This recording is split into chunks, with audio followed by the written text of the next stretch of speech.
Downtime, huh?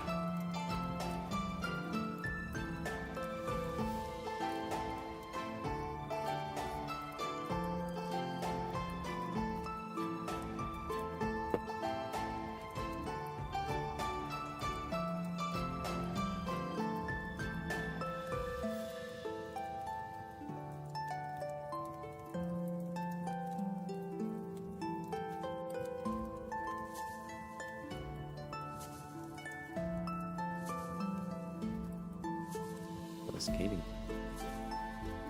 Hold up.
How long is it gonna be?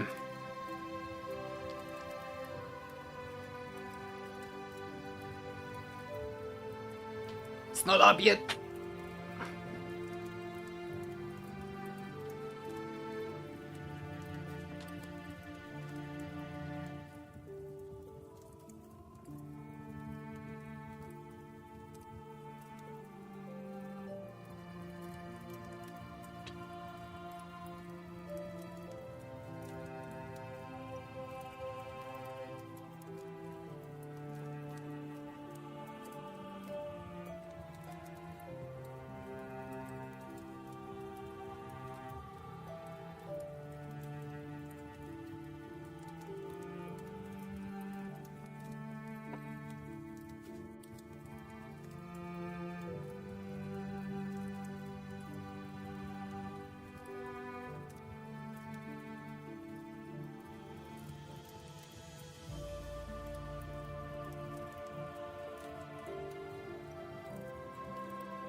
But I don't know about you, Benjamin. To me, this is a little bit of surprise that Hikaru chooses it, and it tells me that he's really in a fighting mood for this game.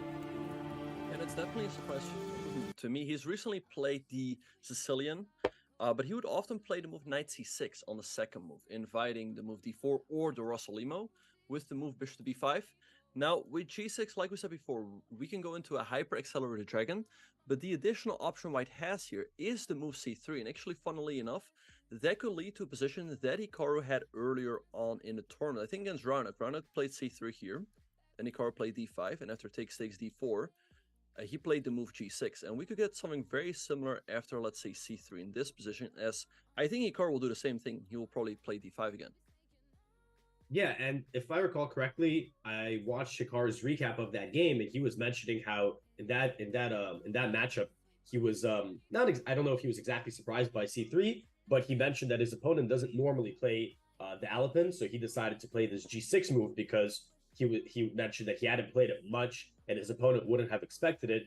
But now, as he had that just several rounds ago, it cannot be a massive surprise to Stepanko. Of course, as you mentioned, he has played knight c6. I remember he had this terrific win over Lanier Dominguez in the American Cup and the Kalashnikov. But still, this g6 move, he's played a similar system earlier in the tournament. So Stepanko has to be at least somewhat prepared for this line. But another thing I want to mention is Hikaru's on 3 in a row. 2 of those games he won with did he win 2 with the black pieces or 1? I think just one. He won one against Amin Tabatabai. Yeah. But that was a Tarash opening against d4, which is also known as not quite the most let's say opening that you play for equality, but a fighting defense. So I think Hikaru is, he's feeling the hype train going, and he wants to continue it with these counter-attacking openings and not just the Berlin, which he's of course very famous for being one of its excellent practitioners. No, I like this opening approach, because if he plays the Berlin, he's just waiting for his opponent to show their preparation, right? Here, he is the first one. If he plays Berlin. Out of book. And I'm very curious to see what Andre is going to do. Like I said before, the move c3 Who knows what the fuck is that? is quite critical. Another critical approach against the Accelerated Dragon. And there we have the move c3 on the board. But I just wanted to say another critical approach is white going for the Maraxi bind with bishop with d4 and then the move c4. But we have c3 on the board, and I think we will see Hikaru playing the move d5 here, as that will lead to a similar line that he played against Raunak in round number 2, right? Round number 2. Yeah, and again, the downside of this move order of the Accelerated Dragon with the Hyper Accelerated Dragon with the very early g6, as you mentioned, is of course the Maraxi bind. So it's interesting to see Andre switch it to the c3 move, because my understanding is that the Maraxi is the most Except critical, for but the C3 approach, of minutes course, very beyond the viable regular and also downtime. quite safe. But here we have some moves very 11:20 d5 instead of e takes d5, and now Hikaru Okay. a6. So this move on the side of the board played very quickly, obviously part of his preparation. Presumably the idea is that Hikaru wants to follow with knight c6, avoiding any bishop b5 ideas, and down the road some kind of bishop g7, maybe bishop g4, putting some pressure on that e5 pawn, and trying to just put pressure on the center in general. Another thing I want to point out, this actually, now that I look at this position, reminds me a little bit of my beloved Karakan defense, where sometimes I'll play like e4, c6, d5. My opponent plays the advance with e5, and I'll have quite a similar position to this. Exactly. Yeah, and Hikaru also has a lot of experience in these types of positions. Often he plays the modern with the move g6, and then after d4, he likes to play these setups with c6 and then d5, and then often he pressures the center with the move c5. However, it can be a little bit dubious, as white gets a lot of space. Hikaru is still moving very quickly, so that tells us that he's still in his preparation. I wonder what he has in mind after the move d4. Like you said, I think he wants to go knight c6, pressure the center, and not be bothered with the move bishop to b5. And Hikaru also mentioned recently that he's been studying a lot of chessable courses, which begs the question, which course do you think he's got this opening from? This has got to be from his colleague, Super Grandmaster Anish Giri's Dragon course, I guess. Although that course is not on the Hyper Accelerator Dragon, but I do remember that course does have this d5 idea against the Alapin with g5, g6 move order. So that's my best guess. All right. Of All course, right. Skip a little. That f6 push. By the way, we have a move by Stepanko. He played the move bishop to e2. And once again, we want to delay that trade. Like, the viewers might be thinking, okay, No one why lost do we go shit f6? yet. very professional, moment where we also were talking about a bit earlier, and I was saying that I wasn't sure exactly what move I would play for black. Of course, I want to keep offering this c5 pawn, but how do I do that? Bishop f5 didn't seem right. I do like your idea of knight h5, because not only are you trying to bring that knight to the f4 square, You also open up the rook on f8 and the bishop on g7 to put pressure on white's position.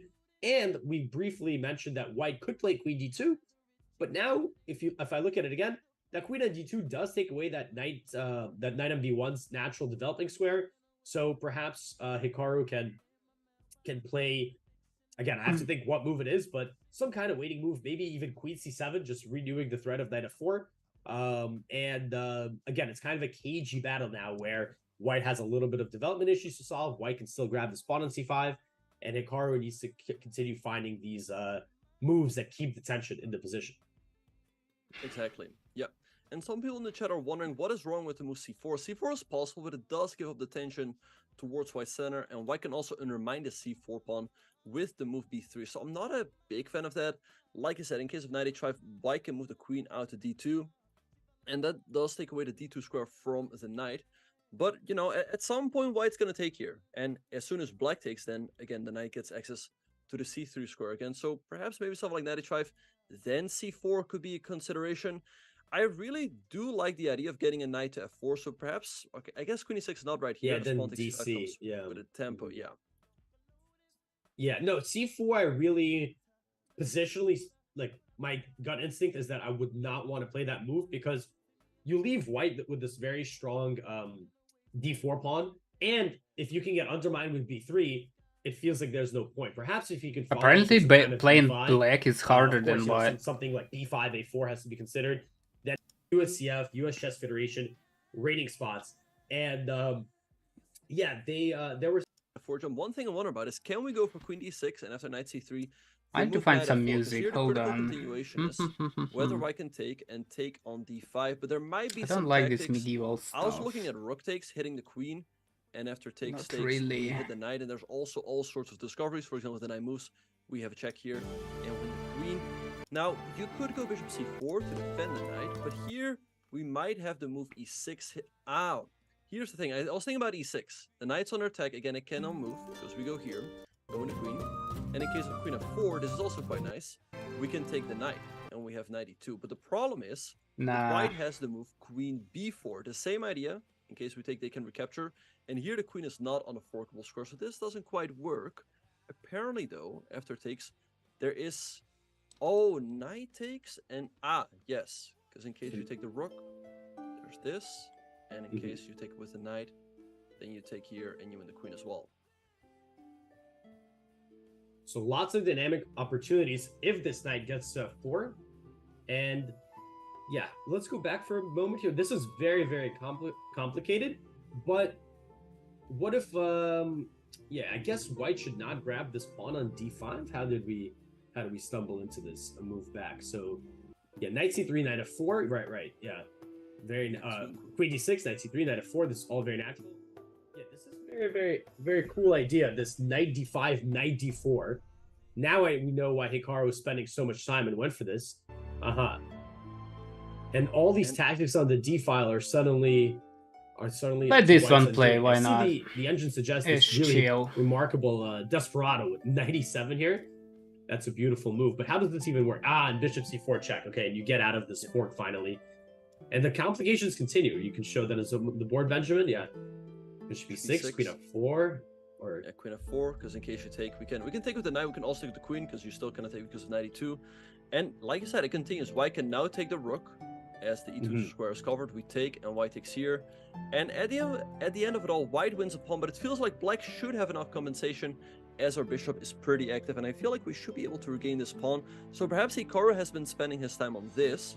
But maybe what Jesse-Pekka should do is after knight f4 is just move the bishop back. There are some sacrifices, but I don't think they quite work. And now, this is definitely an ideal, as there are no forks anymore on that e2 square.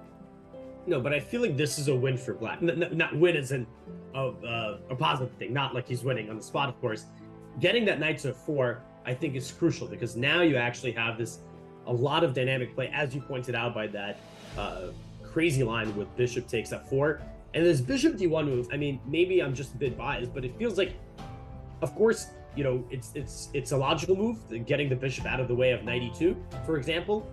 But at the same time, it feels like a bit of a move that ruins your harmony. You block these rooks. The bishop can't really even reposition itself that easily, like to c2 or b3. because you're going to be blundering some kind of knight h3 ideas.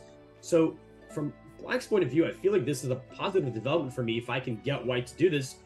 Again, at the same time, there is still this knight to d5 resource in some positions, but at the same time... Oh, how long, man? How long? Let's put that on the board. Yeah, like So bishop here, d7, yeah. Does it still work? Yeah, do I still... It does, yeah. It's definitely an idea that we have to reckon with. But you can just go back, and now you're dealing with some pressure on this d4 pawn. So even like rook d8 or e6 or something like that will come, and perhaps I can capture on d4, and then I could even have an advantage because I'll just have the bishop pair in a wide open position. So even though White wins this pawn, it's not clear at all.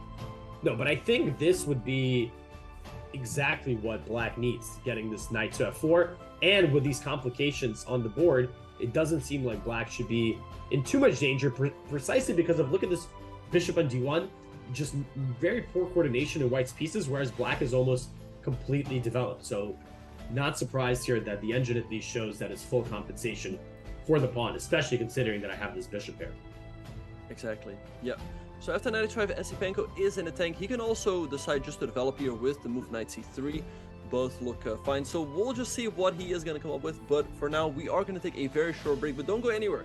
Keep sending in your energy to sacrifice a pawn in the center to activate the heavy pieces.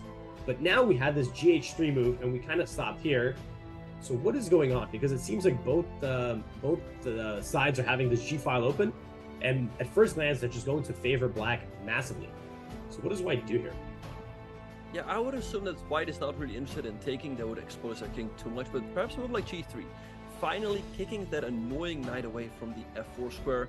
And I'm not quite sure where this knight should go. Maybe to g6, maybe even I was thinking g2, yeah, that move. I rip the fianchetto the knight, and you get the light square bishop here. That could be a nice long-term asset, especially since White has these pawns in f2 and g3. So perhaps if we see that light square bishop sneak into the f3 square in the future, or or the e4 square, that can be a lot of damage to White's position. But not so simple, of course. White's going to try to prevent that as well. Exactly, yeah. So Esipenko in the tank already. Hikaru's up 5 minutes. I love the move g5 again. It was the start of his counterplay against Tabatabai, which brought him the win in the tournament. And I think that win against Tabatabai was really critical, because in these open tournaments, it's very easy to get stuck, right? Like, you have some tough pairings with Black, but if you can win those games, they can really give you a push, as often you'll have White on the next day. And I think we will see, we might see the same thing here. I think if Hikaru wins this game, his chance to qualify for the candidates are already looking really good, I would say. Yeah, I mean, there's a very solid chance he'll just be in clear first, heading into the res day, and then he's going to get the white pieces against his next opponent. So, of course, that would be a fantastic tournament situation for him. Yes, that win against Tabatabai was a huge win. Of course, a strong player and the black pieces. And the game itself was very, very high quality, at least to my IMI. Again, he played this unbalancing opening, the Tarash. He gave his opponent he had the isolated queen's pawn, but he had the classic active piece play to make up for it, and he made use of it in tremendous fashion. But I would even say that the win that was the most, well, every win's important, but the win against Aryan Chopra, I think that was the one that started his 3-game win streak. That was huge because the first 2 games, Hikaru, he drew both of the games. The first one, he was in a lot of trouble against, I believe, Rasmus Svane, the young German grandmaster. Hikaru managed to, pull off his renowned defensive, escape act. And then in the next game, he played Ronak Sadwani. That game, again, he wasn't really in a lot of trouble, but he didn't really have any objective winning chances either. So, I'm sure you've been in those situations where you're playing some tournament and you just really need a win. It's like, how do I win a chess game? You want to remember that feeling of victory. And then that 3rd round game, very long end game, he eventually gets from the Soviet Union. Of course, back then it was not just Russia. Bro, this guy's thinking, my means we were just headed for a draw. And then it's all about reaching move 30, and that's what we see in this game. As soon as bishop and go after the king side. So yeah, as you mentioned, if Hikaru could play the move e5 under favorable circumstances, he's probably just winning because he solves the biggest issue of his position, which is, first of all, he's underdeveloped compared to Esipenko. His king is a little loose because of this bishop on d4. So e5 just solves all those issues and liberates his position. but not so easy to achieve. So this repetition with knight g6 and knight f4, let's see, I feel like both sides, it's not forced at all. I feel like both sides could avoid it if they wish. So knight g6 here makes sense to play e5 or threaten e5, right? So let's say white goes queen h5 first, right? Or do we go like, I mean, e5, maybe there's bishop e3 again? Maybe bishop f5 in there. Yeah, bishop f5, and this works out well for black. Yeah, but I can go here and hit this pawn, which we have a tough time defending because h6 is not available. And then d4, bishop g5. This is getting, well, I kind of, my first This is getting dangerous. I'm not getting in trouble after some kind of, bishop c4, knight e4. I wouldn't be so pessimistic about my chances. Yeah. If my king would be safe here, I feel like I'd go back for a moment because this was too. Although, can you do this, bishop e3, and after rook e4 you can take it to queen, or maybe even with the bishop?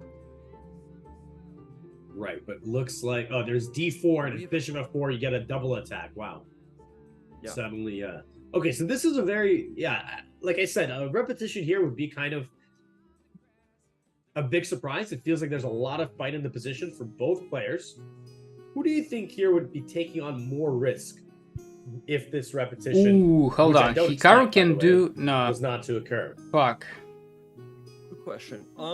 I feel like the position can easily spin out of control. Knight for here, Hikaru, right? His king it's is dead. somewhat exposed now. White is down a pawn, so I feel like Hikaru has a little bit more risk, right? Because what is the worst thing that can happen to Hikaru? The worst thing that can happen to Hikaru is that he could get mated with his exposed king. What is the worst thing that can happen to White?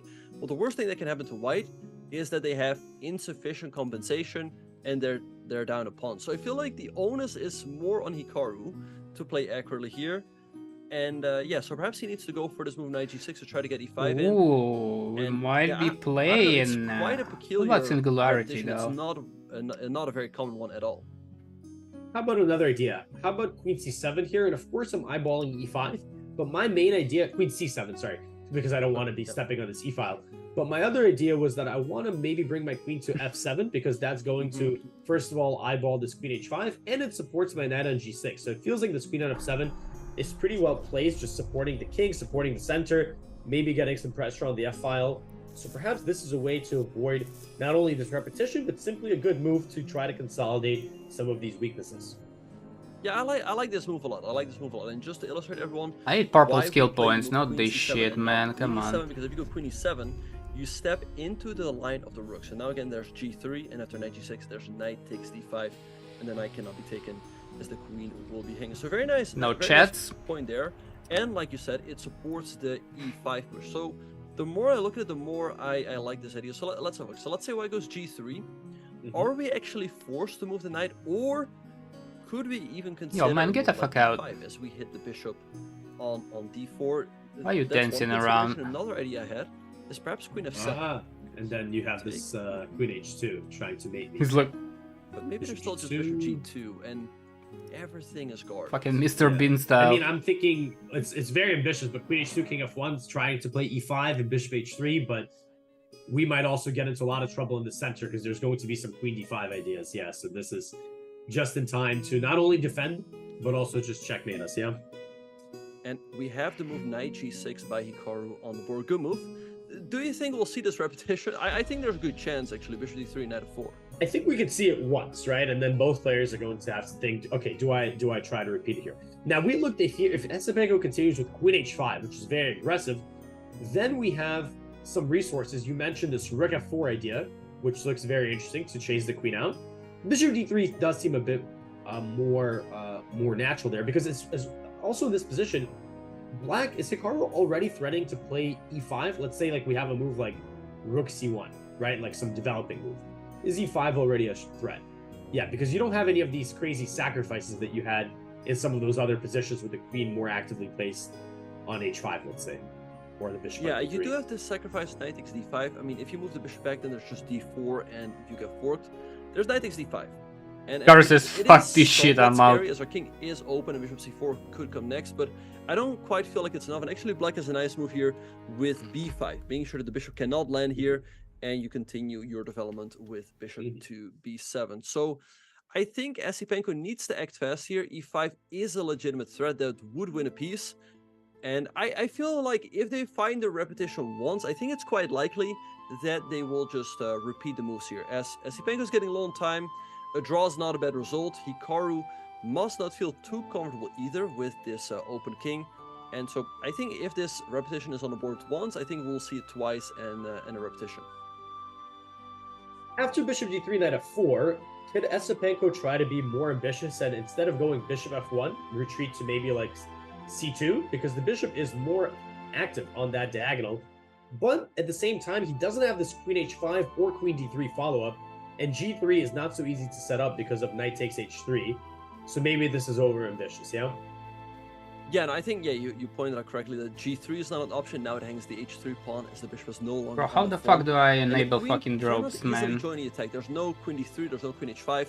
So I feel like this is a little bit speculative. Of course, white still has compensation here, but you do take certain risks, as if you don't follow up in the right way, you might just be down a pawn. So I think also for Esipenko, since he's down on time, why would he not just repeat once, get an extra minute on the clock, and get closer to the time control?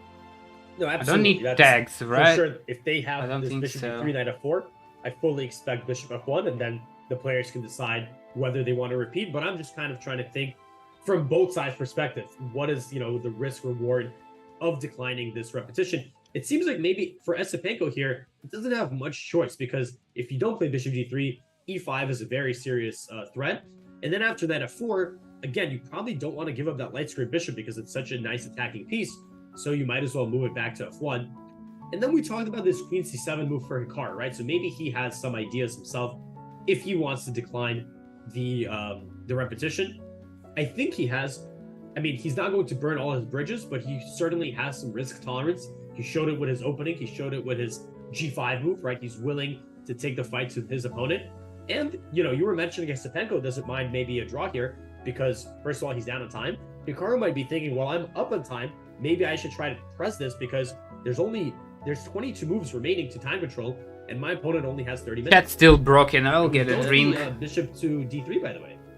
No, he goes knight to a4. He wants to go knight to b6 and create some pesky threats here on the dark shore. So how does Hikaru deal with this? You could just allow the knight to get here, but it does look really annoying if the knight actually lands there. Let's see, go bishop d7, knight b6 is there, or knight c5. So perhaps we should stop white with the move bishop to c7. What do you think about this one? Yeah, I mean, I'm a little surprised about this knight a4 move. It's very logical, but it just seemed like we said, bishop d3, knight f4, bishop f1, and then you gain that minute, for example, and then you can make the decision. But knight f4 does make sense. We talked about it in many other lines, trying to infiltrate on these dark squares.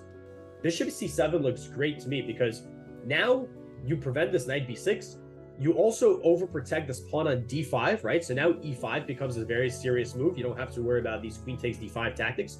So I like it. I mean, I guess one relative downside is the bishop is a little bit more exposed on c7 than on d6. So rook c1 is super obvious now.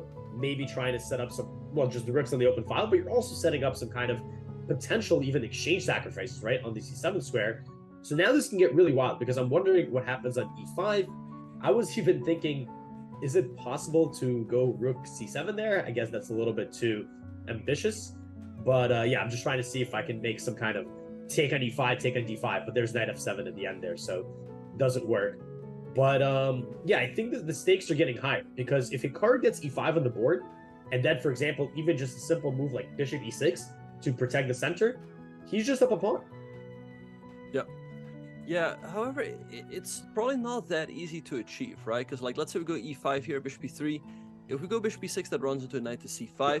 And let's say we go d4, hitting the bishop can take here as the bishop on c7 is hanging, as you pointed out earlier. So the position becomes a little bit loose, especially that bishop on c7. There's no good way to protect it. I mean, maybe like rook f7, but I don't know, it feels a little bit passive. So let's see how Hikaru is going to deal with this position. I'm always impressed, how he manages to navigate the complications. So far in this game, he's done a very good job, but there's still many tough decisions ahead. The good thing for him, though, is that he has an extra 10 minutes to figure everything out. So, Alex, is bishop c7 really forced here, or can we allow the knight to jump here with, let's say, move like rook b8, right? Because now knight b6 no longer comes with a tempo. Maybe now we are better equipped to go for the move e5. Yeah, and all of a sudden this knight on b6 could be a liability, right? Bishop e3, d4. You've got both of these guys under attack, and white's in trouble. Interesting. So, yeah, rook b8, and then after rook b8, you also probably are considering even b5, right? If white doesn't play knight to b6, and you can completely kill off that idea. Okay, you can still put the knight on c5, but excuse me, here it feels like I'm still getting this e5 move, and if bishop e3 now excuse me, maybe now I can go d4 because you don't have this bishop takes g5 idea. Again, pretty complicated. I am moving these pawns up the board. They are creating some holes for white's pieces to exploit, but I'm also grabbing some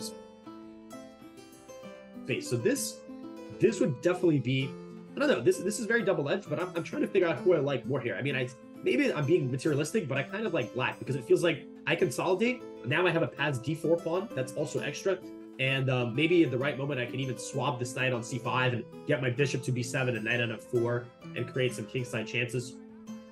So this rook b8 move looks like a very serious alternative, maybe even simply a better move than bishop c7, because instead of retreating, we're creating, you know, some kind of development with rook b8, b5, and maybe the rook swings in, maybe the light square bishop comes out. Interesting decision here for Hikaru. Yeah, and I like the move rook b8 the more I look at it. I think we shouldn't fear the move knight b6 too much, and perhaps it's better to anticipate for it rather than stopping it altogether. Because, like we said, the knight can also sometimes jump to the c5 square, and with bishop c7, this bishop often becomes very loose here with rook c1, and there's always tactics hanging in the air. For example, like after e5 and bishop here, let's say you play a move to defend this pawn, right? Like, I don't know, like h6. White can, I think, very easily sack here and take and gets pretty good compensation. By the way, h6 was not a good move because of queen c2, eyeing this and this, but just to illustrate all the dangers that are in the black position here. Yeah, I agree with you completely. The more we, like you said, the more you look at rook b8, the more it starts to make sense. I did like bishop c7, but yeah, the kind of loosens up the position a bit. Of course, we wouldn't. We have a check yet. Here. Are there any other possible? I guess it's just those two, right? Just bishop c7 or rook b8. How much do you value getting this knight to I think b6? everyone Because it feels like the c5 square, trouble although with it's the a good chat. square for white here, it doesn't feel as annoying as the knight on b6 somehow. It feels like on c5 I could, you know, even swap it off, or even it's not really attacking anything too important as long as I can play e5 quickly enough. There's also, I'm seeing another, wow, a very engine motivated suggestion, an exchange sacrifice, b5, knight b6, and then you just go e5, just letting this rook hang. Of course the knight will be very stuck in that case. And we go here because the knight is kind of stuck.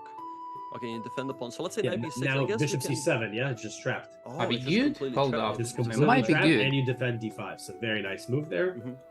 So look at this crazy line. So white can't take on a8, has to retreat the bishop, right? If we go back a couple moves, instead of knight a8, yeah, bishop e3. But now It might be d4. fucking good, man. So what's going on? You're still, now what if you take the rook? Because this is a little different, right? Takes, and we do have a move actually to Hikaru, but maybe I played bishop to c7, Bishop c7, stopping the knight jump. But yeah, again, it leaves the black position somewhat vulnerable. And now Andre has a pretty easy move, I would say, with rook to c1. I feel like all of those lines that we looked at are very difficult to figure out over the board. In many lines, black has to sacrifice material, and it's not obvious right away that you are getting it back. So now I do expect rook c1 quickly from Andre. It looks like a very natural move. yeah, and maybe Hikaru just wants to be a bit practical here. He's, you know, we talk about him having a time advantage, but it's, you know, 6 minutes now. It's not so much. And at the same time, they both need 20 moves. So he's, perhaps he saw this b5 move, and he's starting to look at this exchange sacrifice, and it's the complications. You could probably spend a solid 20-30 minutes of them. So he's thinking, okay, bishop c7, I know this move is going to be not a bad move. Maybe it's not the best, but let me get it off quickly. And I'm sure he has something in mind for rook c1, because we do expect this move quickly. It's by far the most natural move for white. So maybe he's going to go down one of those lines we looked at with a quick e5 move, and he just wants to pass the ball more to Andre here and avoid getting into any time trouble himself. Exactly. Yeah. So bishop c7 on the board. I think Andre really needs to pick up the pace a little bit. He needs to make another 21 moves to reach the time control. He only has 30 minutes to do so. But Hikaru also getting into a little bit of time pressure himself, right? 37 minutes for another 21 moves in a position that is as sharp as this one is not a whole lot of time. And yeah, so we'll see how this one will develop. There's, by the way, another game that I wanted to show to our viewers because this one kind of got out of control. I wonder. Yep, that was the one that I was actually also having an eye on. So, yeah, go ahead, Benjamin. Talking about sacking rooks in the corner, look at what happened here. So white is down a pawn. Bishop a6 was played by Shangland. He's already inviting a sacrifice over here. White says no. Bishop d6 again. White could have sacked here, but Predke again says no. He wants to. If you are having trouble logging in Shangland takes. White takes. following today's update, please restart your E6, launcher. But look at this. Like white is up the exchange, but the knight is trapped in a corner. How? Although I guess the knight's gonna. You're probably gonna try to get it for these f7 and e6 pawns. So now I'm starting to understand why Sam played bishop c8, because imagine the bishop's on a6 here. You're probably just getting crushed by Vanguard launch button when the king is in a lot of danger. But this king g8, you know, he's trying to regain this knight slowly, but it gives Predke some time here. And yeah, queen e2 makes a lot of sense, of course, so that if king g8, now I can just take an f7, and it looks like at the very least I'm getting a bunch of these pawns. come on. Apparently it's not so bad for black, because my first instinct would be that this is very, very troublesome, but perhaps it's not easy for me to swing my my rooks into the battle.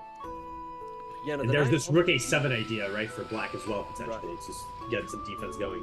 Oh, You know, I like that idea because the problem really here is we that fucking this knight go. on b8 is kind of stuck. It cannot develop as it would hang the pawn on c6. But like I said, rook a7 to e7, or maybe the d7 or f7 is definitely a good defensive resource for black. And I'm not 100% sure how white should continue the attack here, but this one is definitely an intriguing game. I think both players are on 3.5 out of 5, so win for either player would be great here as they would move up the standings. Esipenko, in the meantime, is still in thought. Whereas, again, what else do you think he could be considering besides the move rook to c1? Yeah, it's a good question. I mean, I need Paragon Soul Intel. Okay, we'll have to Let's join it. Bishop d3. Okay, so we talked about this move a bit earlier, right? It seems, again, this is not a bad move, but it seems slightly disconnected, right? He plays knight a4, then bishop d3, right? So it kind of seems like he's trying to combine both of these plans. We were thinking more bishop d3, queen h5, just zero in on that king side. But you know, this inclusion of knight a4, bishop c7, I don't think this was intentional, but it made it harder for my idea of queen c7, right? I was thinking maybe we could slide that queen over for some defense. And now, well, do we still have this option of this repetition, like knight f4, bishop f1? Is that still something we could see occur in the game? Yeah, so let's see. Knight f4 definitely an option here for Hikaru, hitting the bishop. And again, the bishop. Okay, who won? Who won? But you know, again, you could also make the argument leave e5 right here. 3. Yeah, and then players know what they might be headed for. And the facial expressions he's giving do seem like he understands that the game could just Out of control, right? So tensions with the, you know, Esipenko here fight on again on the board, and I think we will just see there. So we're gonna take the bishop on d4, and here, mate. Yeah, both players definitely anticipated those moves, and based on Hikaru's body language, we could see that he knew the game was ending. Draw? He's got a slight smile, and yeah, these moves should come very quickly. Brilliant move, queen h5, but of course, definitely foreseen by both of the players. He played this a6 move, which may have been a bit of innovation.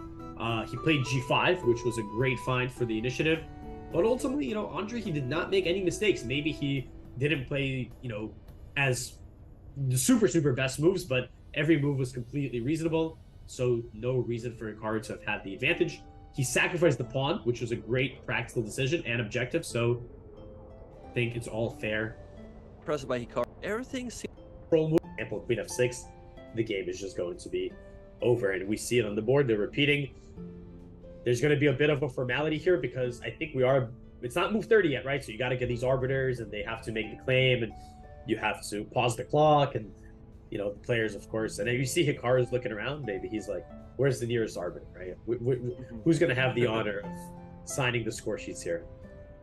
Exactly, but also, I mean, Andre could sit here. He might think here for a little, but there's clearly no way to play on. I mean, he would love to somehow bring the rook in, but there's just no way. And if you're not quick enough, like it's So by going here, he forced a quickly draw. with Like he can just go so here, he's here, just gonna have to here, settle here, for here, forward as here. well. No one can do shit. Yeah, he's sitting here, but Or what? doubtful he's calculating anything. You know, maybe he's just like taking in the moment. You know, before the game finishes. We do have Queen H6, and yeah, Hikaru's looking around. Not sure why the game's still going. We have an arbiter in the background. And Queen G6, that's already a Yeah. 3-time repetition. Now, yeah, like I said, if those rules weren't in place, they might just agree to a draw here. But here, you either have to wait to Oh, claim. maybe they'll or play it reach out the to board. move 30, right? Maybe that's their Yeah. strategy. Yeah, they're just gonna repeat it back and forth. Oh, it's just. Oh no, Arbiter. Hikaru does call over an arbiter, Draw. and they agree to a draw. Okay, so the results in the books. Hikaru retains the lead because him and Andrei Sapenko were tied for first on 4 out of 5, as well as Grandmaster Arjun Erigaisi. Chat questions. It's phenomenal. So apparently better here is the move knight a4. And yeah, I just wanted to say, we were also very impressed by the pawn sacrifice. Were you worried at all at this point, or what was going through your mind? Yeah, I mean, all right. If you want to be 3,500, a Stockfish that doesn't care about anything in the position, then sure. But, you know, for us humans, there's this thing that, like, when you're getting attacked, it's kind of scary, you know? At some point during the game, for whatever reason, around the time that I played G5, like, the theme song from Braveheart was just, like, going on and on and on, like, on this rewind in my head. And it's the kind of the same thing, like, even in Braveheart, like, you know, the English, they start retreating when they get attacked. And it's the same thing in chess. Like, you don't want to be getting attacked here. So the computer can just play some random move, ignore everything. Doesn't matter. Like, I mean, it's not a big deal. But for us humans, it's quite different. So anyway, yeah. I mean, Bishop C5 I thought was it looked very right to me, just because he gets the bishop on D4, where it's pressuring on this long diagonal towards H8. Cool. Let's go.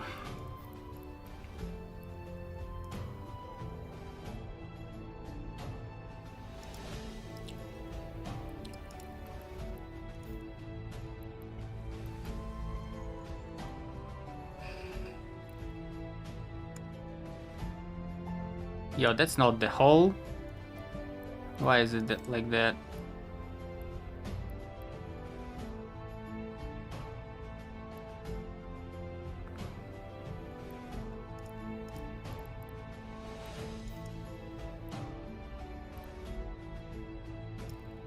Here we go.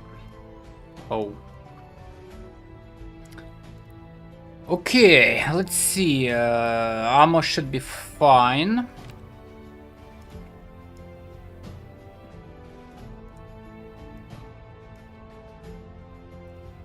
Ammo should be enough.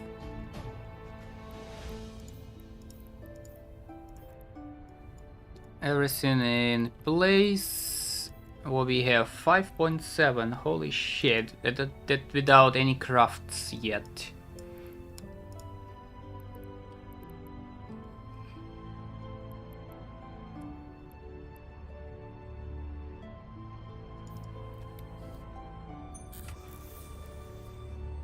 Are people buying this? I don't think so.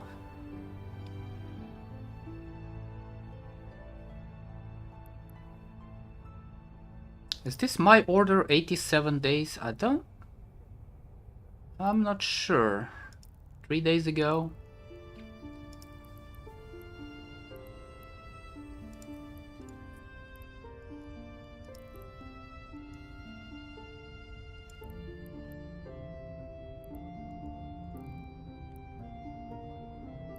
Alright. We need to go fucking Paragon Soul somehow.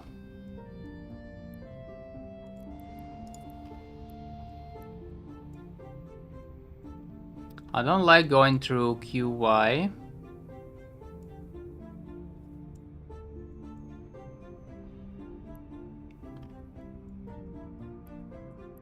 Don't like going through QY, man.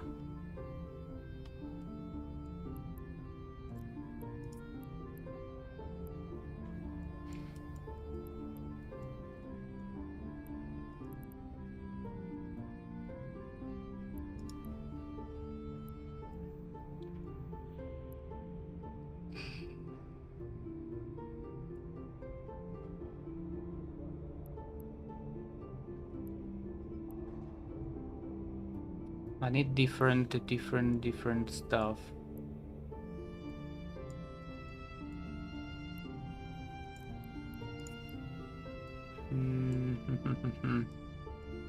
No. No.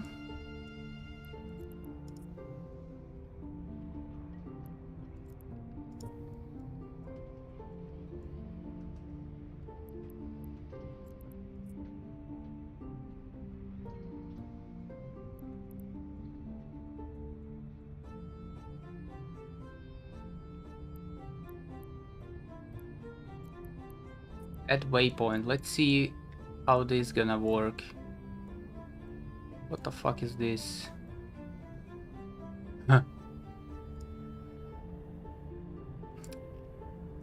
No, that's bad.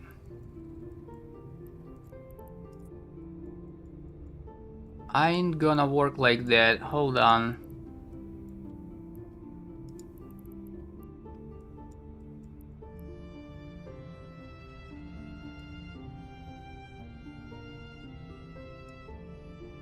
This bridge kinda...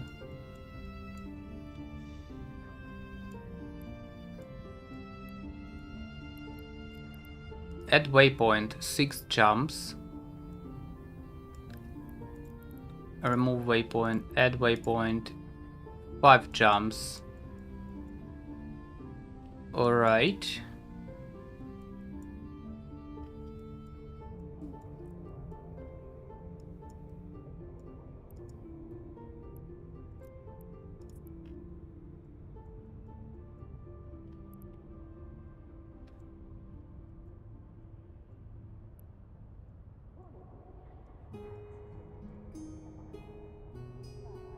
I guess good.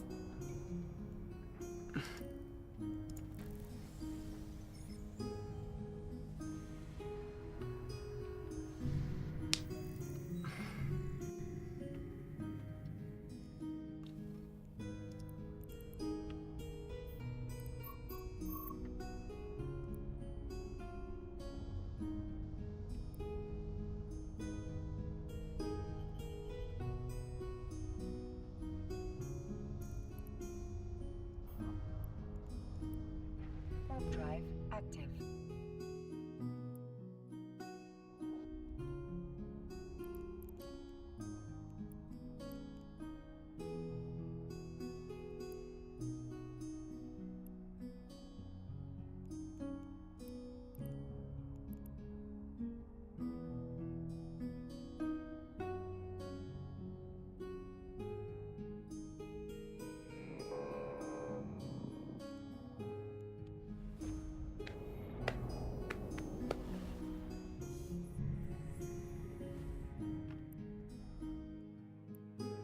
What the fuck is this? Ooh, that's a lot of signatures, man. Warp drive active.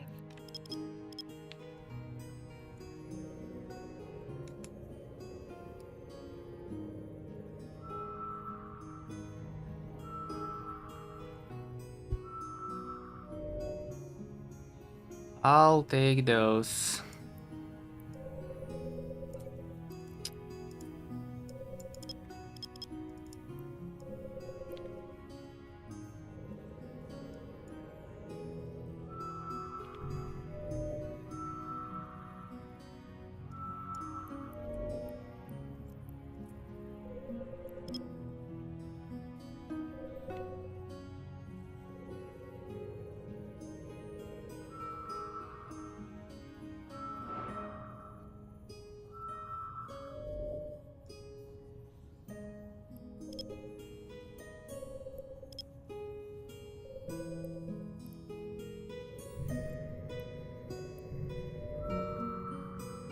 I think Buzzard already on a relic.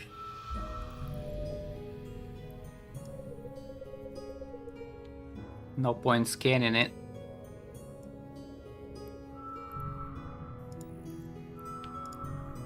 Yeah, he's there.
Fucking hell.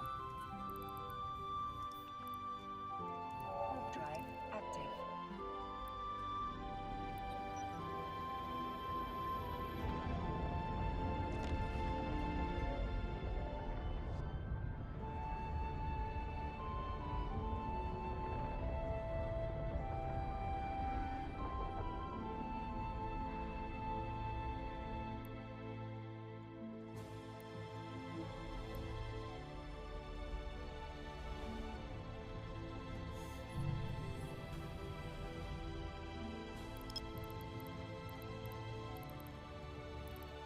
Nothing here. Warp drive active. How we doing on planetary stuff? Hold up.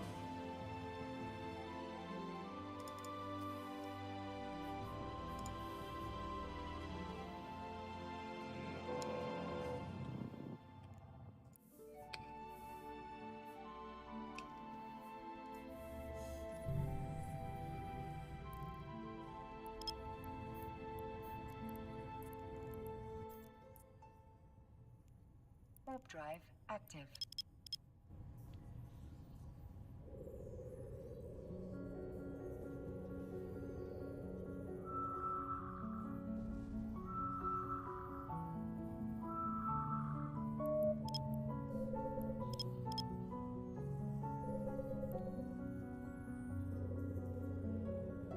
Might be something strong.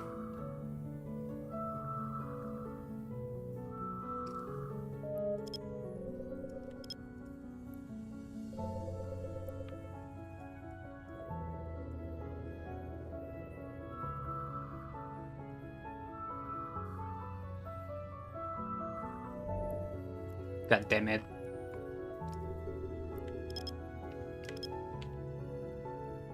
Too much combat size today.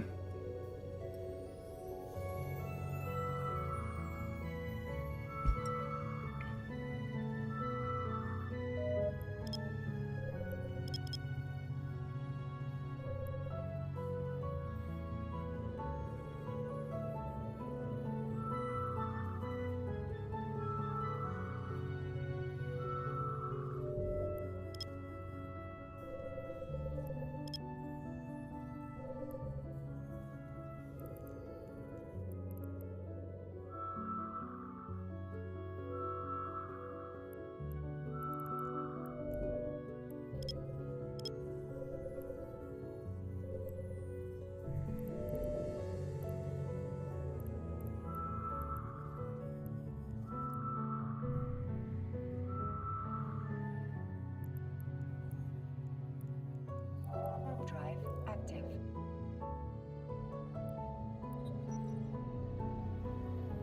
Let's go.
active.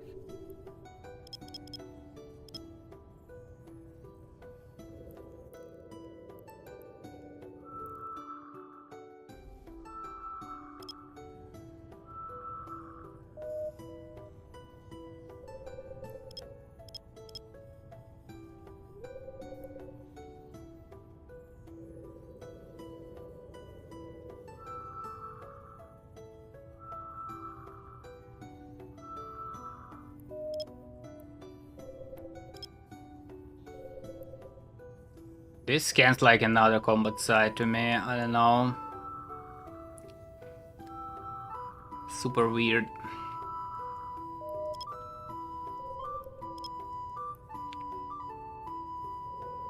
%22 on one.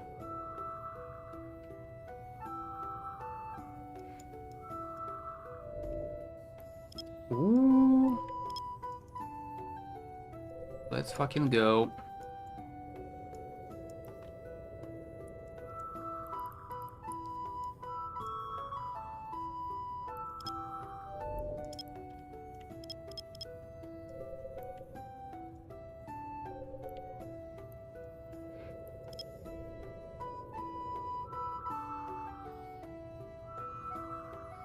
Sup, Carlisle?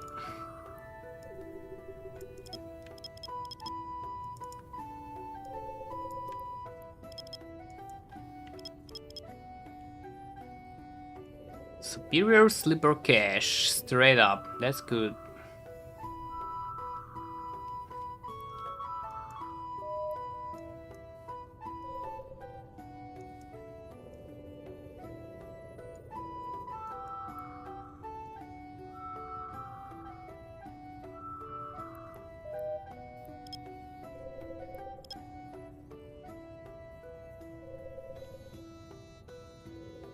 Wonder if anyone doing it. Let's warp on the moon here. I need to see. Active.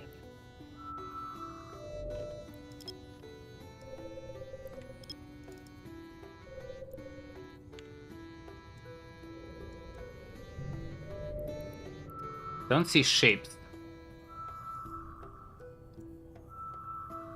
We should be fine. Let's get this data first.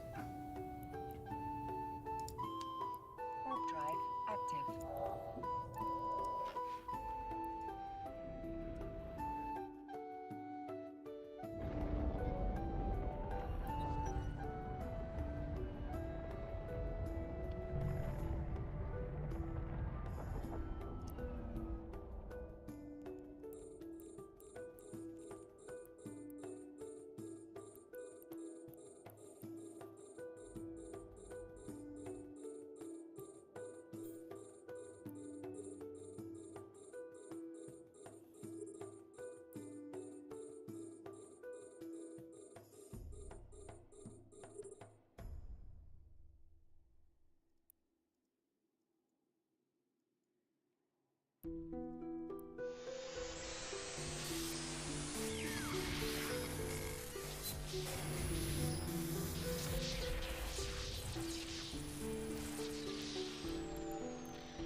Huh?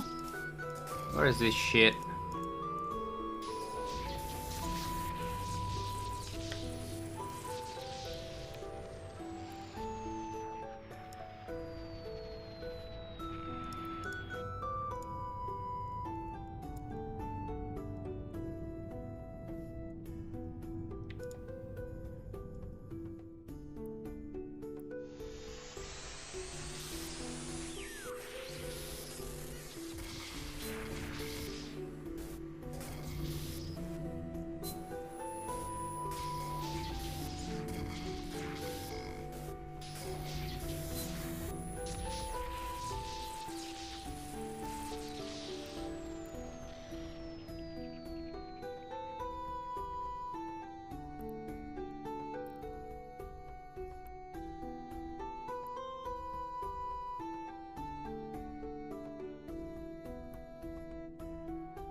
This music, I kinda like it.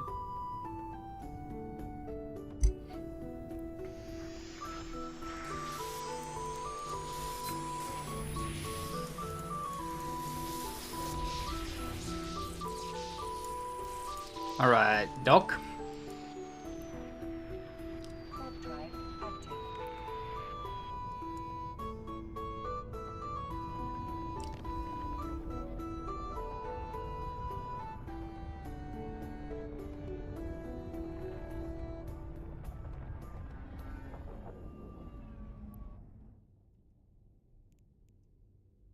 Docking request accepted.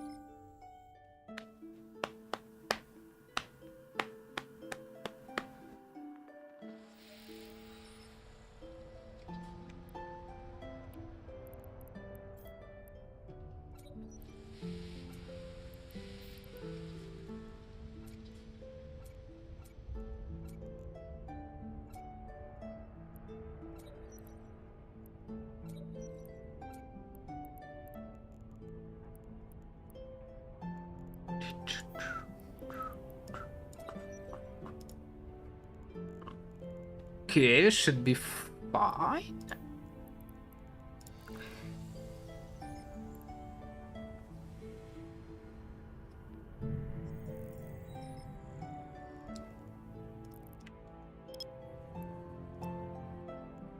Warp drive active.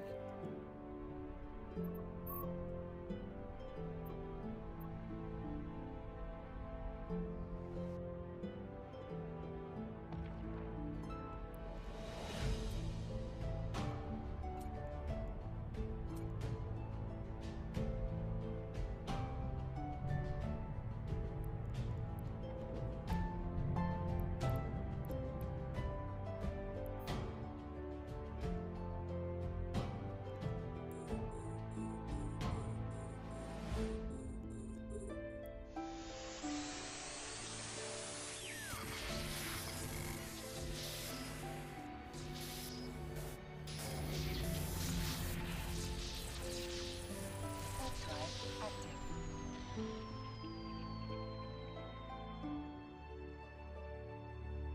Sentry straight up. That is good.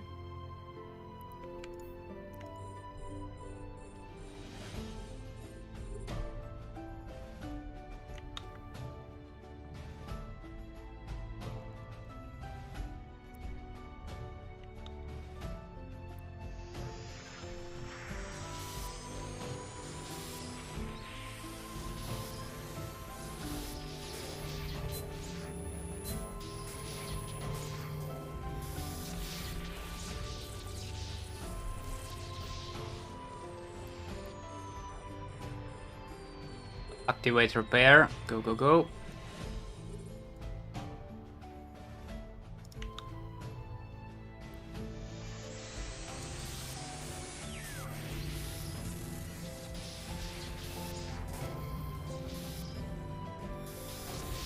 Nice. And we can get the fuck out. Warp drive active.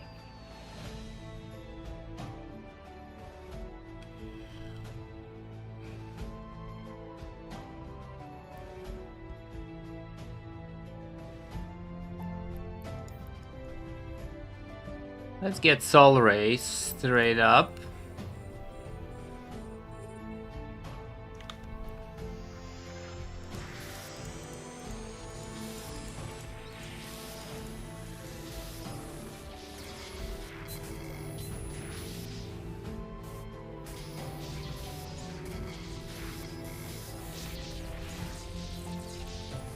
A radio array.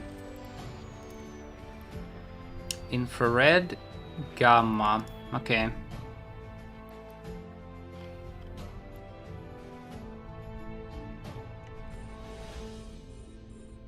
A radio out there.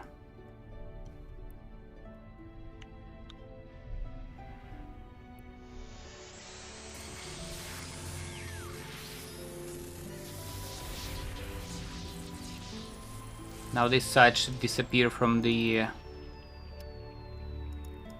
scanning. Like right now.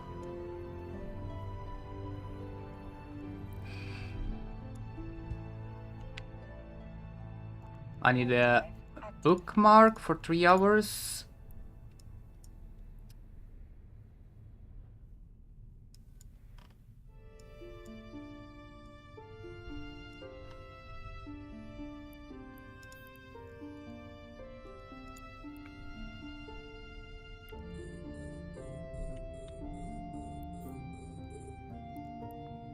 Okay, radio container, terminal stable, cool. Hack this remote reroute unit.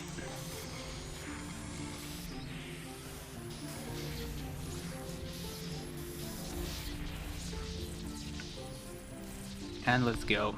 Warp drive active.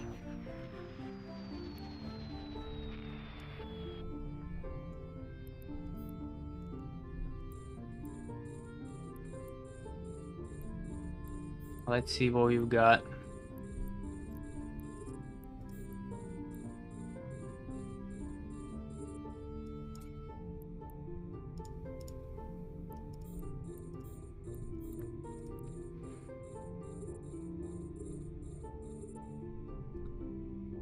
$37. I like this start.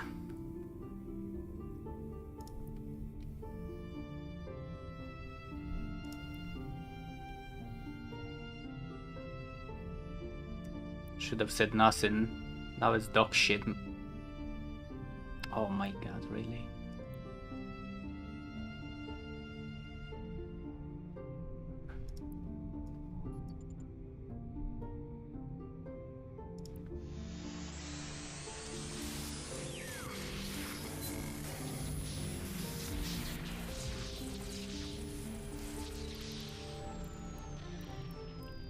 It's like 45 mil from Cloud.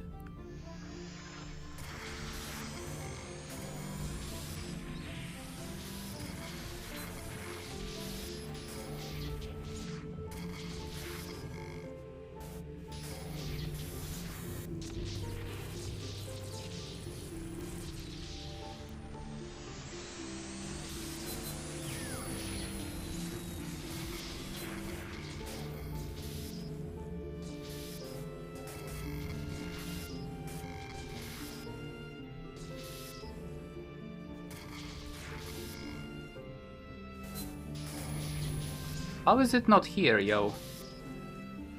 Alright.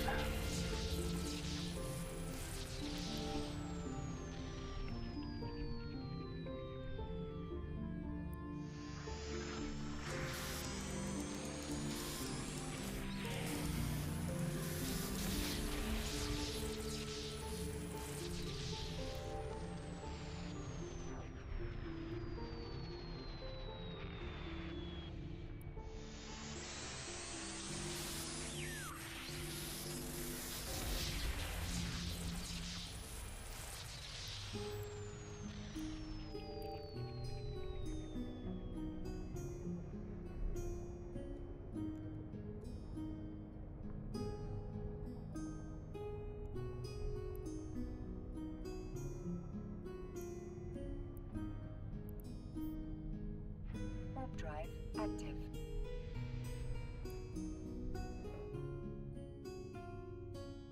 Bookmarks there, should be fine. Let's go minefield.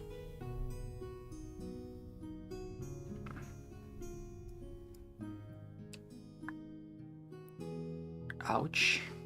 2 mines blew up.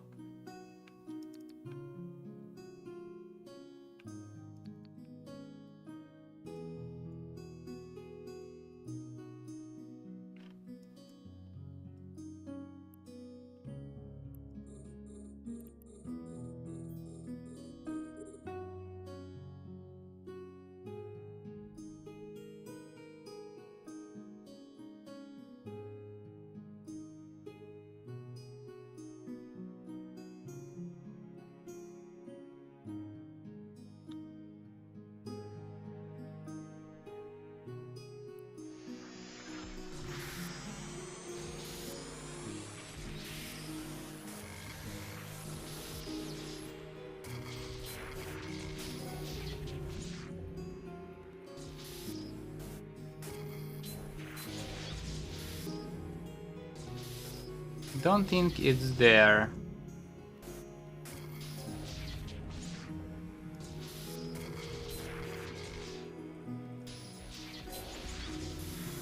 Got it.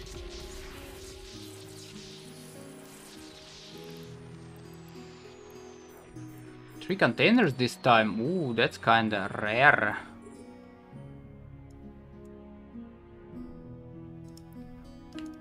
Can go straight up to this one. 92.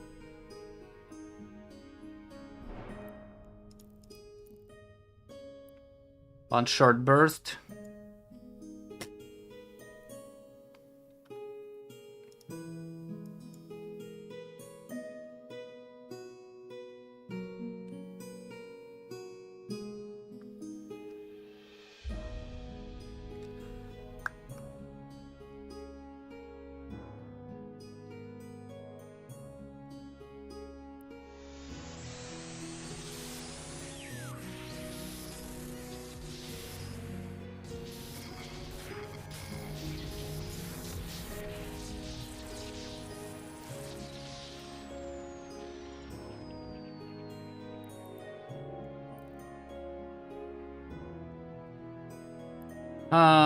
Let's see. I kind of want to go there.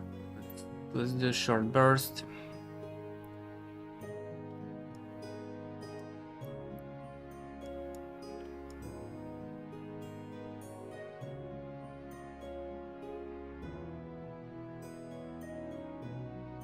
Another one.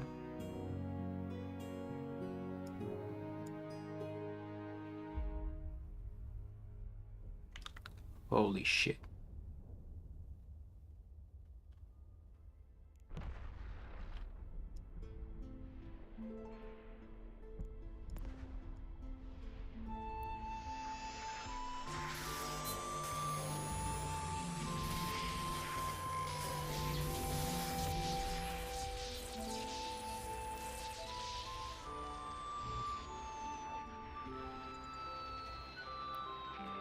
All this for the fucking book. Okay, the road here should be clear. We can go there straight up.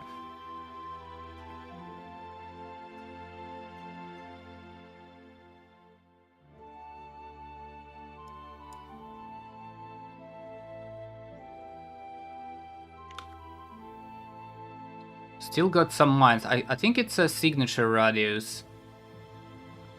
Let's get in it.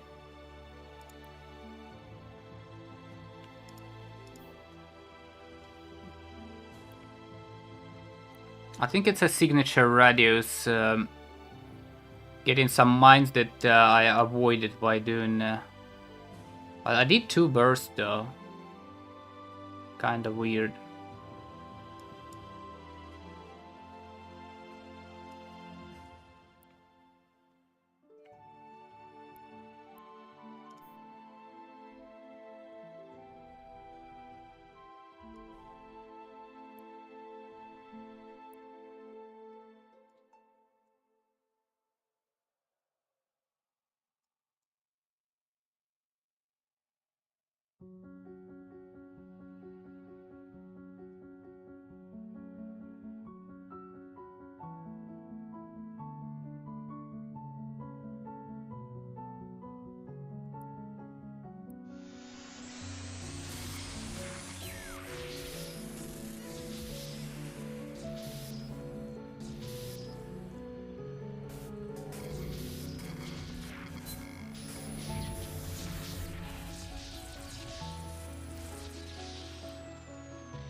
$92.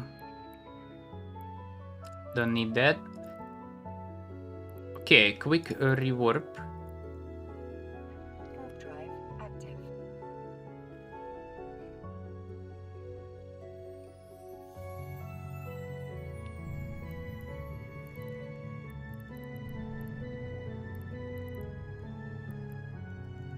While rewarping, I need the fleet. Form fleet.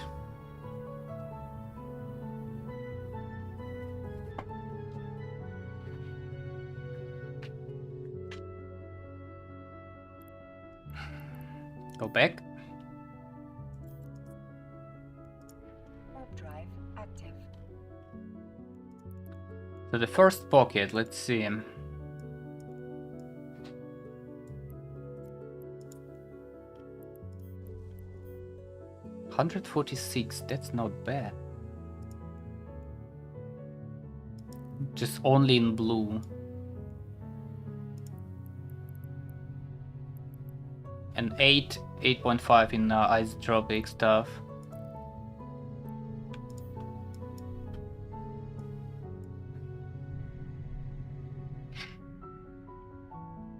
Warp drive active.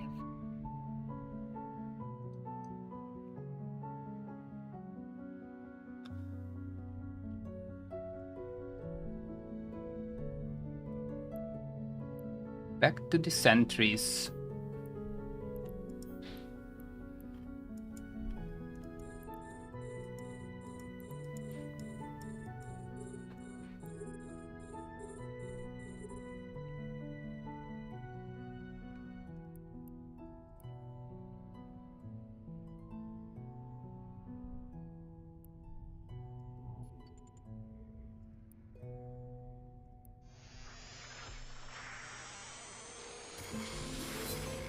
Not very good crates so far.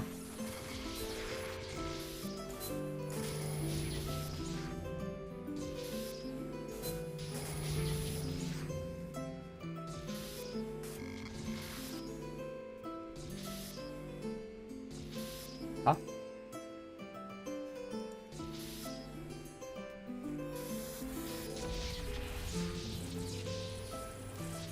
That was kind of weird.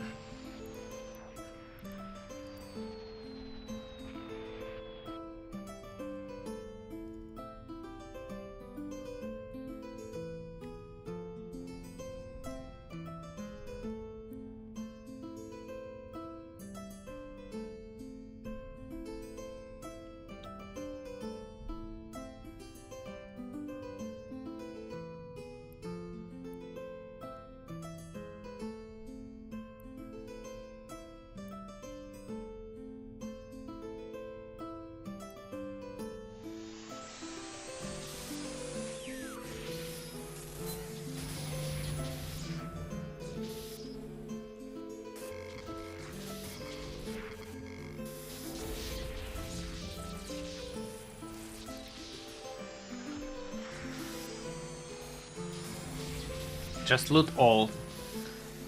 Loot all, throw away stuff later.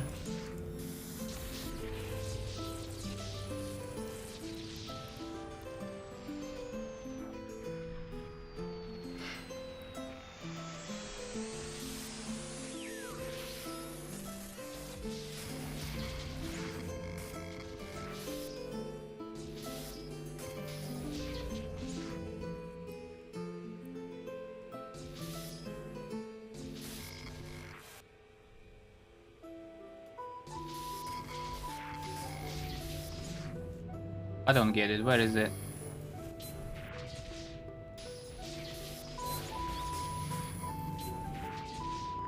Started here.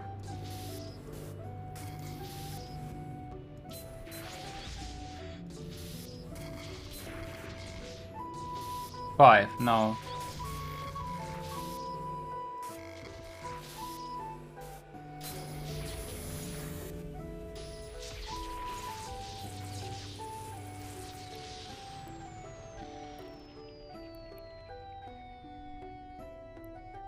Okay, 4 more.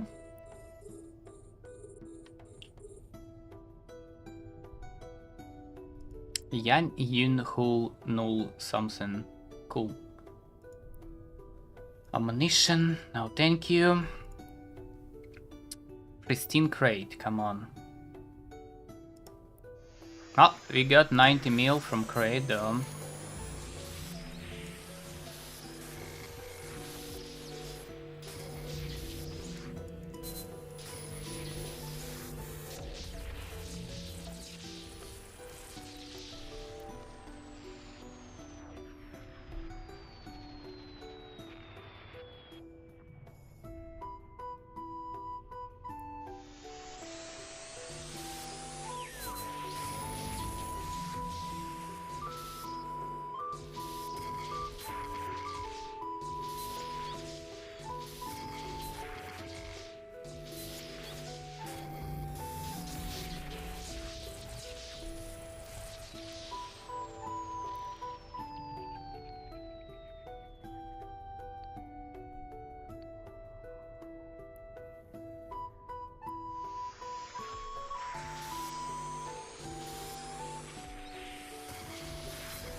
Ooh, I don't like it. I might fail. Maybe not. Cool. Go. Warp drive active.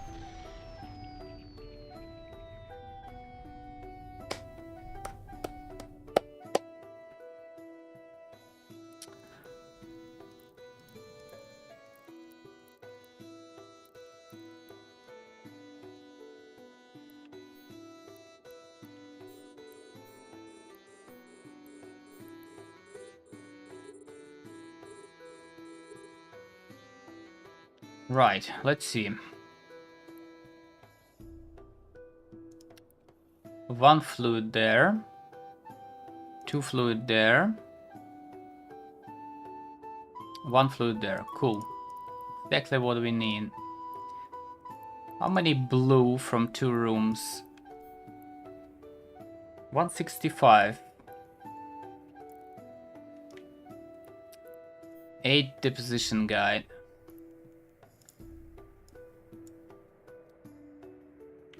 It's alright.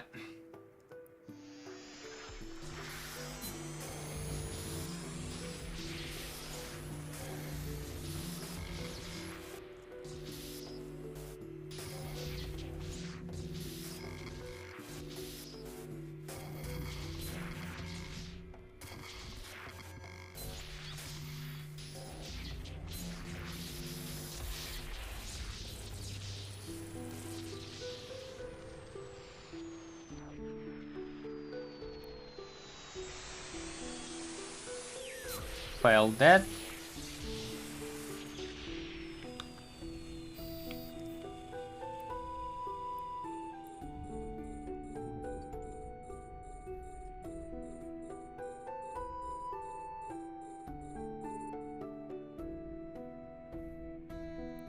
And we start blasting. Go.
Nice, nice, nice.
2 more.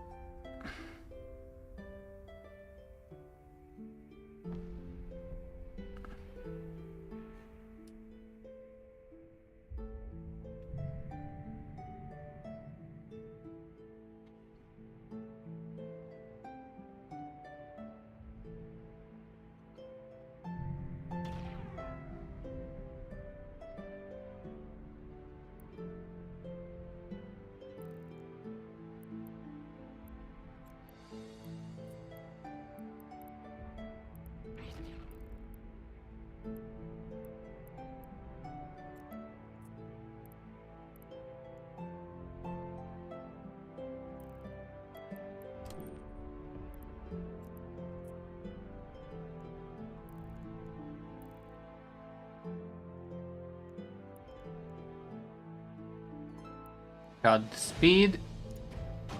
Shoot.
Alright, I'm gonna need this.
Pristine crate, come on. Give me something juicy here. Eh? I'll take tenner.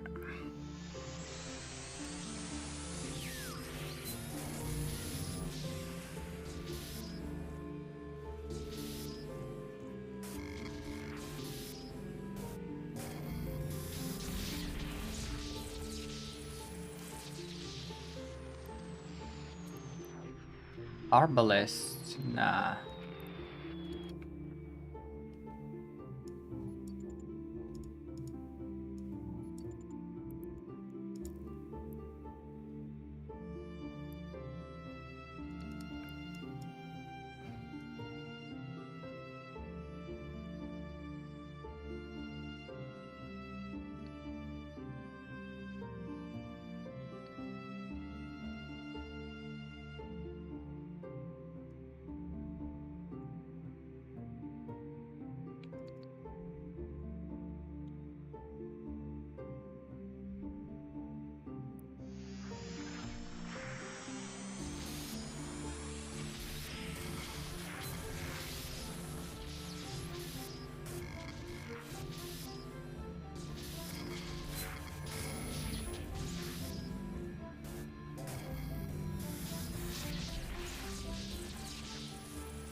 Let's go, let's start it.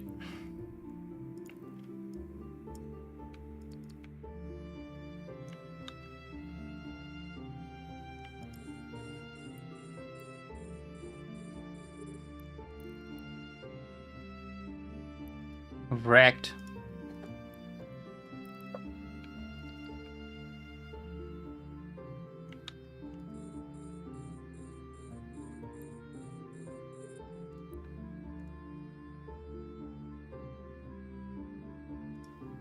I'm taking that.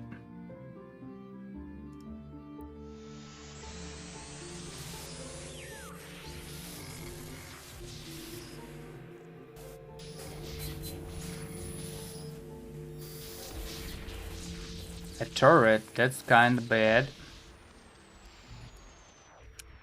Then I'm not taking that.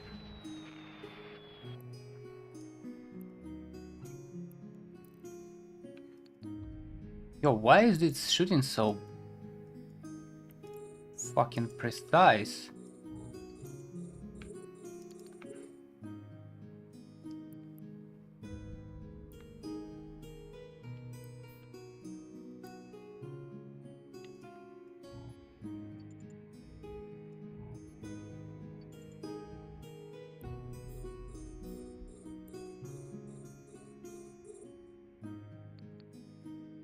What was here?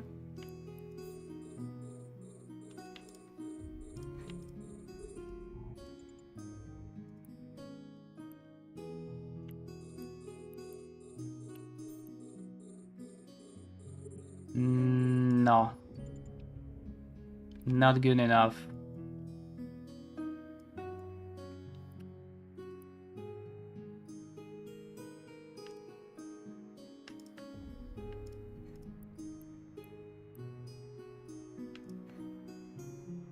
Okay.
What was this crate? 10 mil?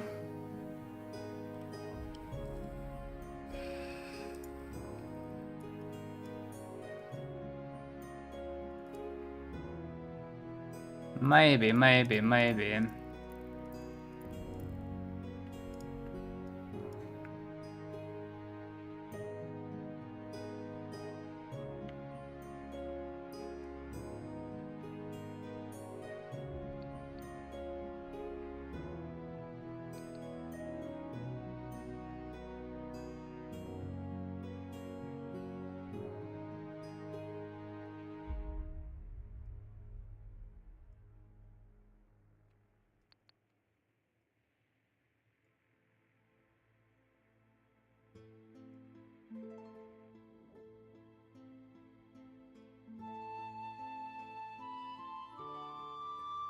Let's see if I can park the right way here.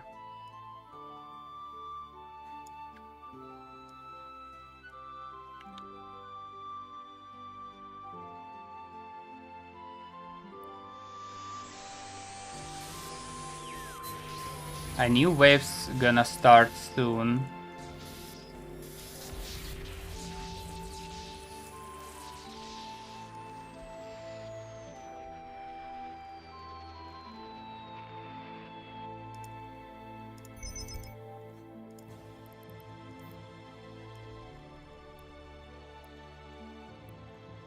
Warp drive active. Be out.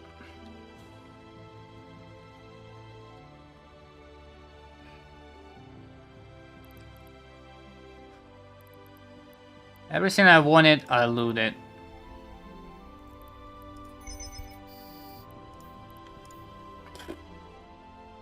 $234. I think it's decent. That's only from the blue shit. And 20 mil in isotropic. And some polarized bullshit. Docking request accepted. It's decent. Be back. I need a drink.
Okay, refit.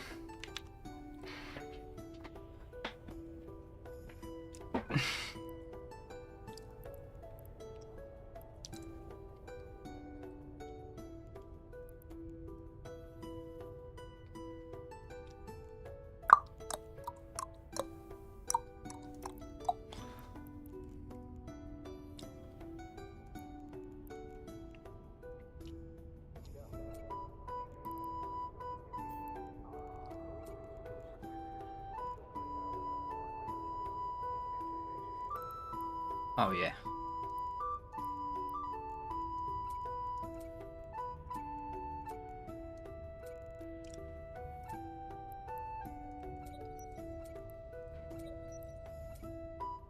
What am I doing?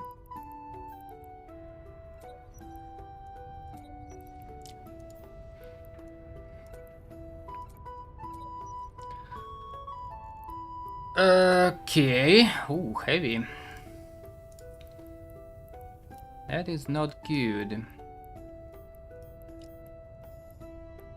Internal bulkhead. Nope.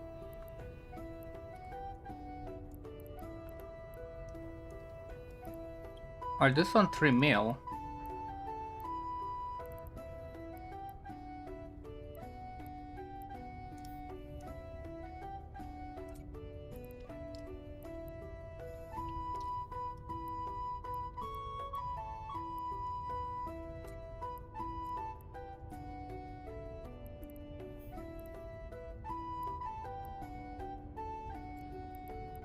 Trash it. I said trash it.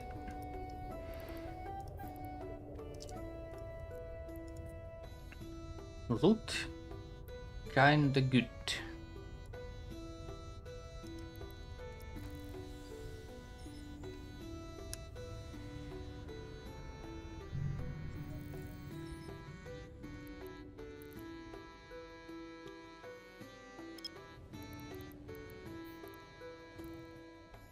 Warp drive active.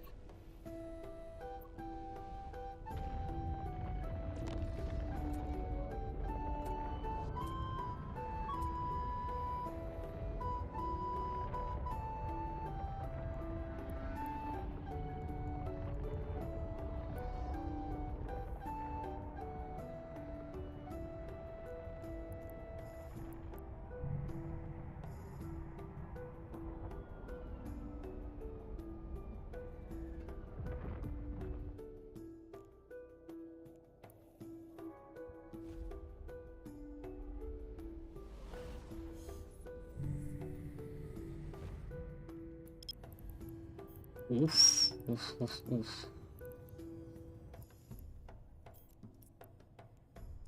Warp drive active. Oof, oof, oof. 5 signatures.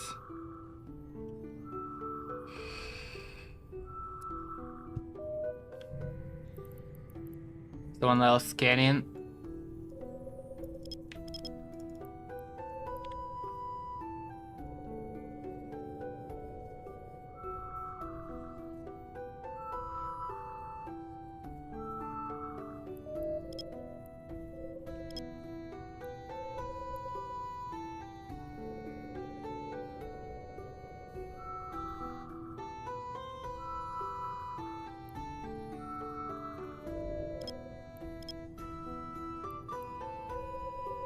Bro, level 4.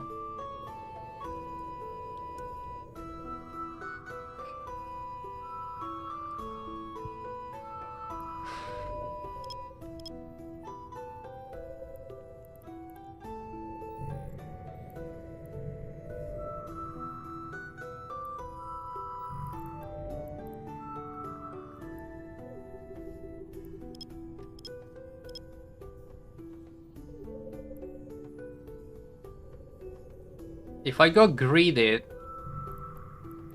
I might lose something juicy here. Let's scan more.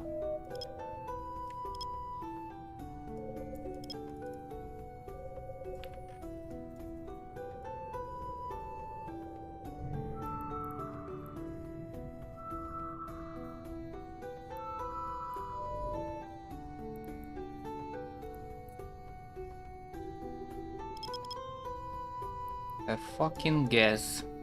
Is this okay? It is okay.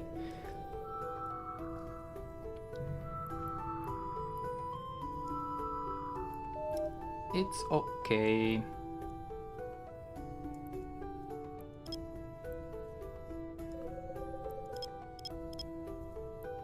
Need to scan fast. Subsikaski.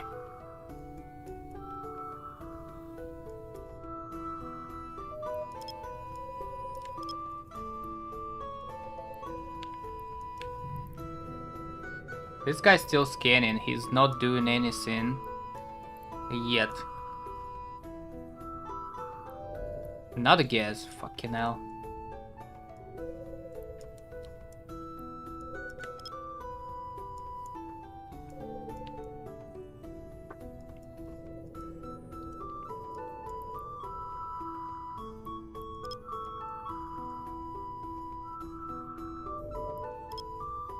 Level 2 data.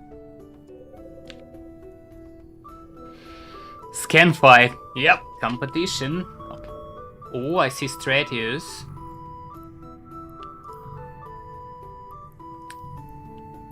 I see Stratius, but I don't see where. Warp drive active. And another signature just disappeared. Okay, give me mine in the facility here and I'm happy.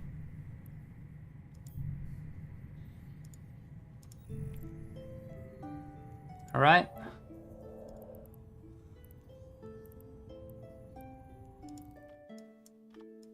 Yeah, cool.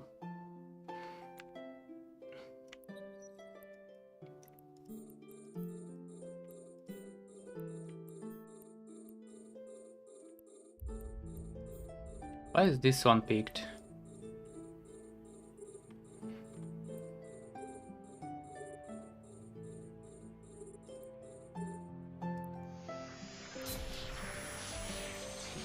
It's like all picked. No, 5 mil there.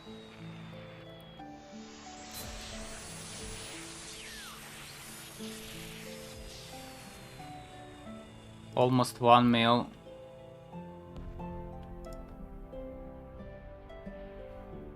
Seven, okay.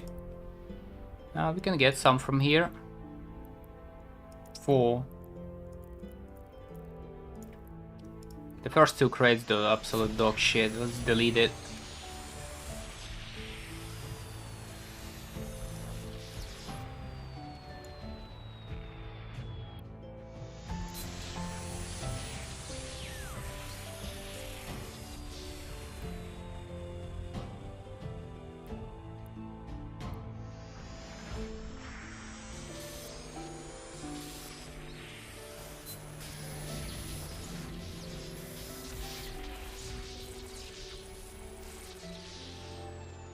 Substratius.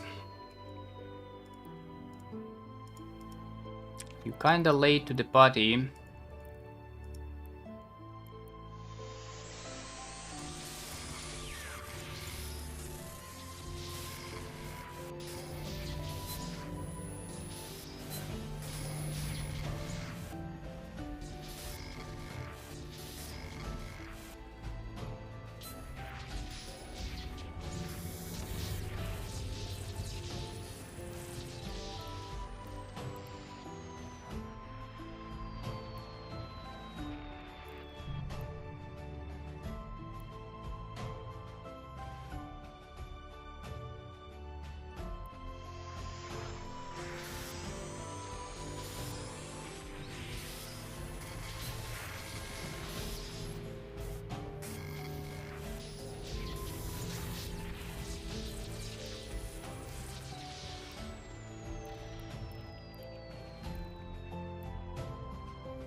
I don't see him on this scan. He's not doing data 2. For some reason.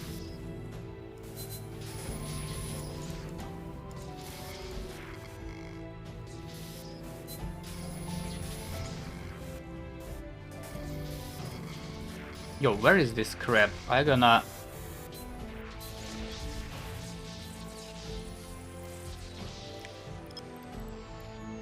I need this science shit. Warp drive active. Cherry picking much. Some... I cannot type. Sometimes.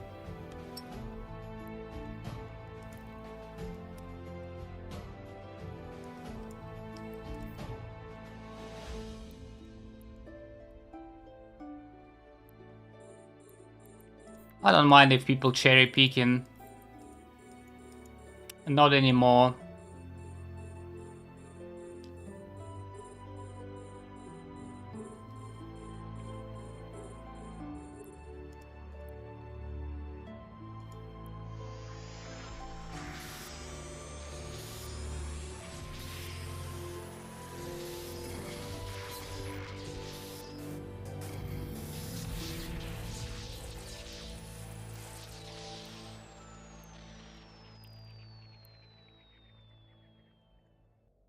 Not anymore.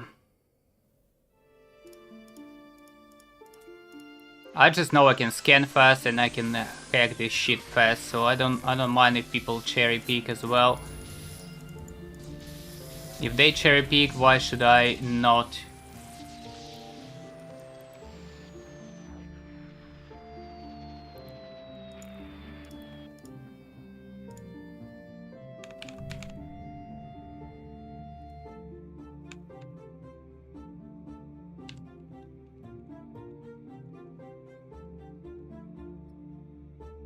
Oh, they left, okay.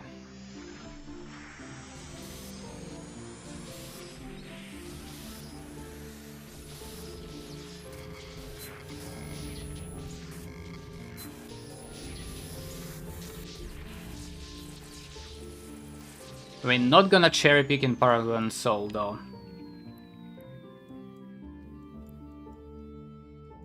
Just cause it's a fucking very lucrative.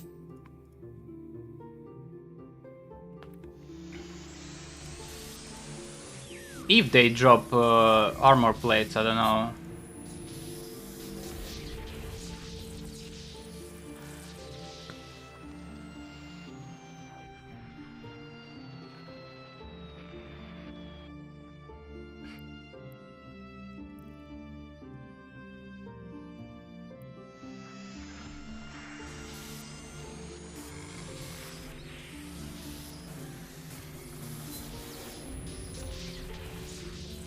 Like, I hacked this shit less than 10 seconds.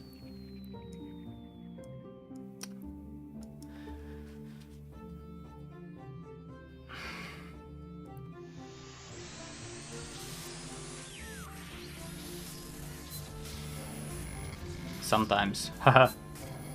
No, actually... What is this?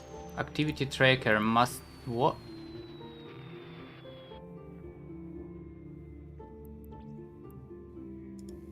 This one? I don't know what the fuck is that. Go. Warp drive active.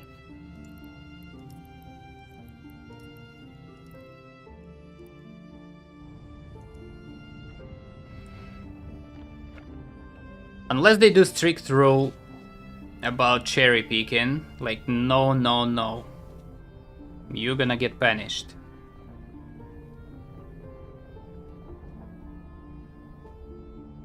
I don't mind it.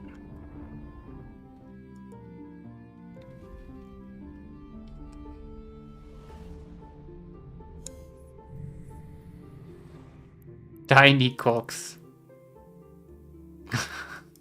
Nice name.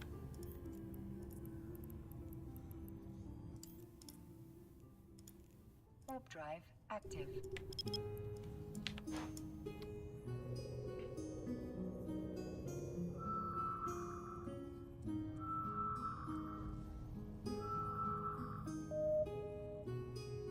At least side's been done.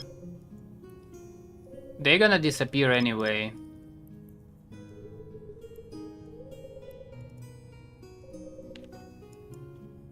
I think it's half an hour or even less, so...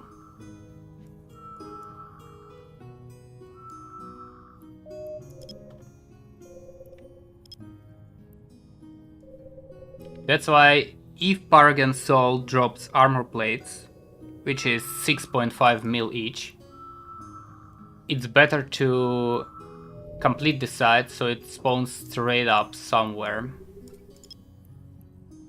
I had sites spawning in my system while I was doing something else, like another anomaly, and they just spawned, chain spawn was very good.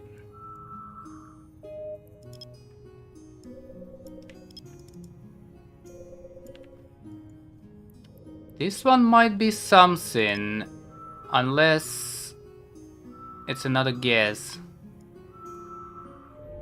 Yeah, fucking hell.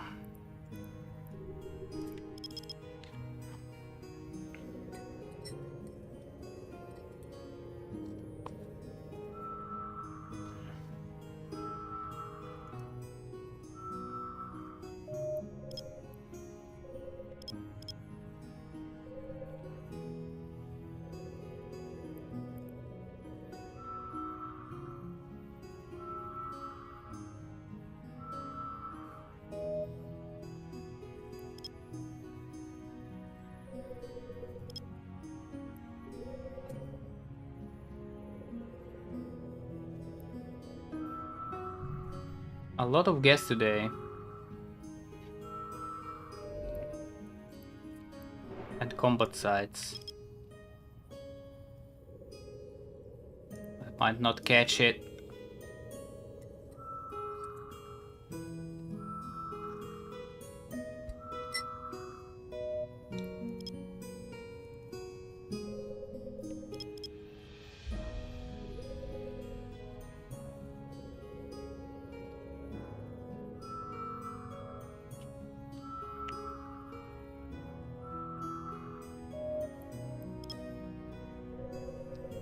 There's kinda strong signal here.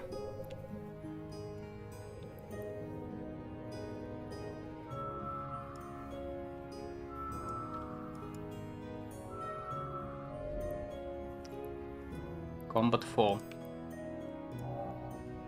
Another naval shipyard, I guess.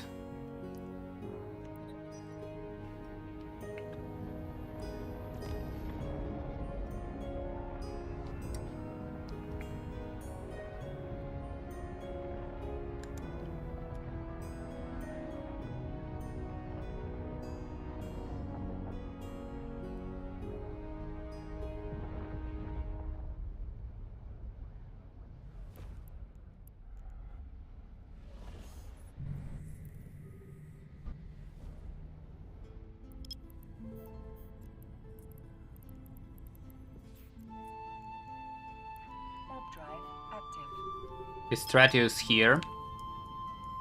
Need to scan fast.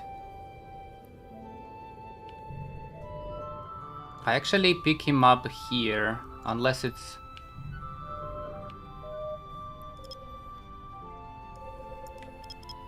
Unless it's another one.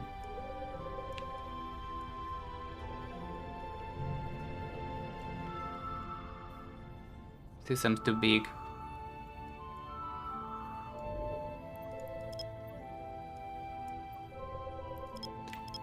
Level 3. Oh, whoa, whoa, whoa, whoa. What the fuck?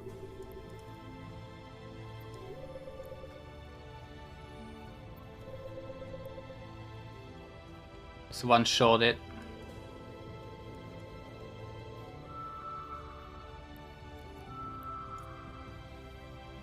Probably gonna need to warp there straight up. Go. Warp drive active.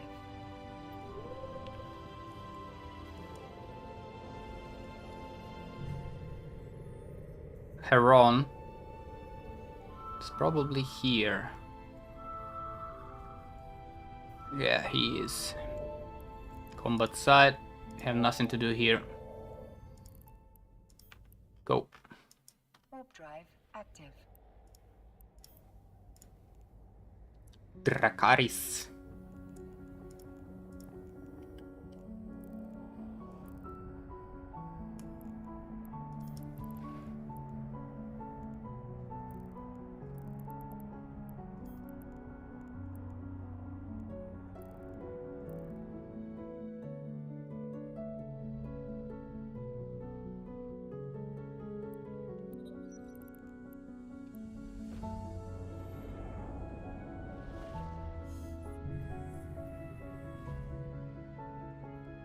Who do we have here? Oof.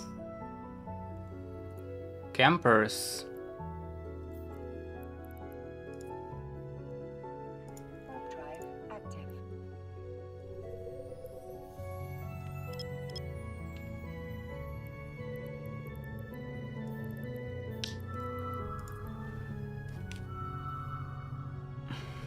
Not only these motherfuckers camp gates. What the fuck? They also camping anomalies. That's bad. Stubbers? Damna?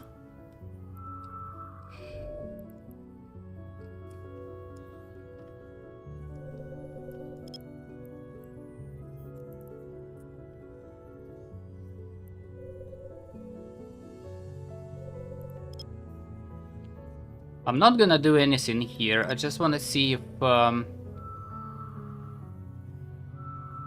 maybe sleeper side.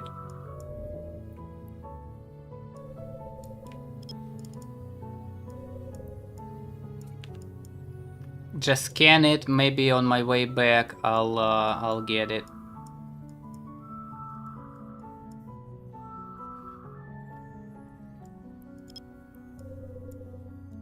Data 2.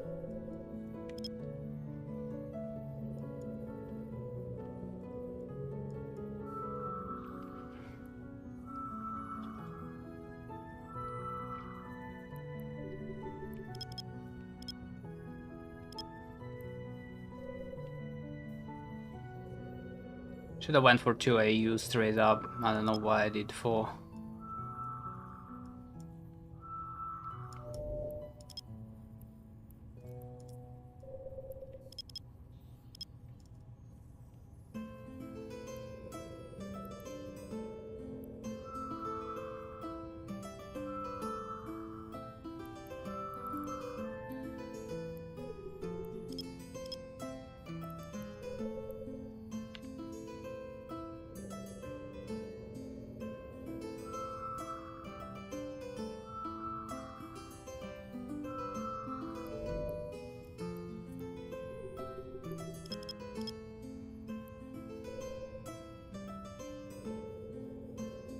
Two relics, 1 data.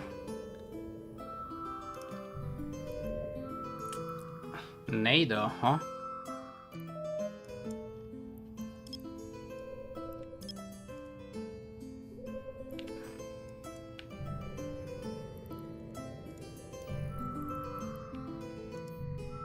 All these people on a C3N gate. Maybe fighting, I'm not sure.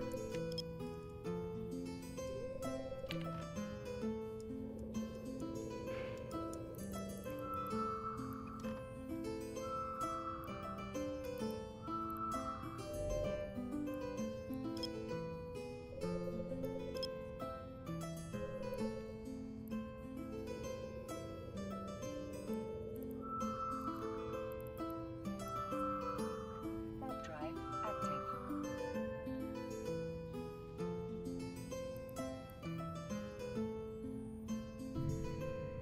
Pretty much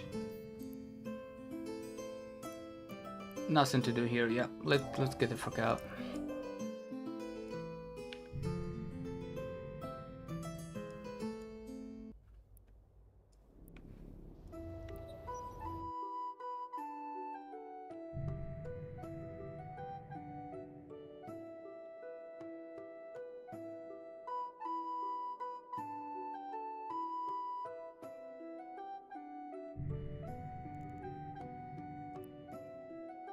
Warp drive active.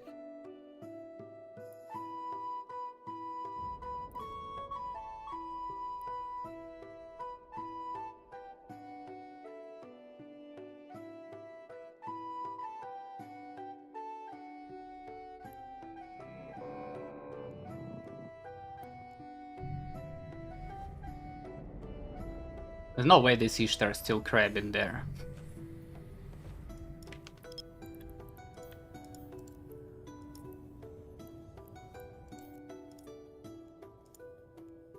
drive active.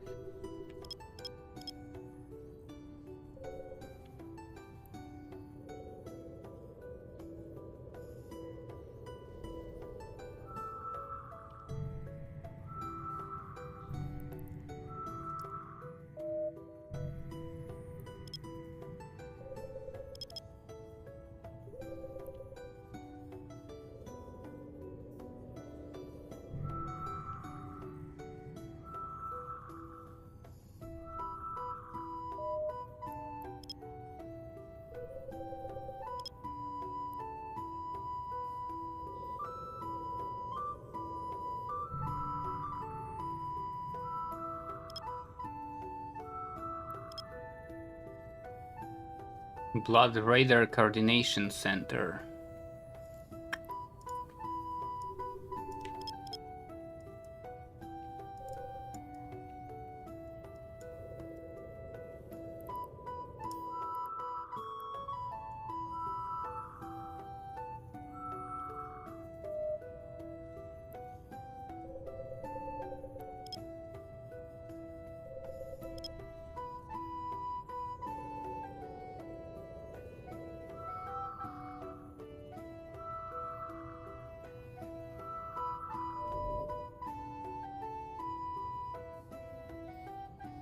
Was this data 3?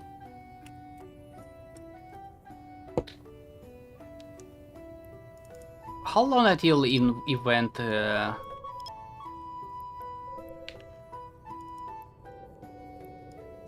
November 9th?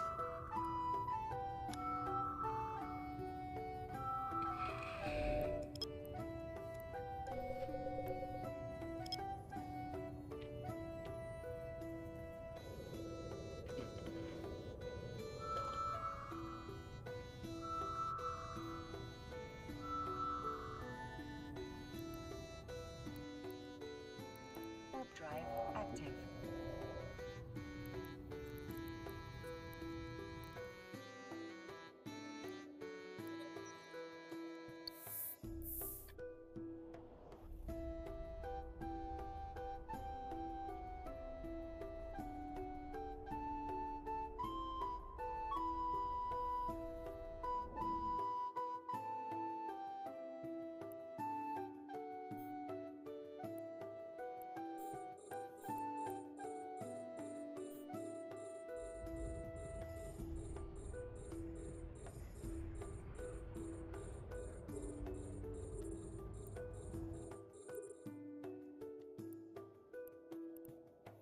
Almost there, 2 jumps.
Not in a corner, no fucking way.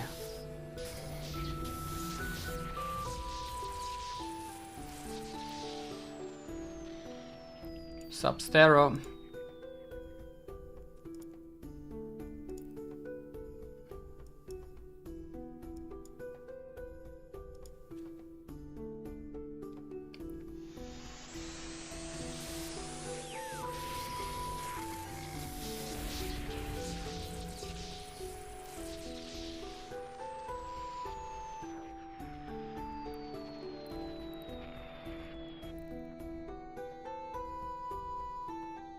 too easy, man.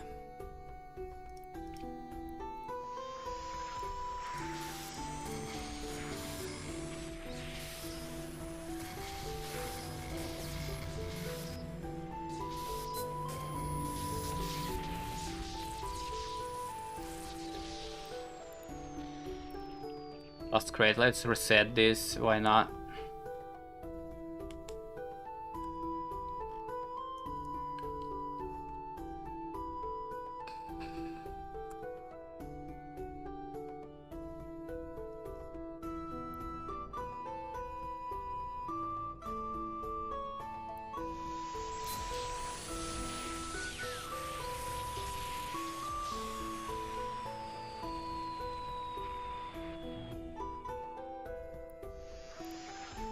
Okay, go.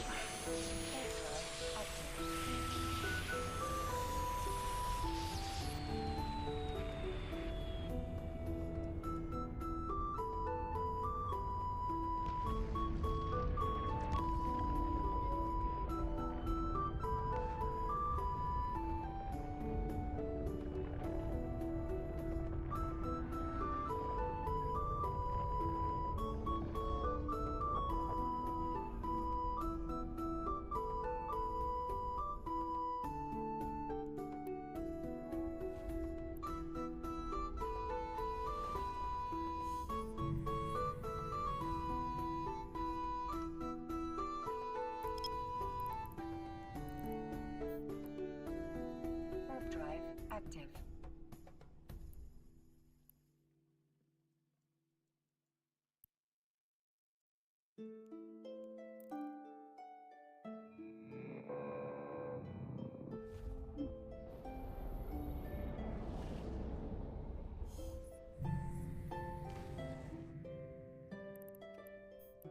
Who do we have here? Ligma, Sigma, Bowls. Alright. What I need is, I need bookmarks in every fucking system. Gimme Moon.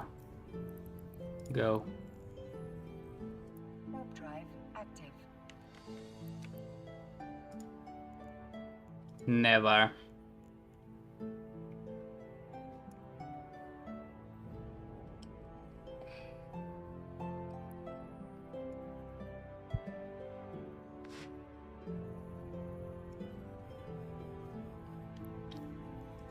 And I need some kind of testo here.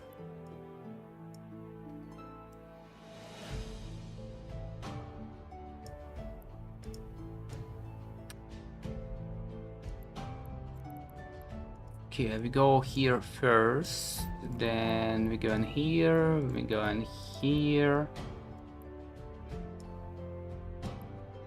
and we go in there.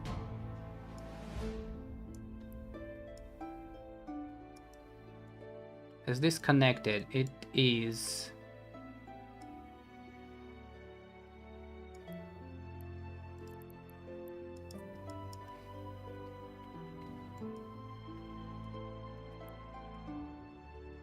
LG.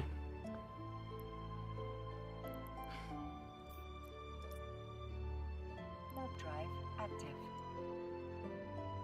And then how? 1, 2, 3.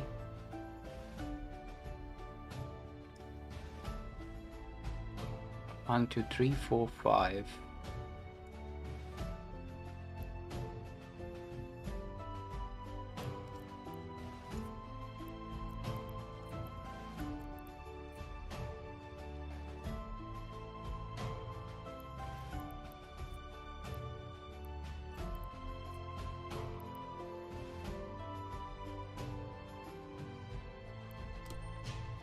And this one is Esoteria slightly, okay.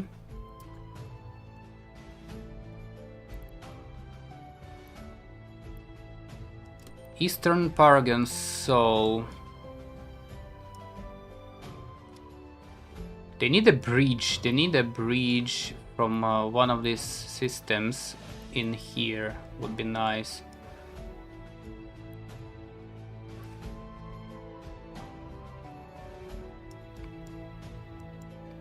Do I wanna go Eastern Paragon Soul?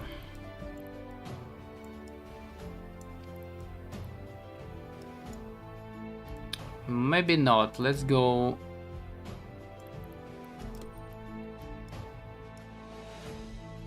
Check this constellation.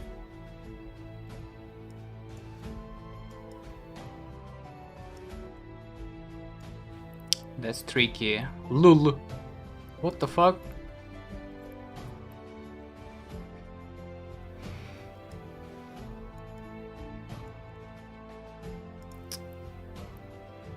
One, two, three, four. I think like that.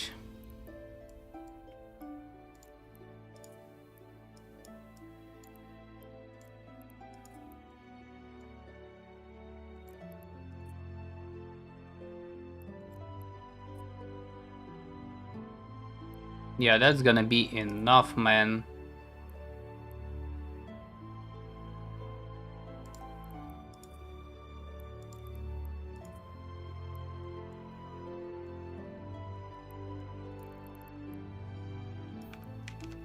That's gonna be enough. Sansha.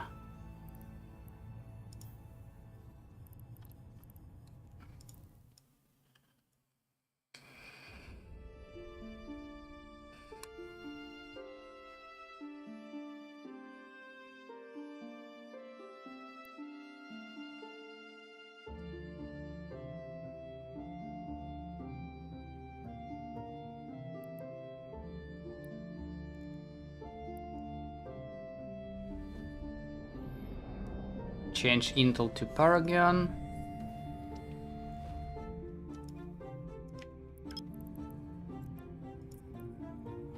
No locations, sure.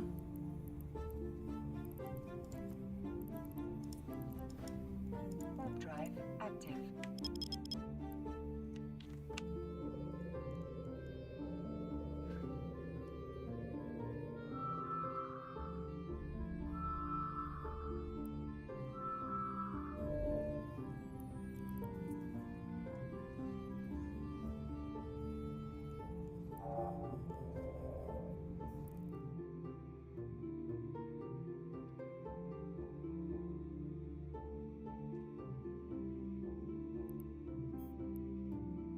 Warp drive. Paragon Soul, Better Call Saul.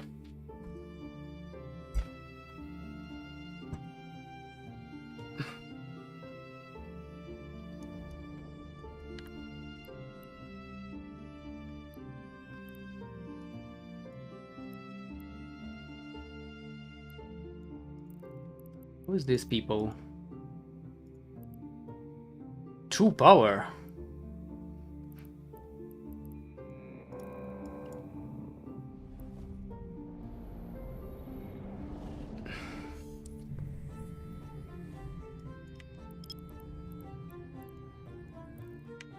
Nothing here, but that's fine. We need a bookmark. Warp drive active.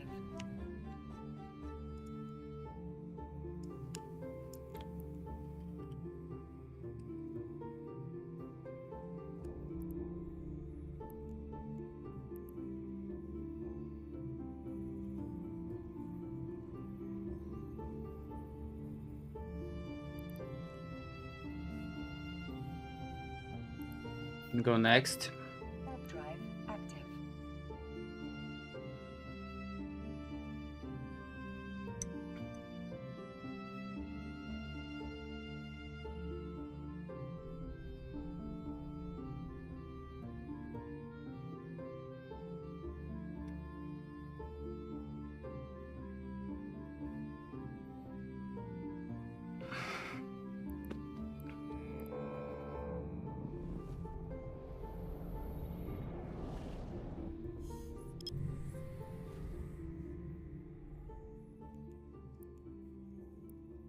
Warp drive active.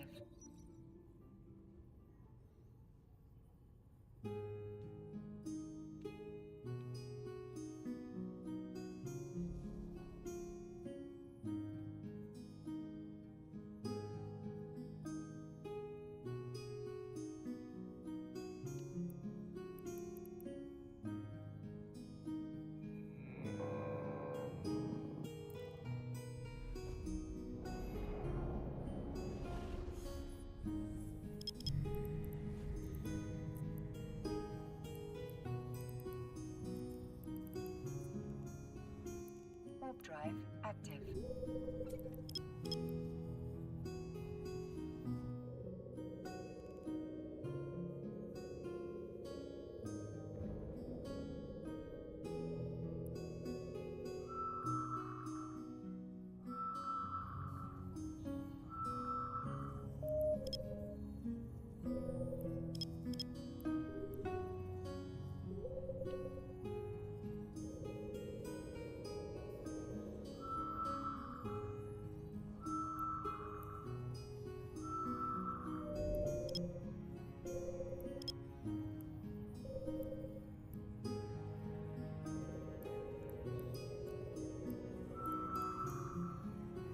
Data 3.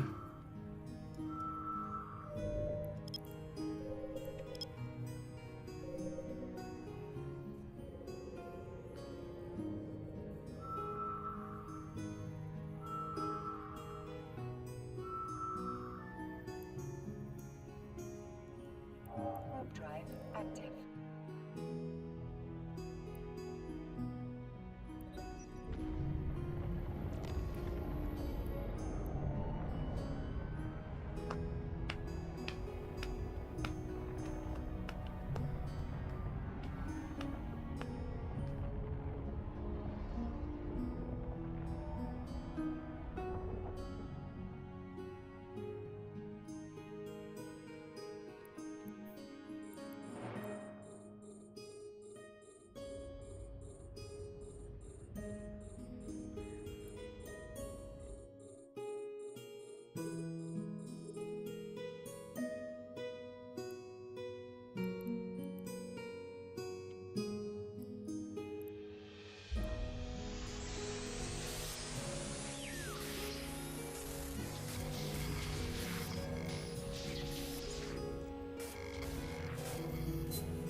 Really?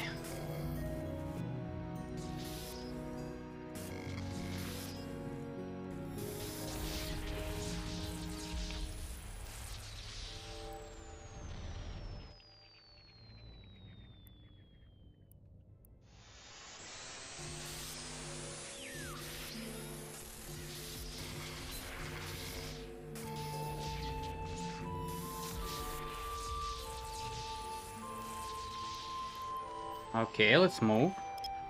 Warp Ooh, drive no. active. No, no, no, no, no, no.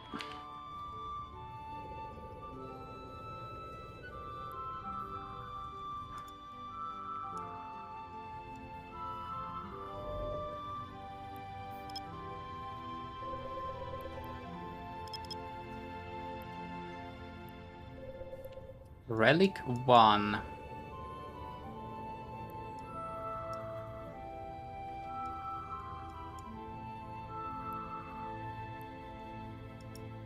Ruined Sancha Monument. Are they look the same? So let's find out.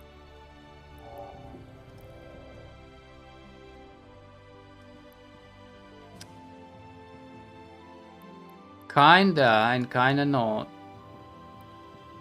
Oh, that's the wrong button.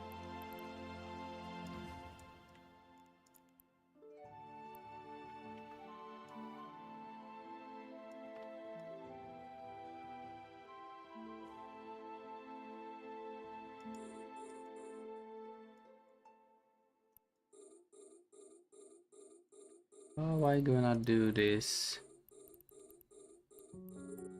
It's a 6 crates. Pretty much same. I think I'm going like this.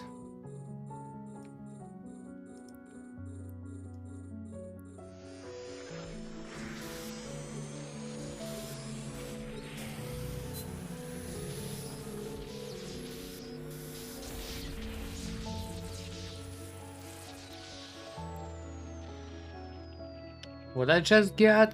Armor plates and current pumps.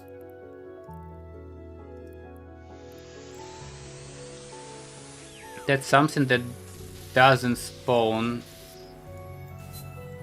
in Delph, I think.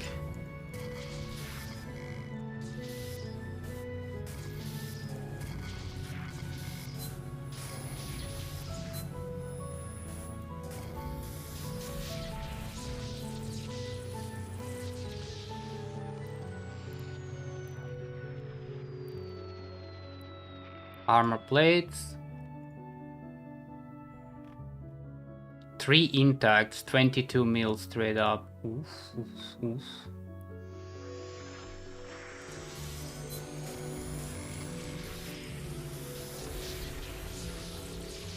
We get in there, we get in there. 3 intacts, need more.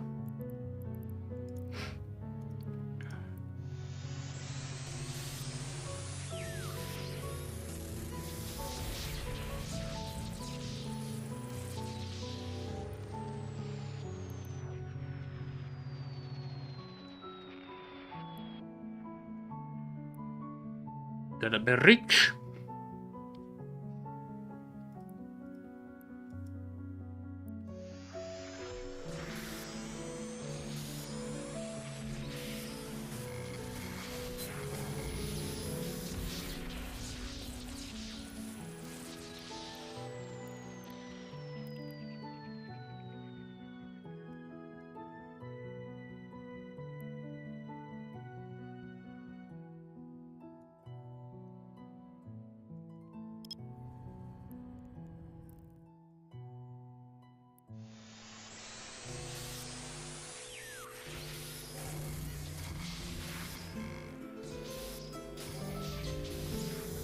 Kinda makes sense to snipe relics.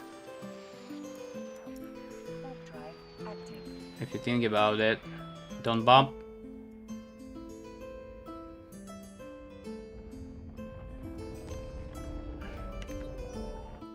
Just ignore data.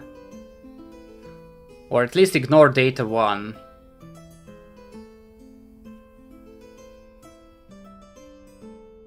Data 1 really annoying. Data 2 is fine.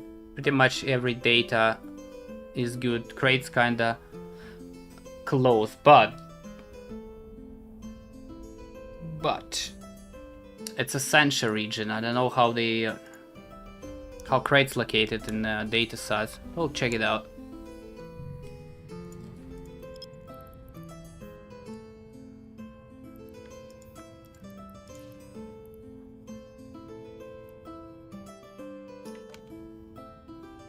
What are those?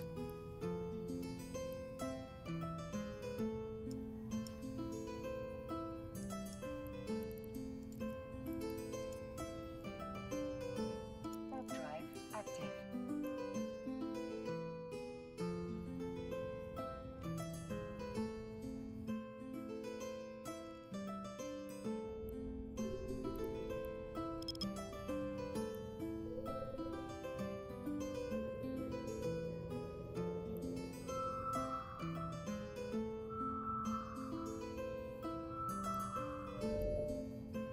Oof, okay.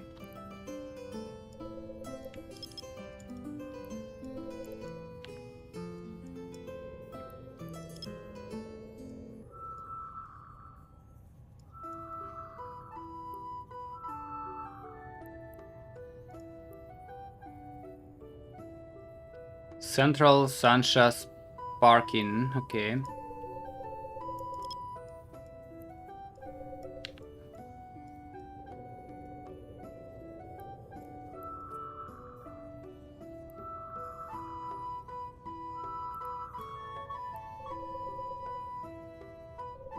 Where is this signal?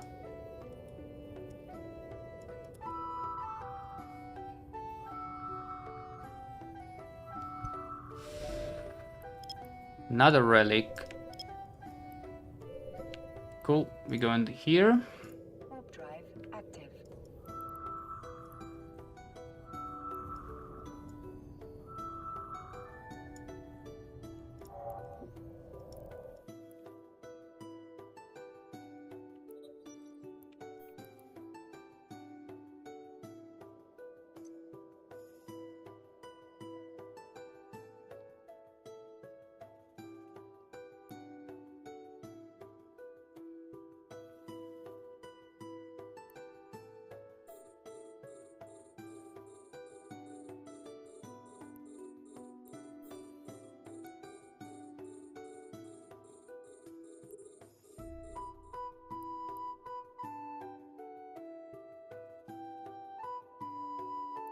Just like that. 2 armor plates, 14.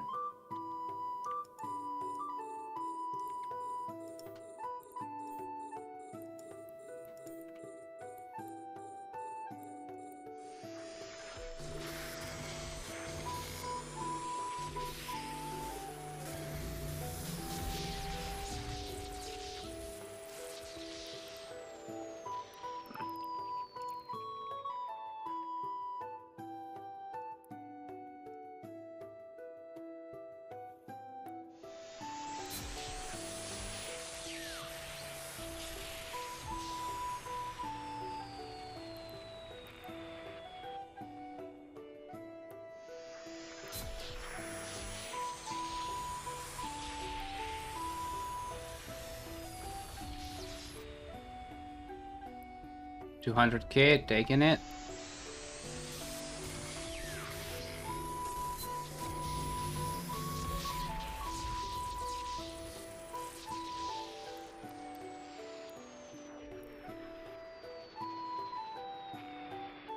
Zero, fucking hell.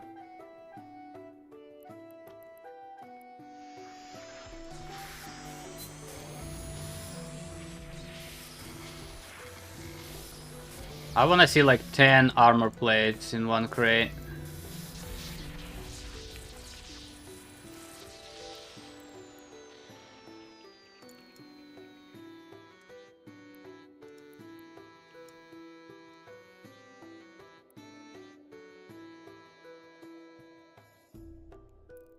Can I shoot it?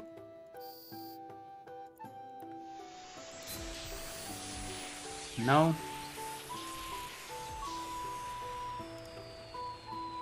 Too bad.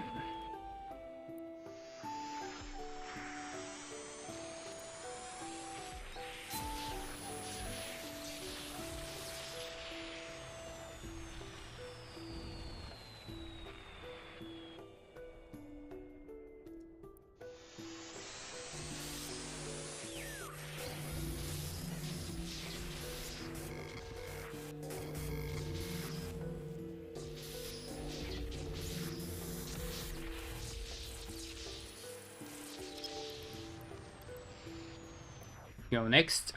Temple site. Active. Level 2.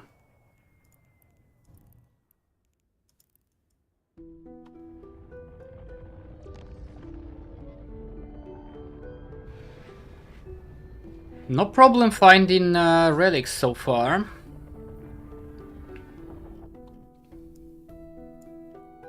Aha, same, kinda same. Let's start from here.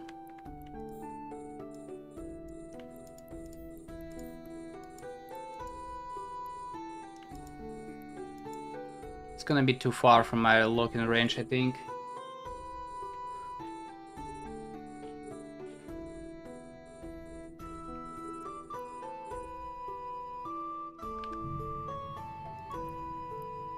Current pump. One intact.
Go, go, go.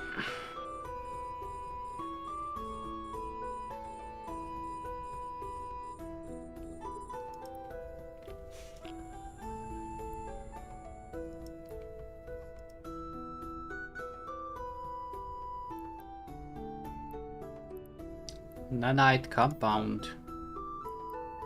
Sounds expensive as well.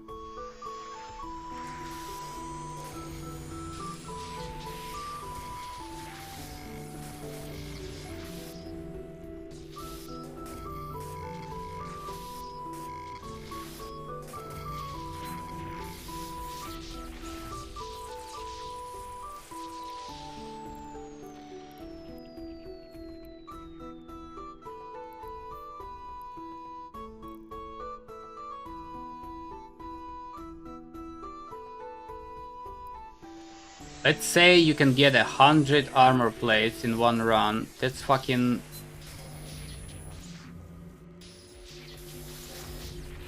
That's 600 mils? Warp drive active.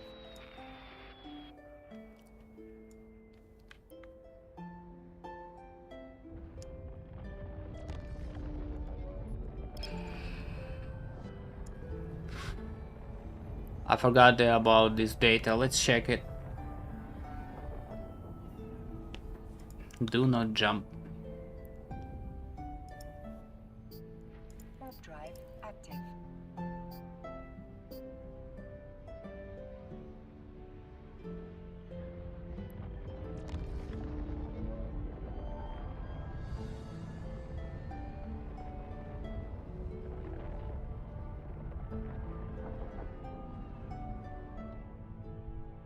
How it looks. Holy fucking shit. No, I'm not doing that. Warp drive active.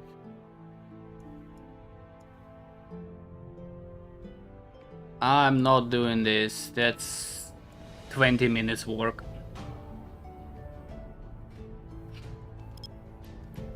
Level 1 data ignore. I'm not too fast. I'm not fast enough for this.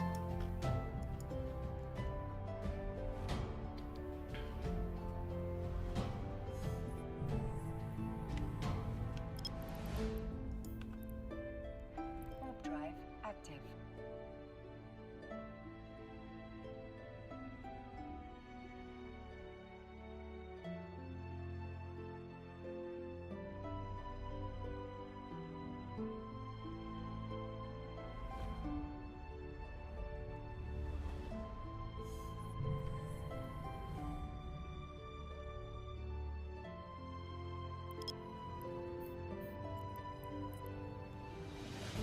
Another pocket.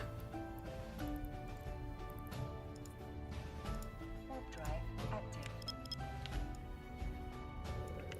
Let's get bookmark. Ah.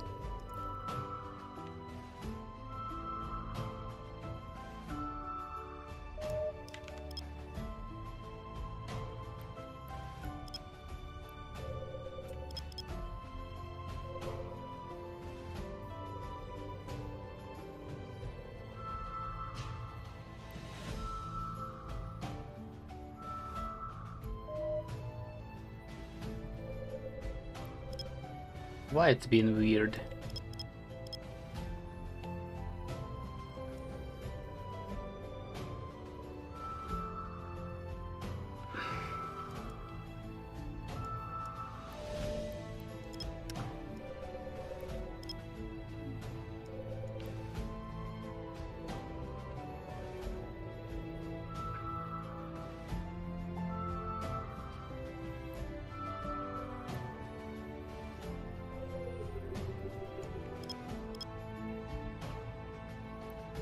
I think this signal was here, I'm not sure. Somewhere here.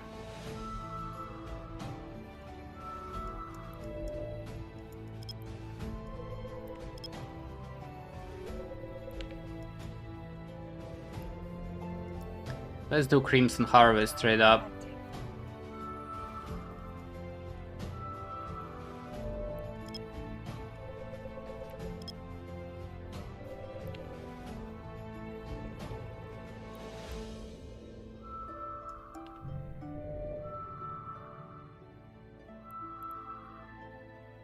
2 Crimson Harvest.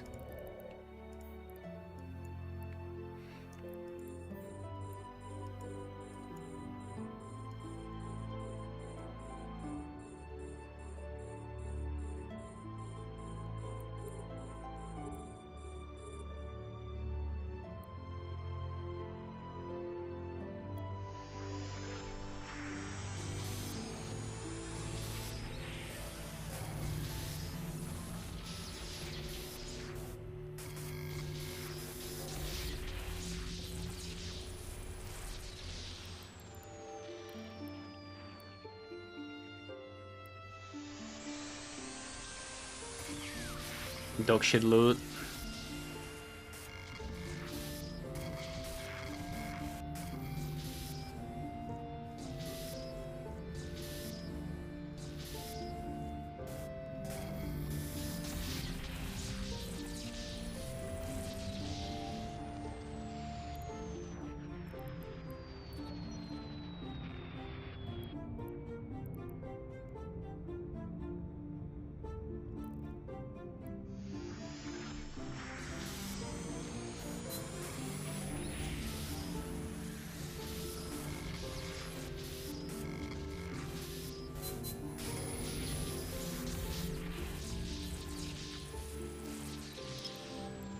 Let's go next. Warp drive active.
Right, I think if we move in, go. Active.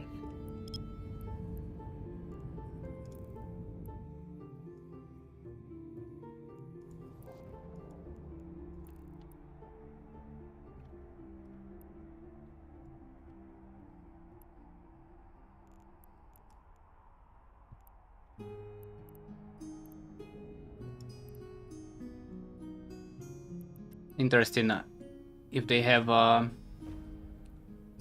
any gas constellations.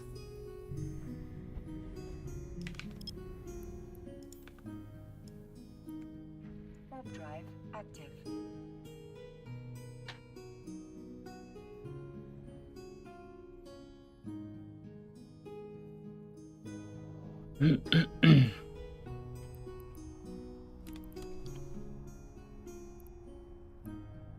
Can I get info on constellation?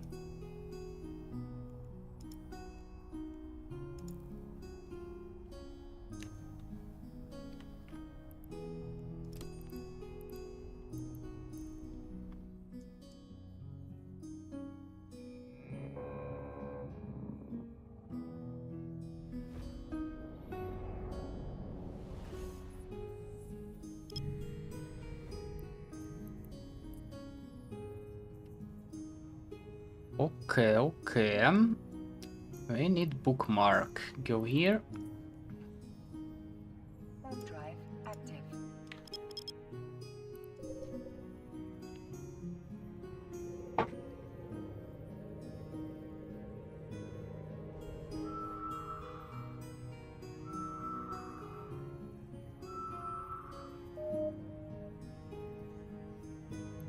$20 on 8, that's something level 1.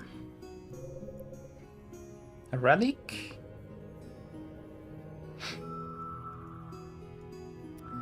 I forgot to make bookmark. Wormhole ignore. Go. Warp drive active.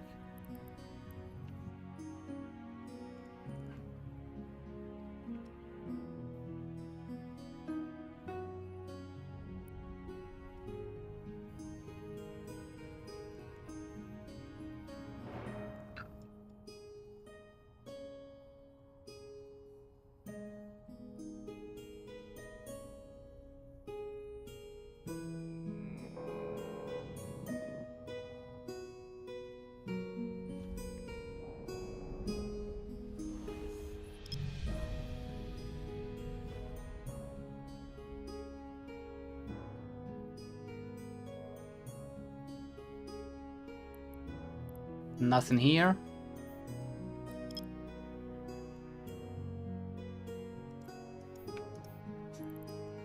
Warp drive active.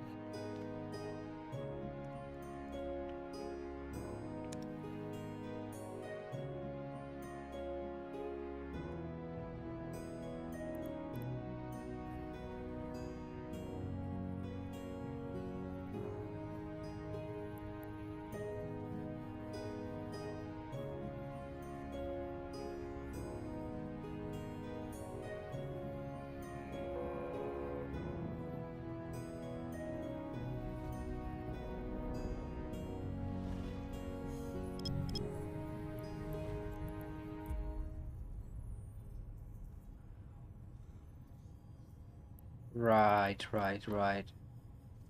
Give me moon. Warp drive active.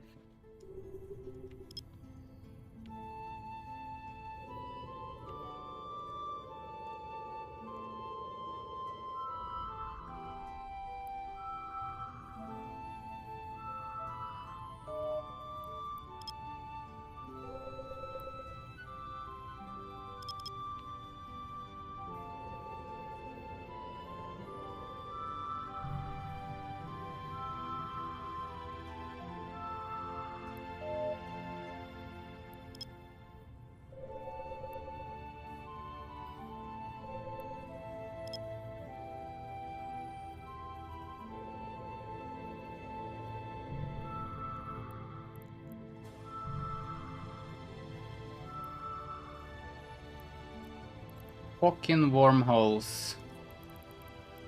Let's go. Warp drive active.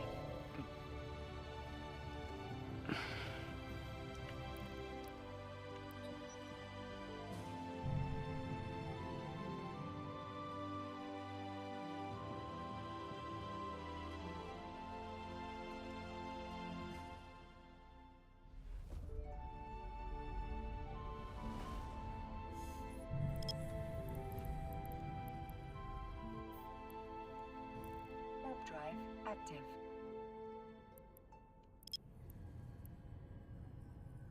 Gunshot demon. Scary.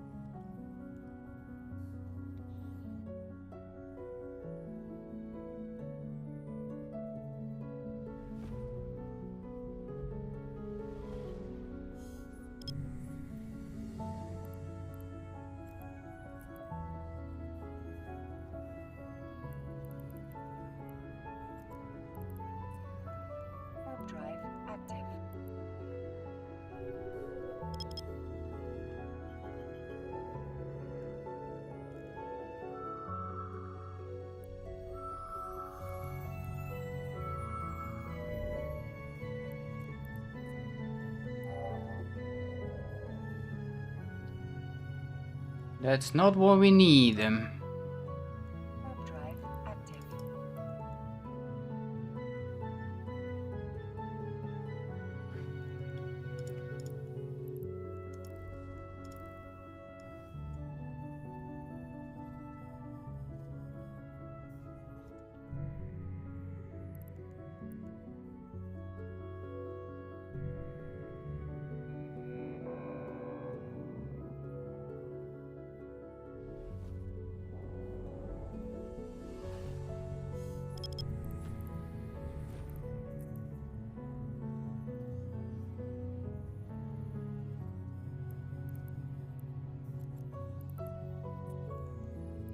Warp drive active.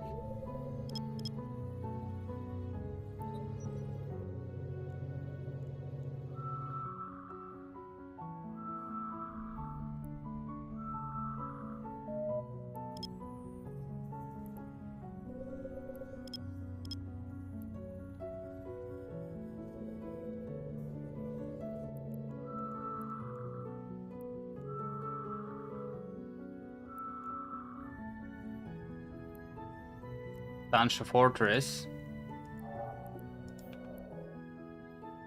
Warp drive active.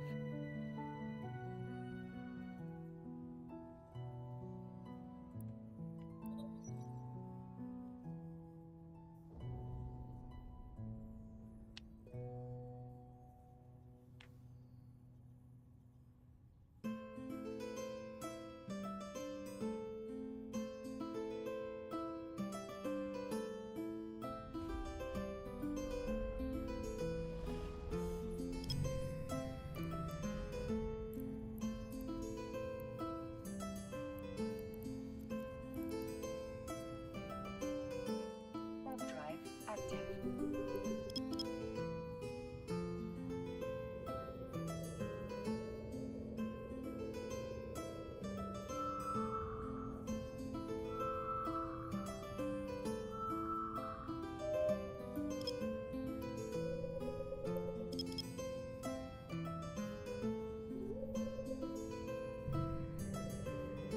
Heron.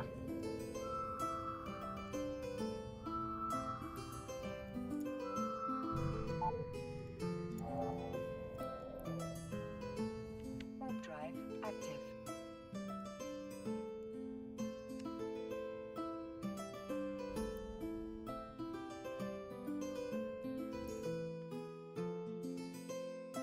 Okay, fine. He just yoinked my shit.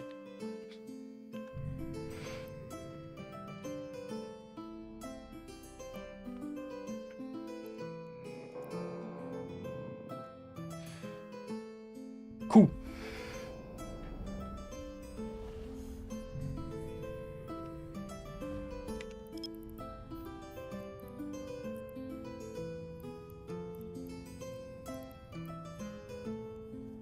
Warp drive active. Need to go fast. This guy's scanning as well.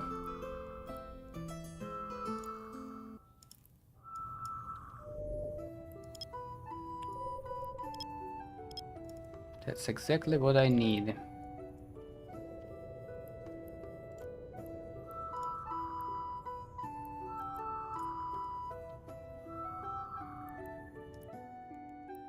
Warp drive active.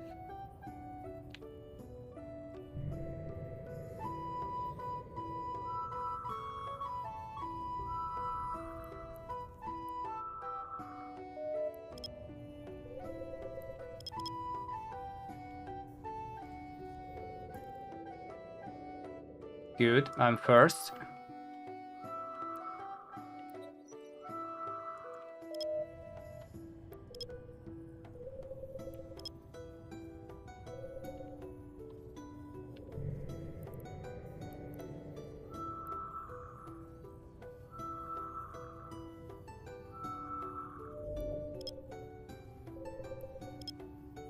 Ooh, Relic 3.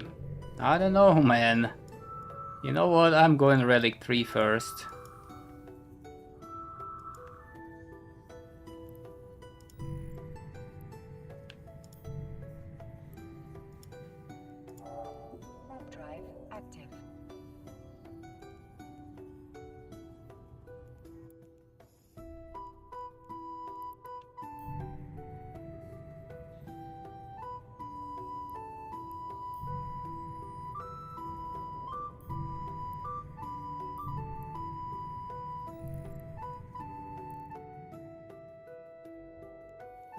I'm good, bro.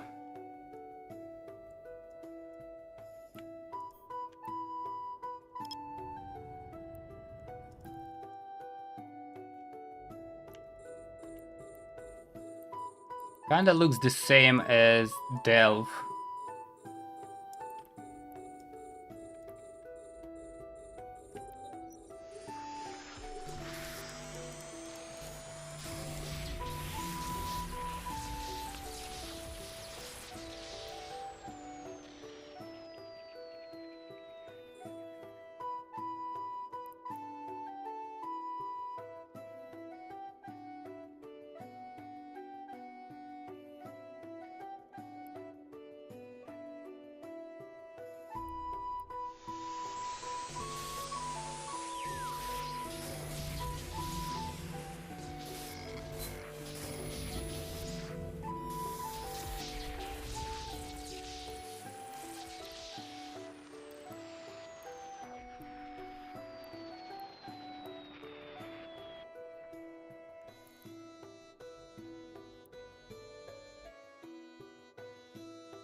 These cans too far away from each other. I don't like it.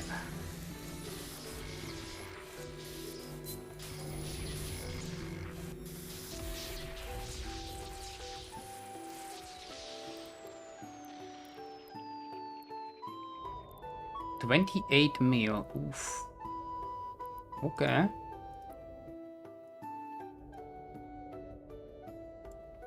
$13 mil.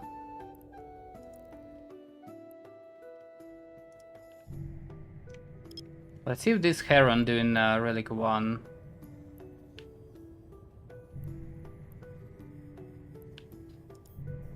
He is, okay.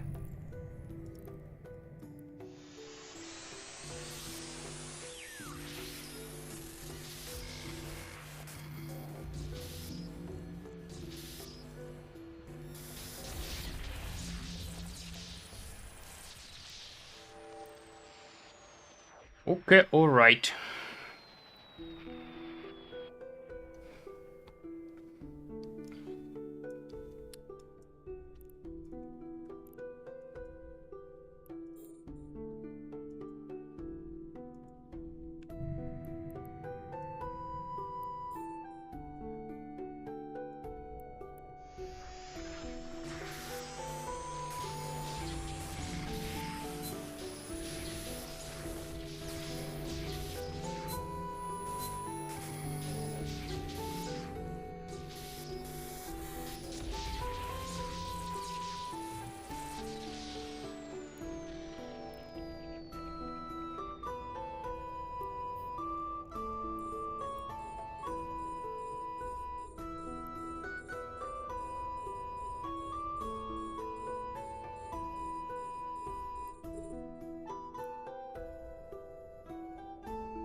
Half a mil.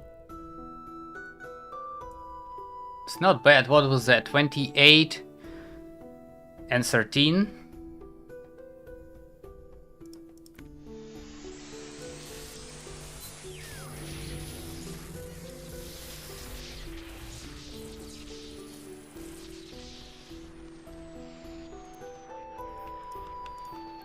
Let's go.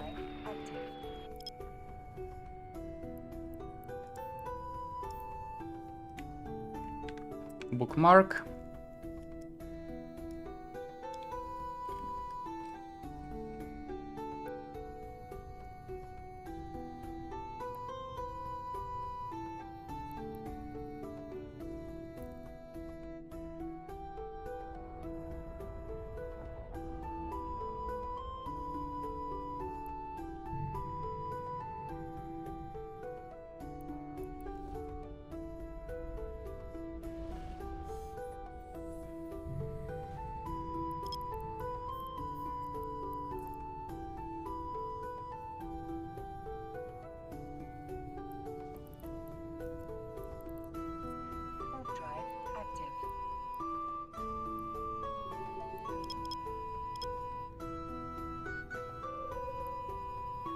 Pacifier also doing this. Holy shit.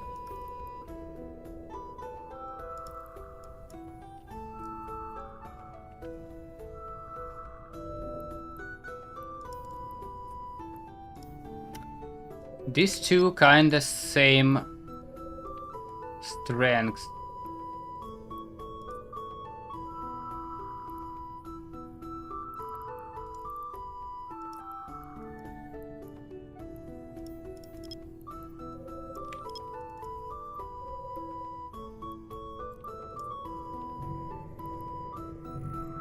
He might be there already.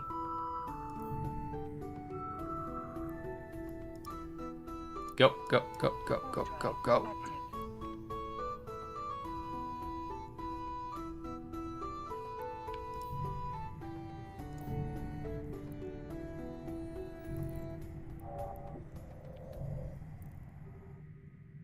First, let's go.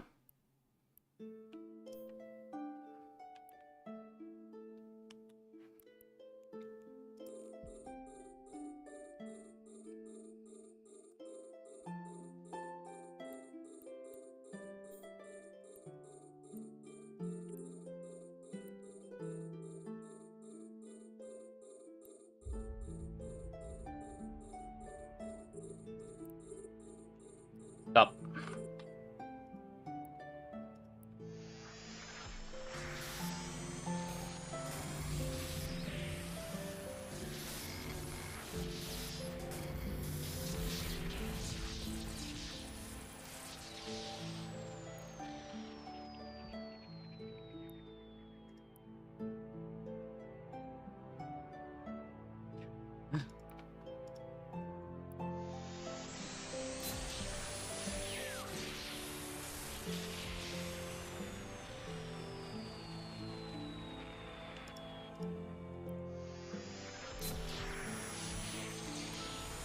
Not very good relic though. Unless last crate is good.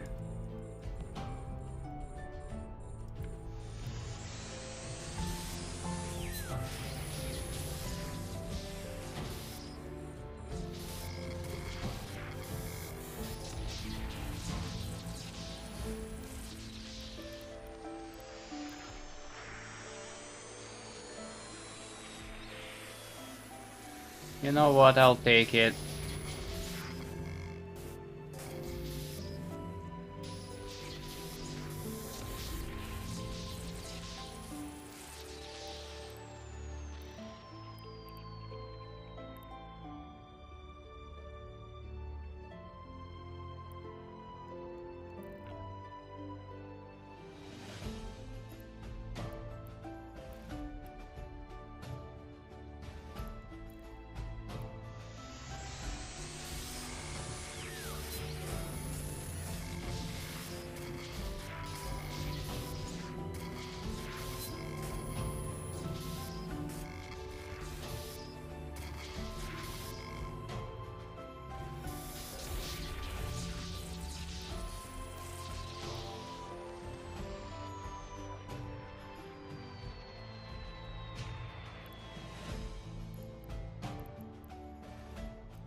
Where is this?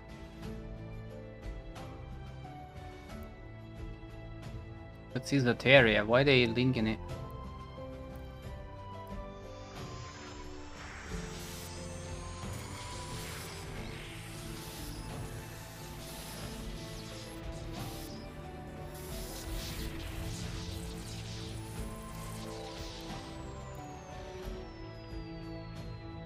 Drive active.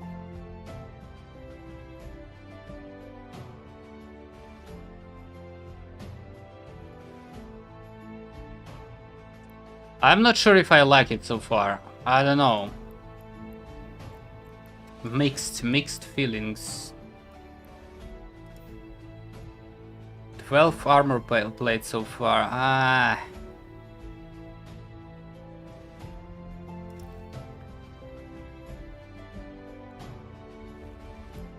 I forgot to bookmark.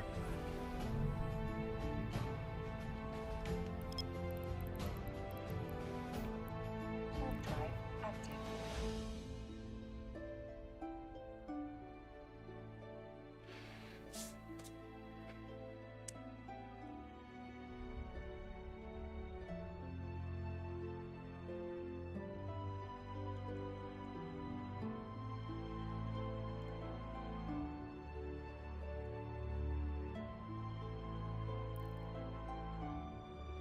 Lul.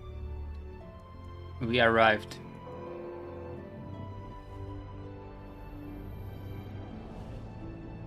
Anybody lives in Lul? No? No one's lulling?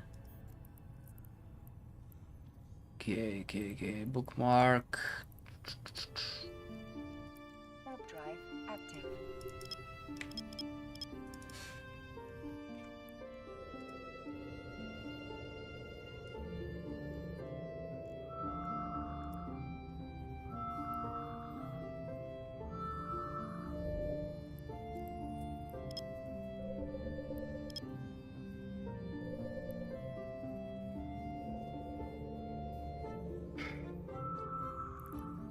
B1D Kronos.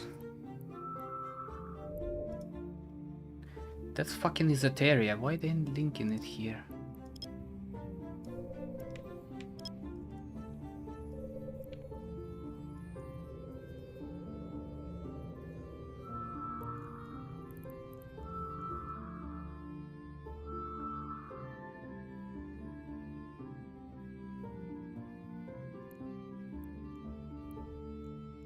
Warp drive active.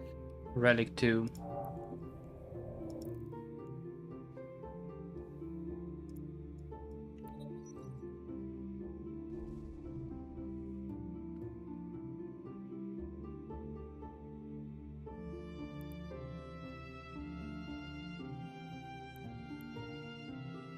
Okay, we need big money here.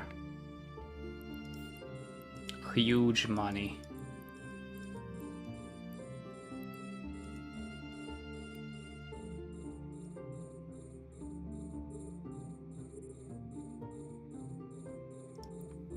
That's not huge money. 0, fucking hell.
Heavy? Why is that?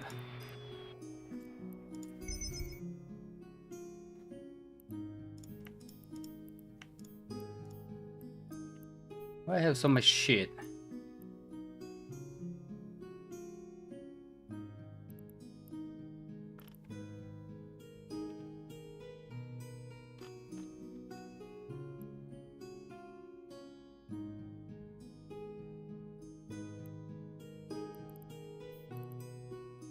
Fireworks heavy, 73.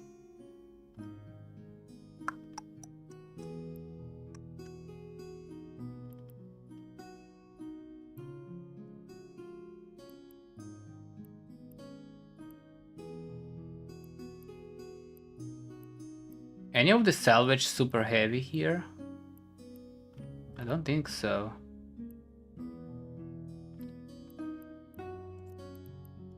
Shed it.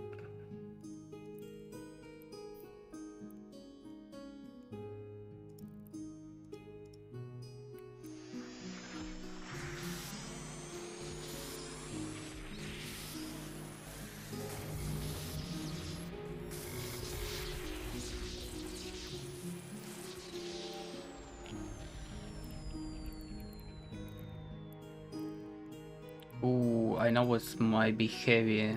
This one? No. Blue loot heavy.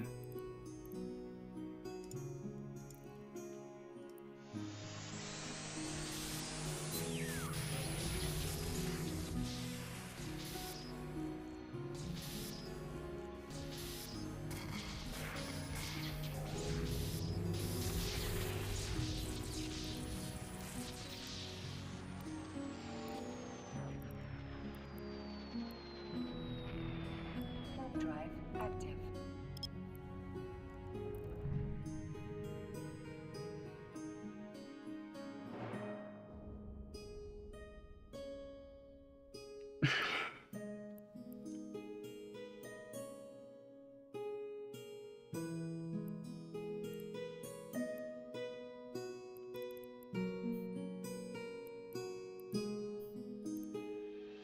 Mutant Lord, holy shit.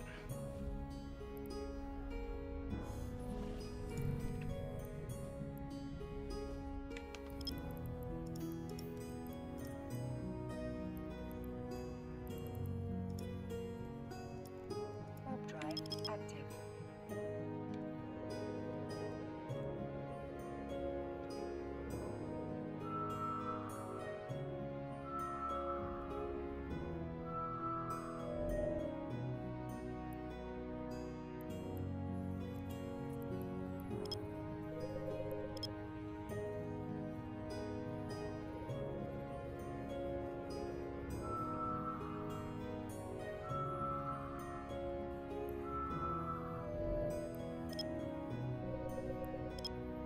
Data 2, let's check it out, how it looks.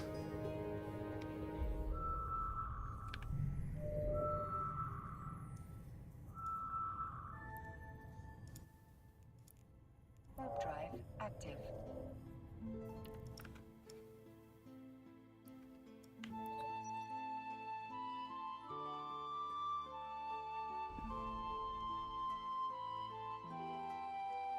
If Ken's close, I can do it. It's kinda same. Let's do it.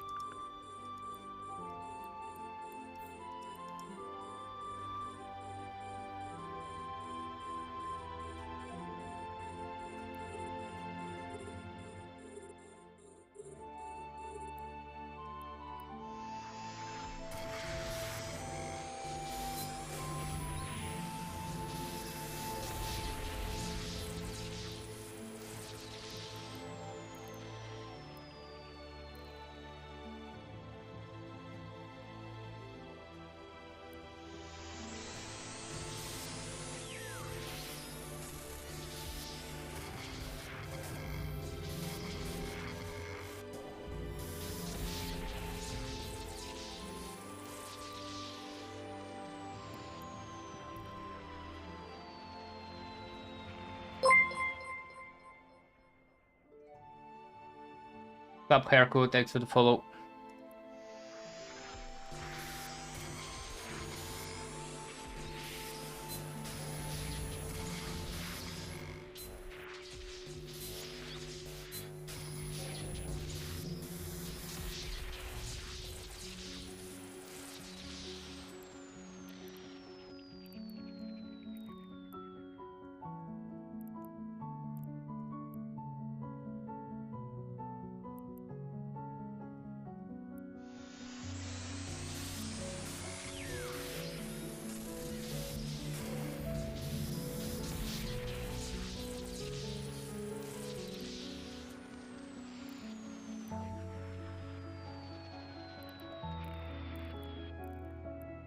What was that? 1.5? Almost 2.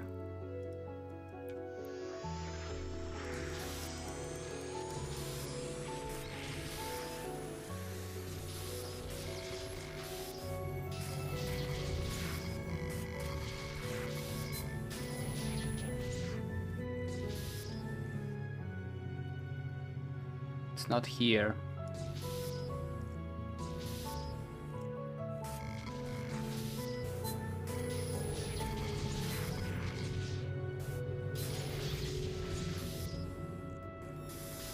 Got it.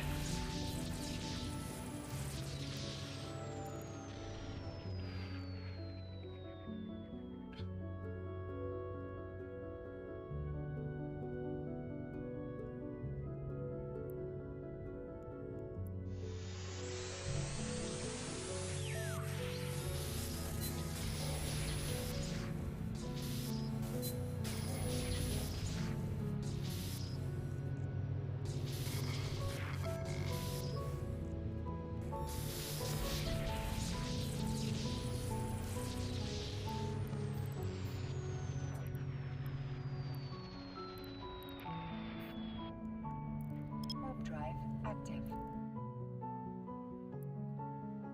I don't know how I feel about this Paragon Soul.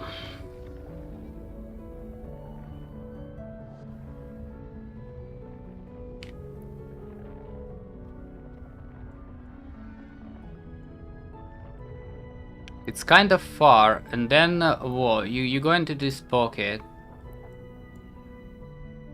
and you cannot breach. Well, you can breach here and skip like 3 systems on your way back. Then here skip a lot. 1, 2, 3, 4. Get out.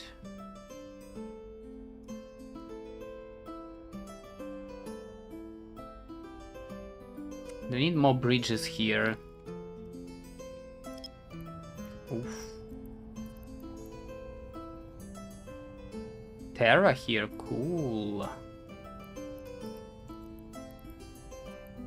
Warp drive active.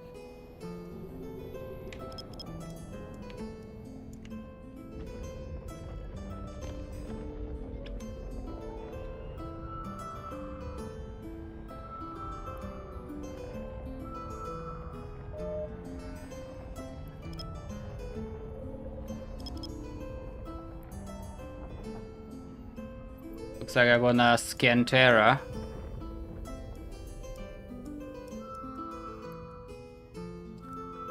Should I put probe straight up on a bookmark? Anyway, result, keep that.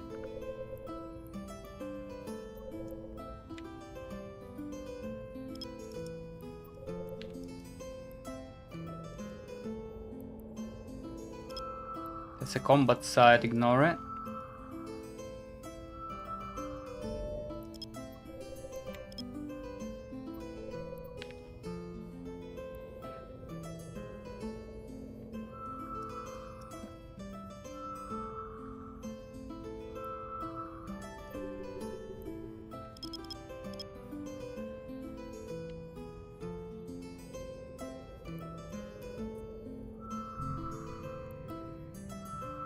CALDARI shuttle, alright.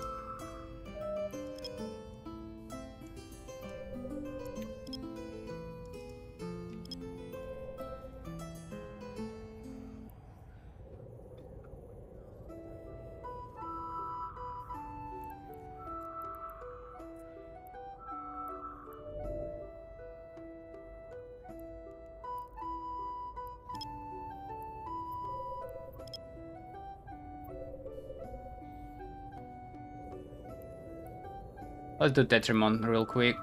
Warp drive active.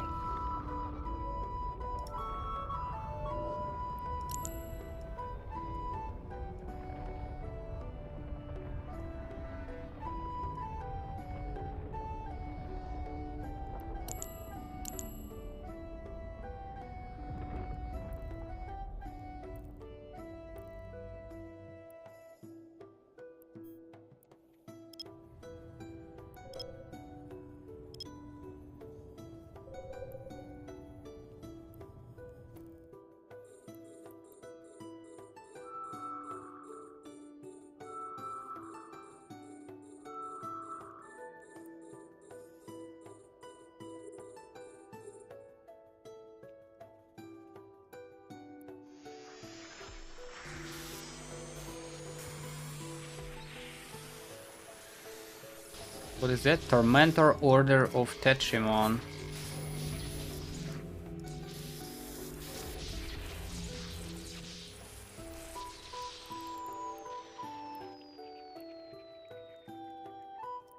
The fuck is Tormentor? A more frigate.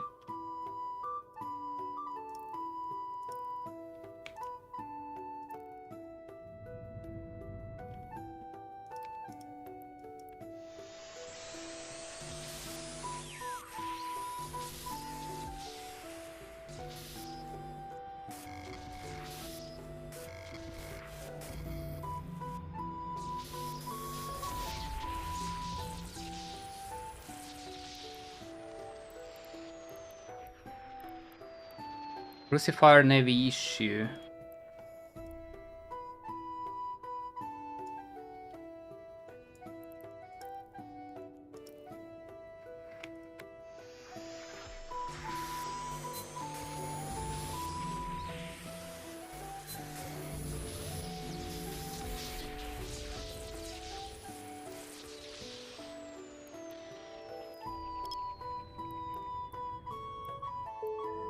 Warp drive active. Good.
Warp drive active.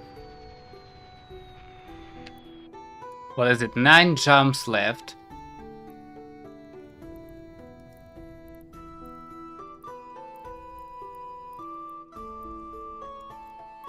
What's my cargo without blue? 288? I don't like it.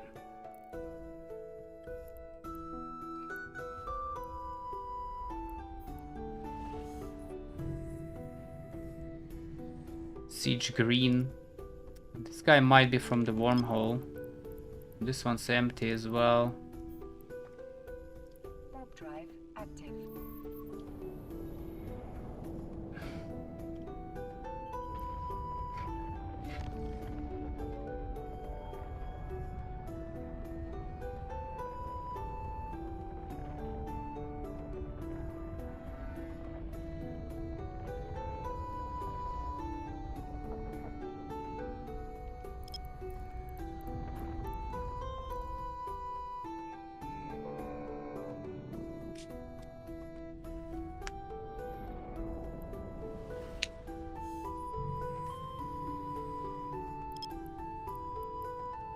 Empty.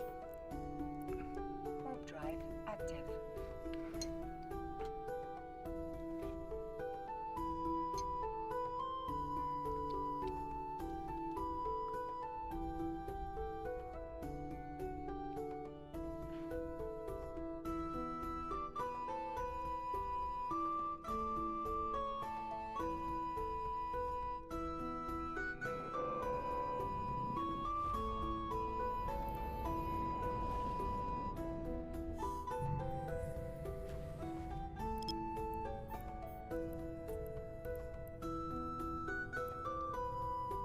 Where am I?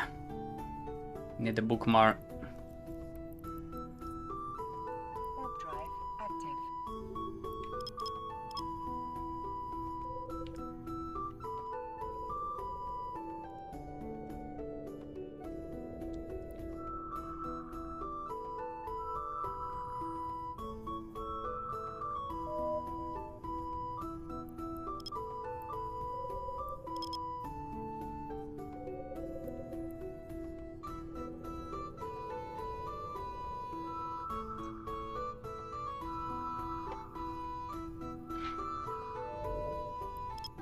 No relics. Data 2, okay.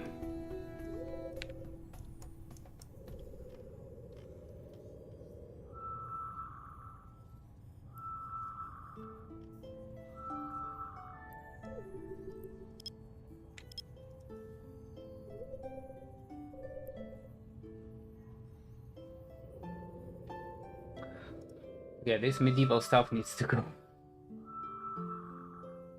I'm kinda tired of this shit.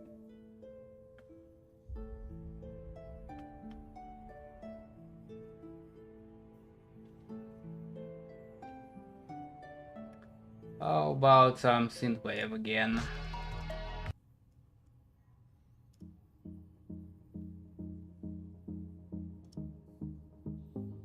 It will do.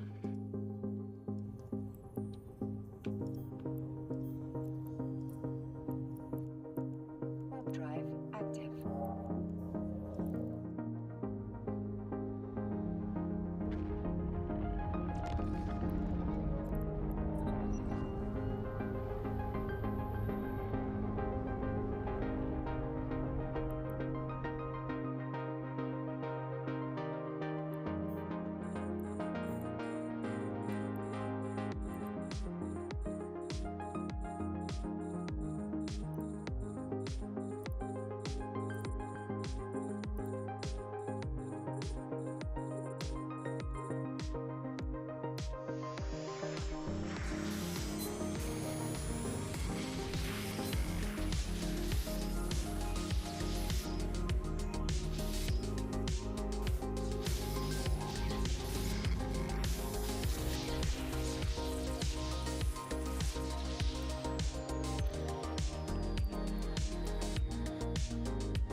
Reactive armor hardeners, that's a nice blueprint.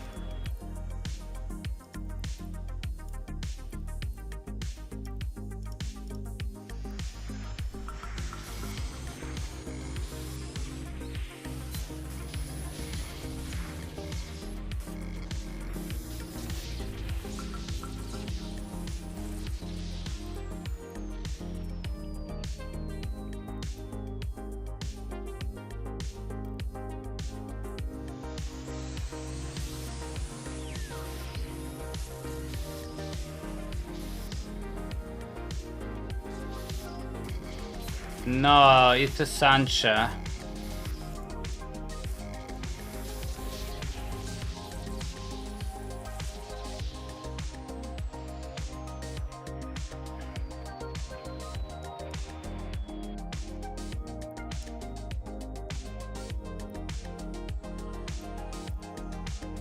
A place with the very expensive armor plates from the relics.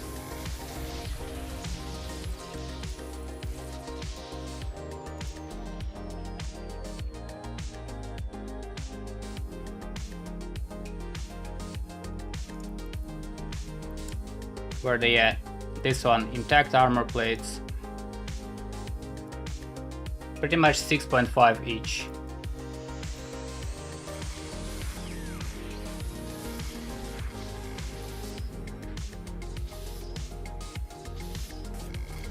But I wouldn't say I've been lucky so far to get in them.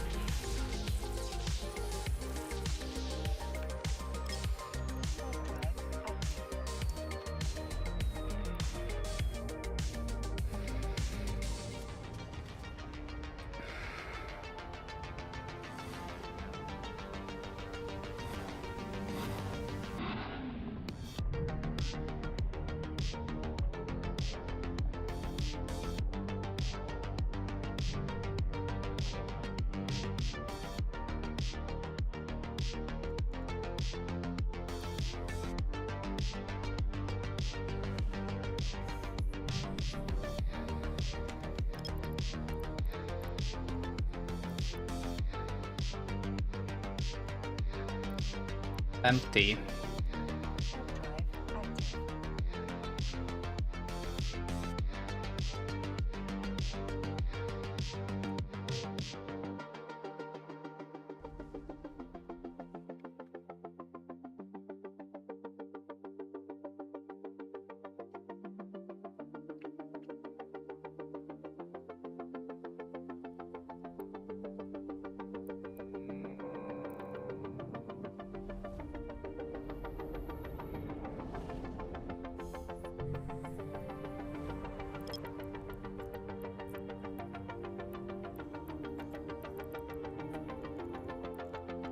Drive active. Drive active.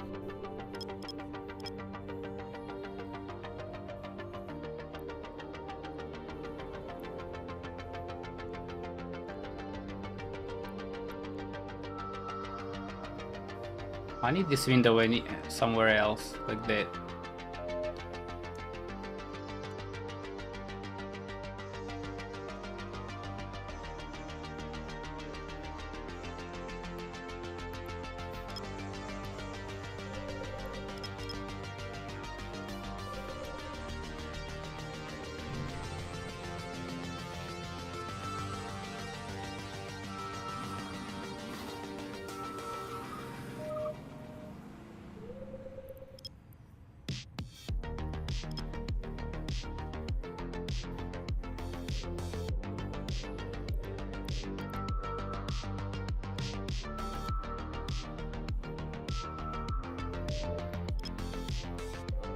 Data 4.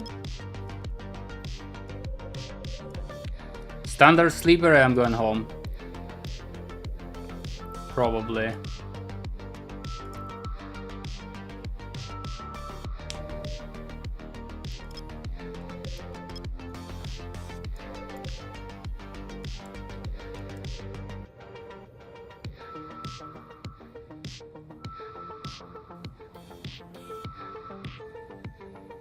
God damn it.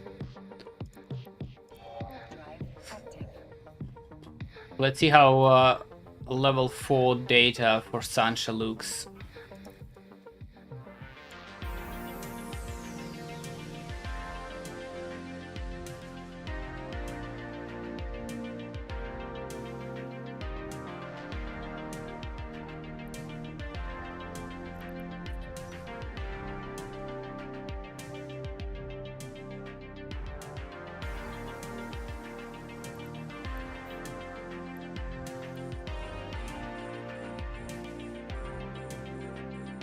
How am I gonna do this?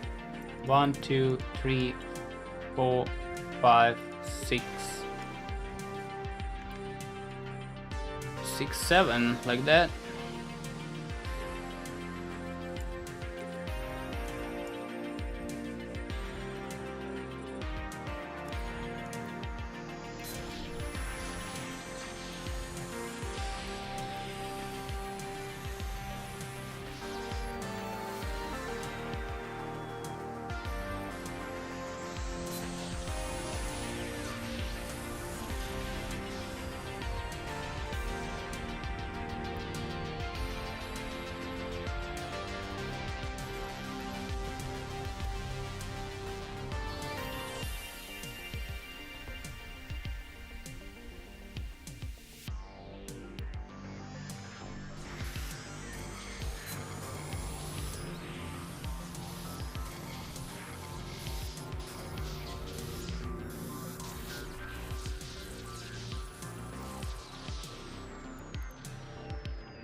Oh, really?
Lancia should drop something different, not Takmali or what was that?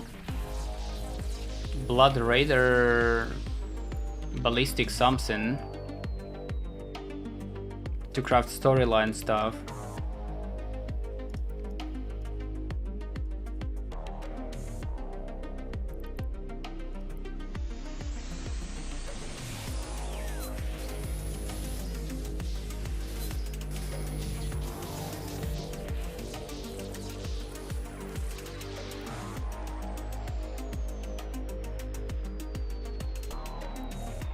Kinda dog shit so far.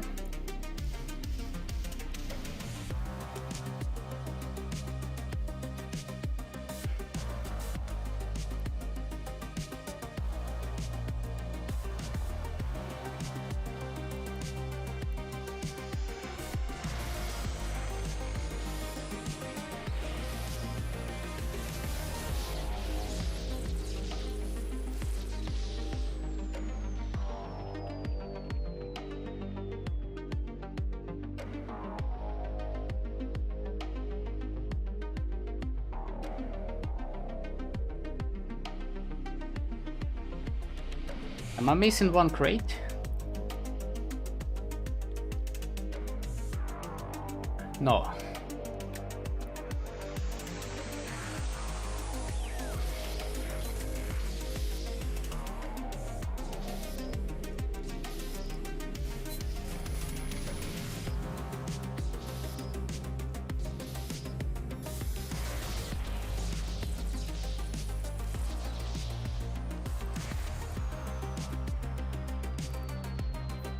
Okay, let's move.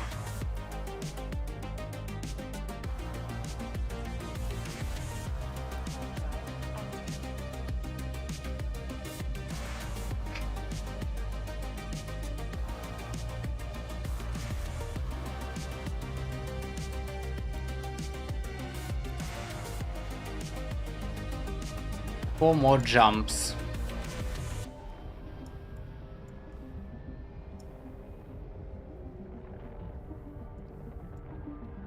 I might actually go here after and check this eastern side.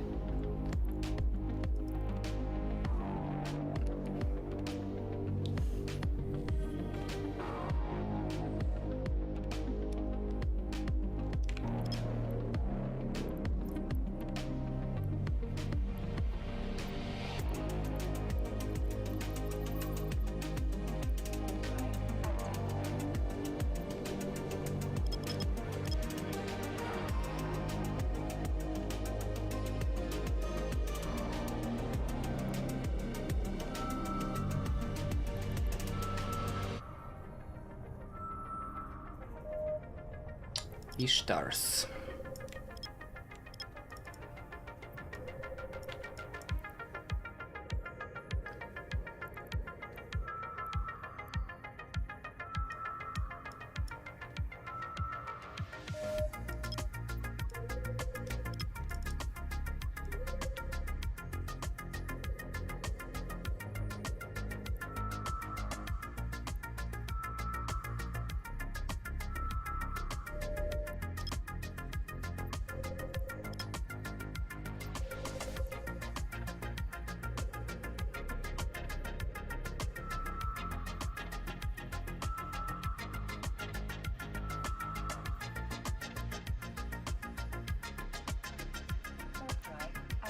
Level 3 data.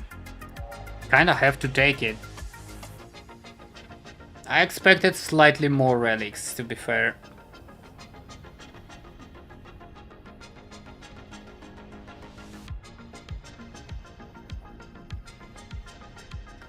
So these two Ishtars. What's a payout range? Like 3 hours, 2 hours? For ESS.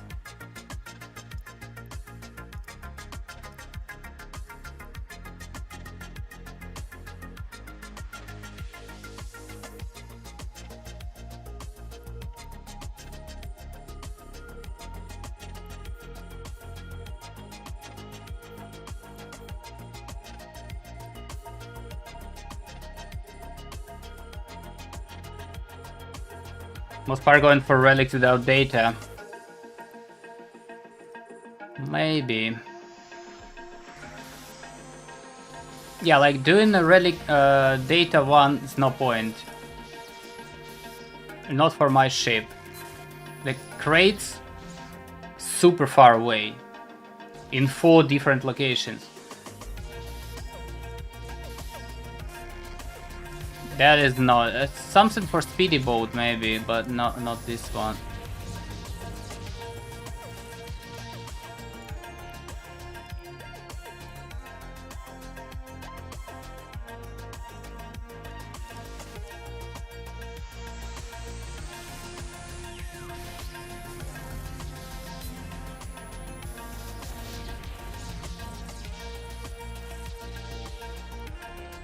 When it's close like this, 20, 15 kilometers away, I'm doing it.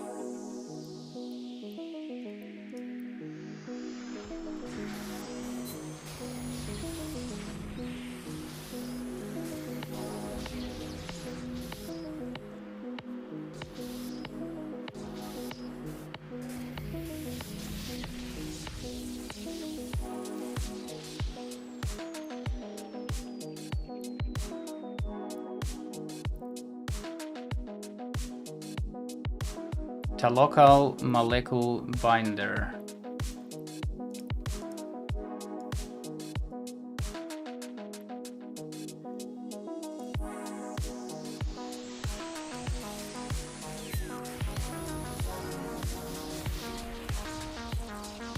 Okay, let's take it.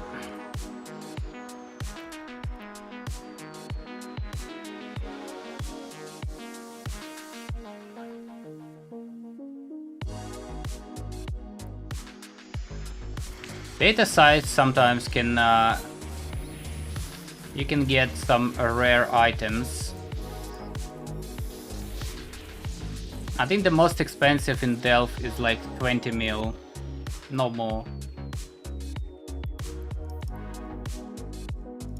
In Sancha, I don't know what drops, no idea.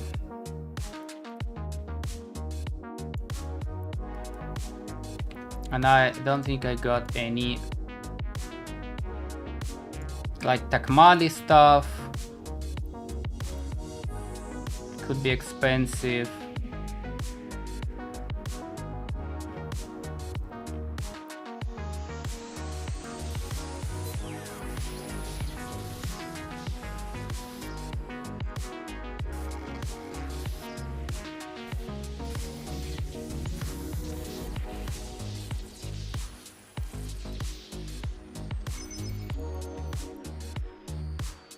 Heavy.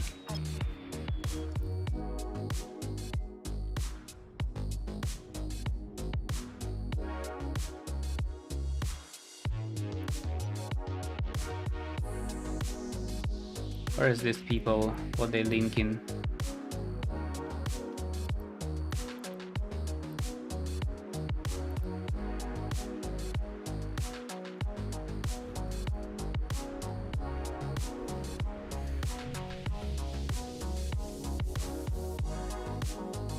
Fucking nix, mate.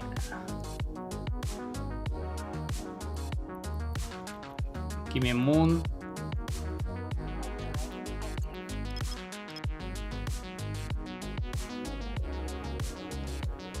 Sancha Fiend.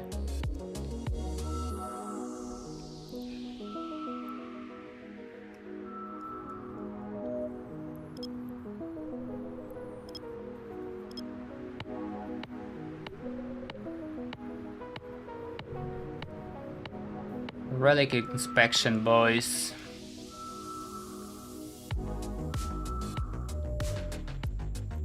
No relics, okay. No inspection. Active.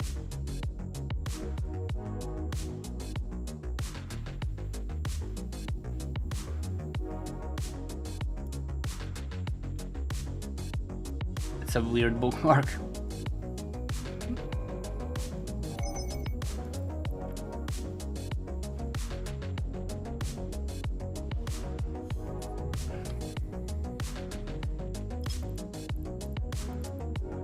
Nothing here. Drive active.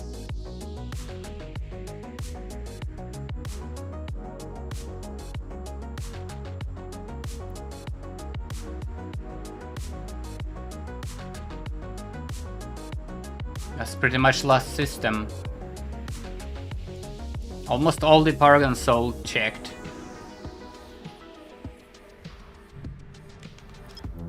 Ooh. Go, go, go, go, go, go. Drive active.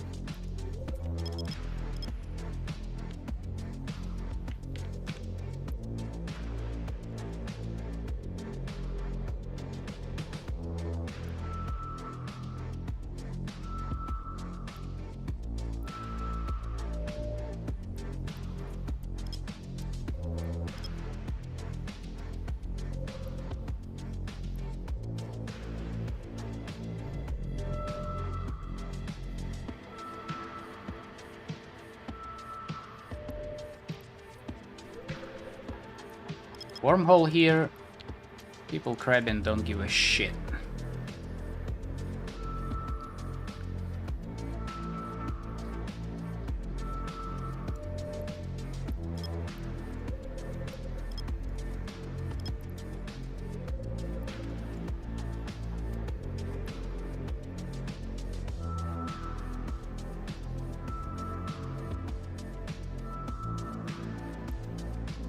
Nice, let's go there straight up. Drive active.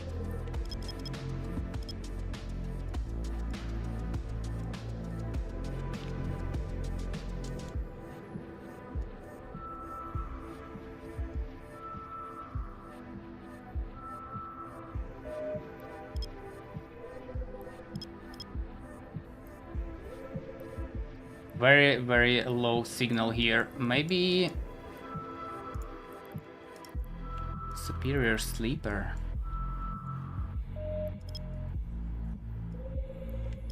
Would be nice. Nah, 19. I don't think so.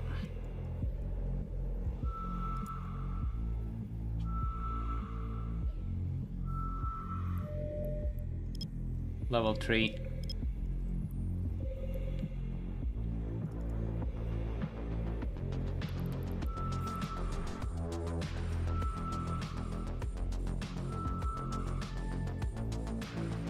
Fucking Tetrimon, man.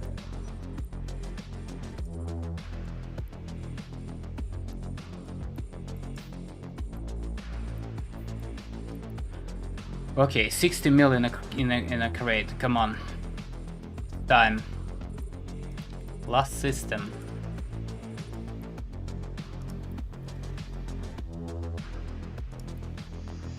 $97.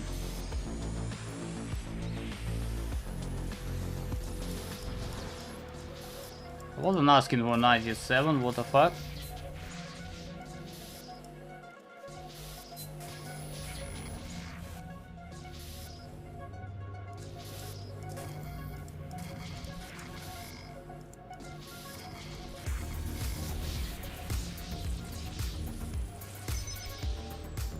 That's kinda cool.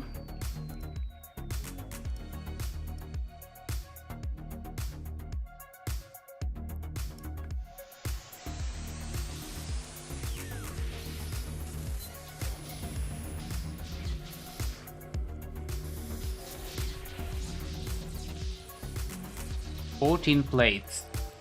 Sheesh.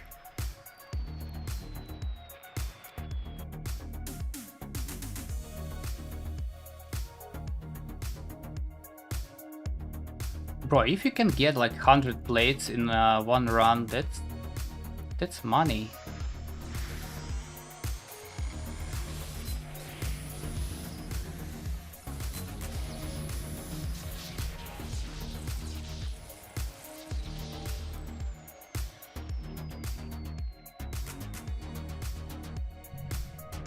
Come on, give me another one.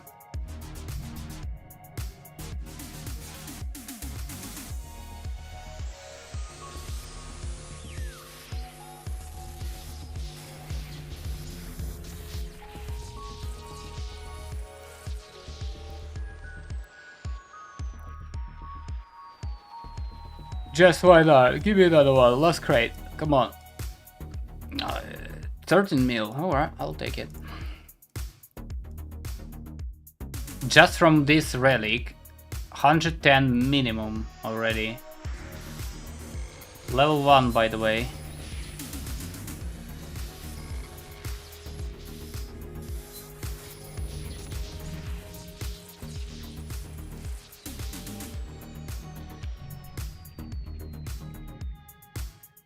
Compared to Delph, when you can get max 30, I think.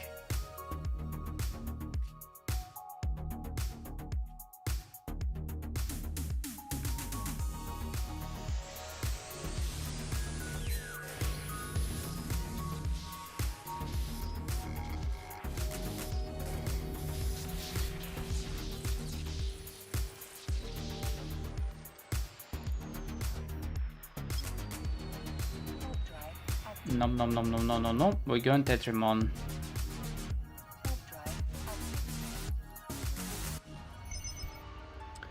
Let's see, total plate number 28.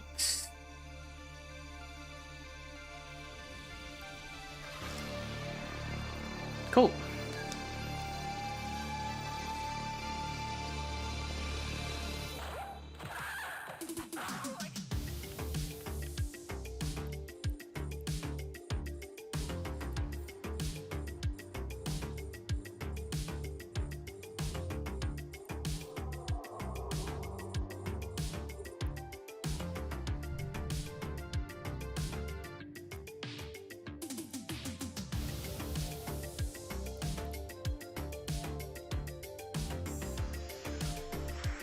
Prophecy Dead Glow.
Okay, we're taking bridges, taking a shortcut to the eastern side. I checked this Paragon, and this one is Esoteria. We're not doing Esoteria. New signatures, that's kinda cool. Need to check it.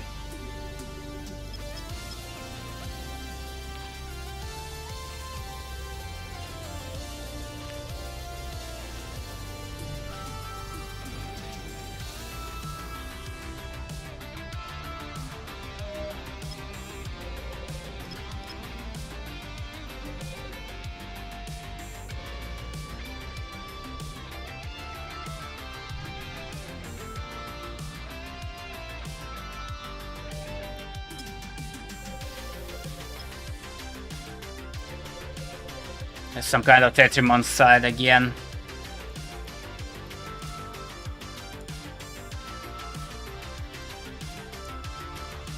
Align to it.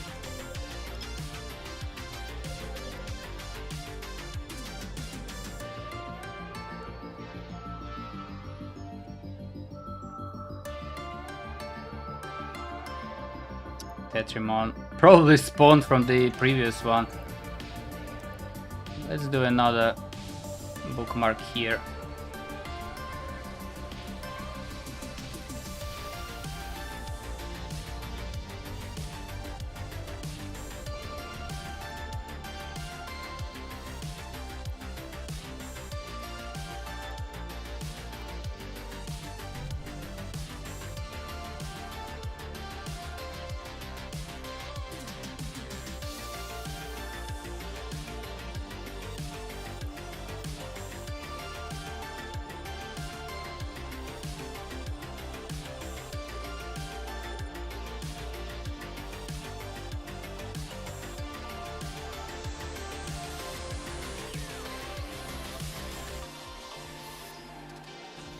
Loot range in these containers, absolute trash. From 200k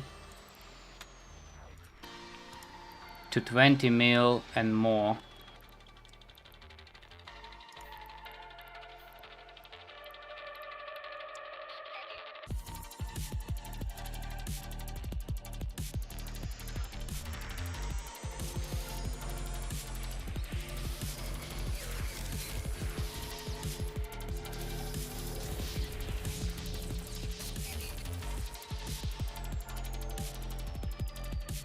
I'll drop bullshit again. Too heavy.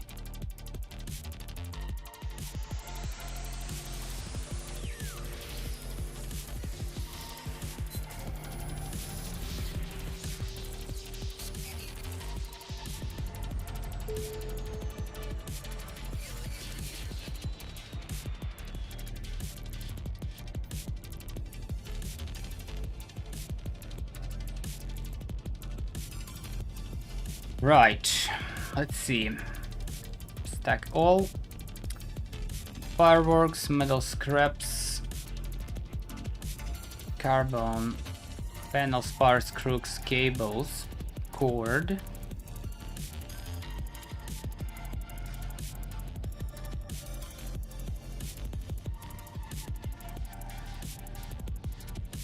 And that's it. 59, 59, right?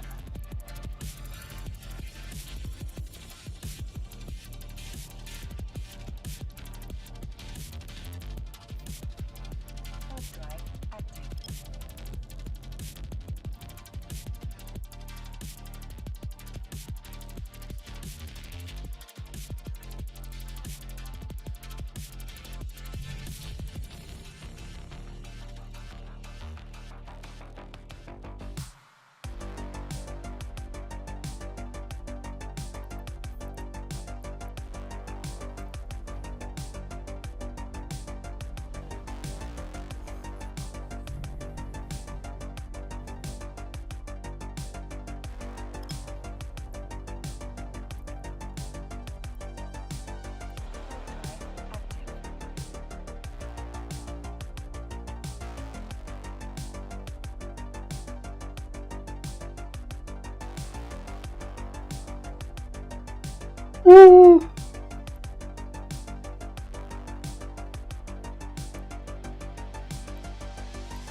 Hold on.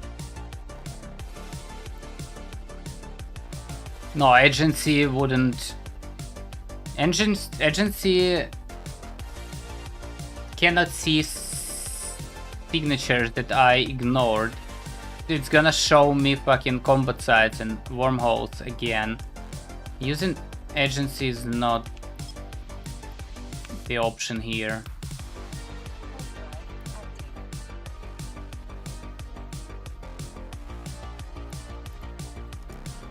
I don't think you can. No, one signature. You cannot.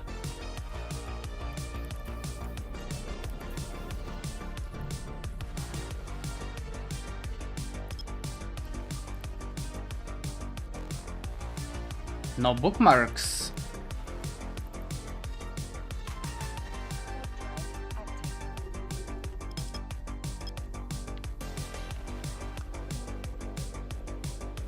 Let's get one.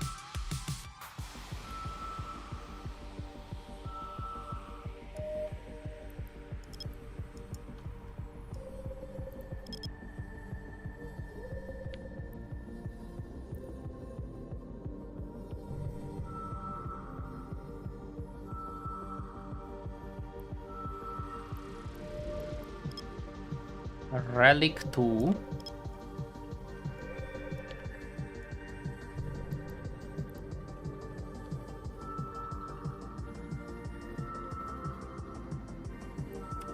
Been 4 hours already, holy shit. Hard drive active.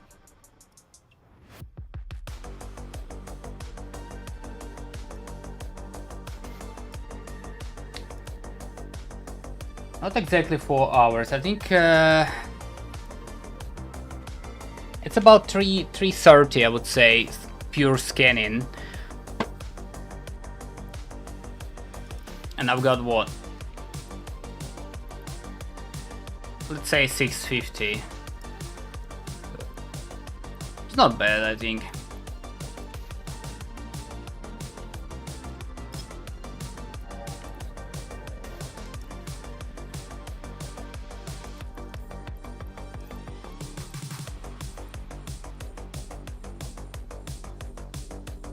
No, it's more. 3.5 hours, 650, 700 mil.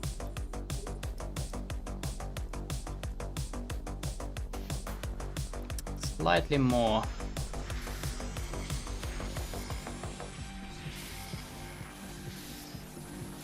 It's all about luck. Superior sleeper. That's money, straight up. You can expect 200 mil easy. And armor plates here as well. As you can see, I got 90 mil crate, which is fucking crazy.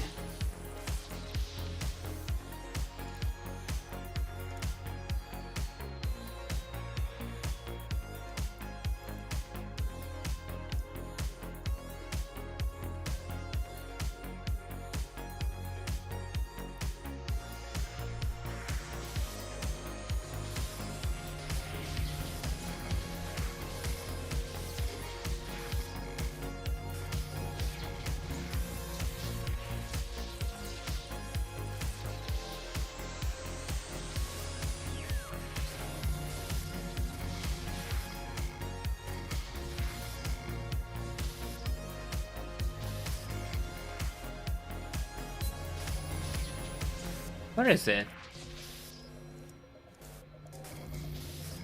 Where are you hiding?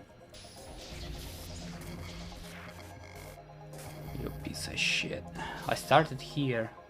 I hate starting in the middle like that. Got it.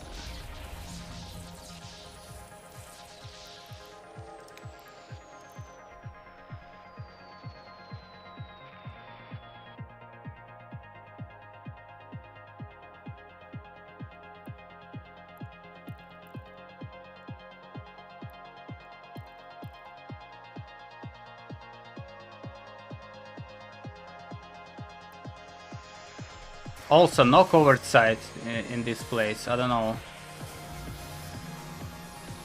Do they have covered site?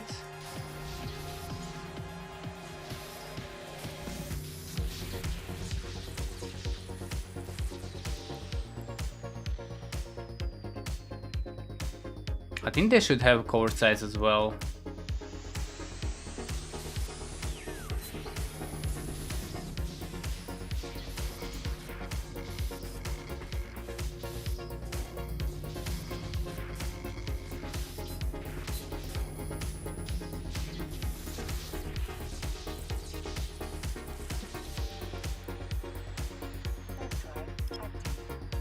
Let's go.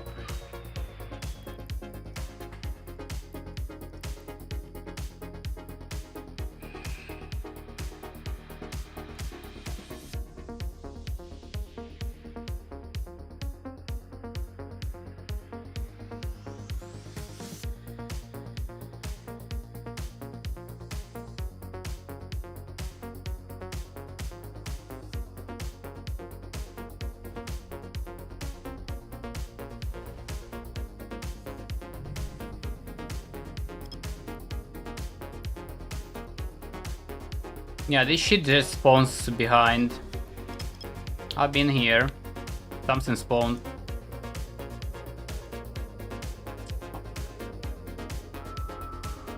Now the question is competition. But so far I saw... I don't remember the shit. Some metamorphosis bullshit. And Heron at the beginning. That's pretty much it. Oh, level 2 relic. Align.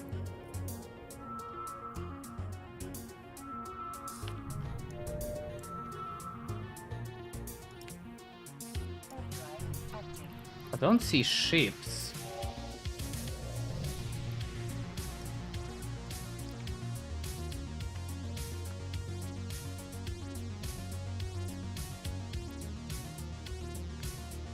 Come on. Another one. I want another one.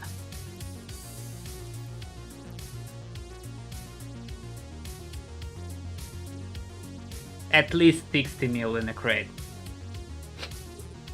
9 plates.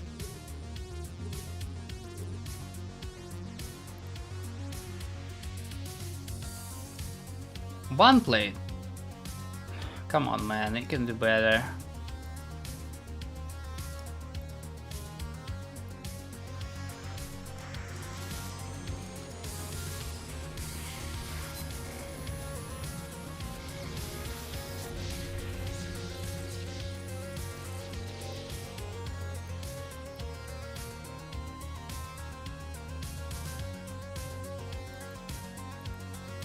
It's not bad overall.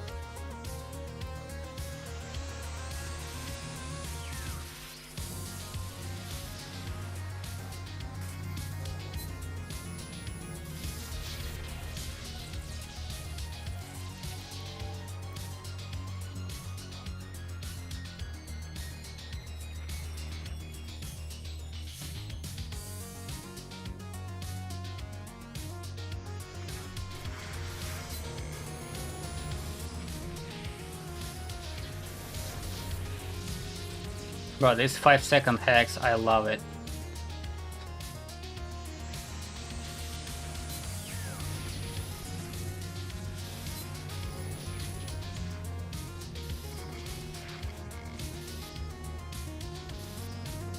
In the middle again. Could be anywhere. Oh.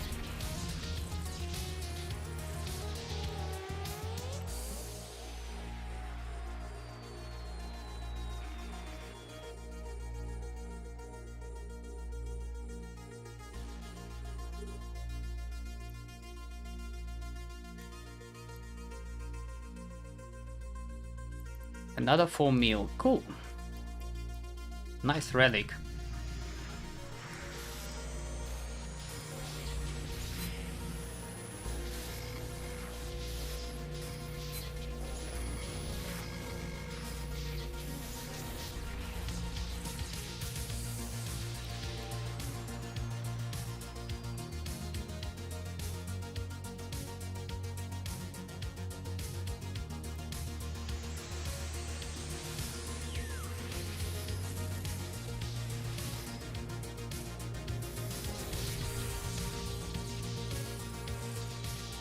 Let's go.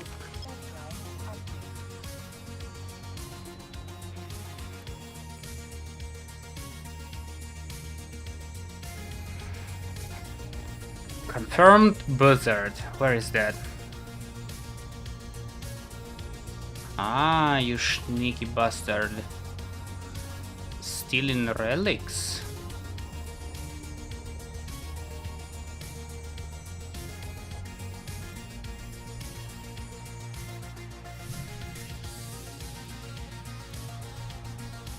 You stealing relics?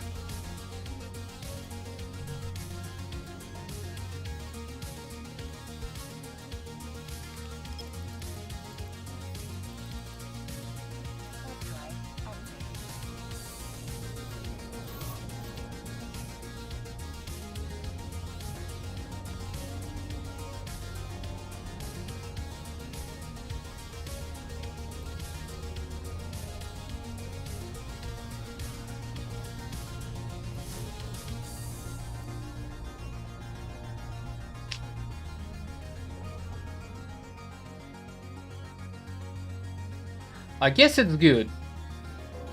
You go like this, straight up to the west, then jump, jump, jump, chinks, chinks, chinks, everything scanned, And check this constellation. Oh, it's actually two of them. Okay, yeah, check this. Last two. And from there just home. Without bridges. And you should be full cargo. Well, it's a Tango, I have fuck ton of cargo, kinda. You're in Astero.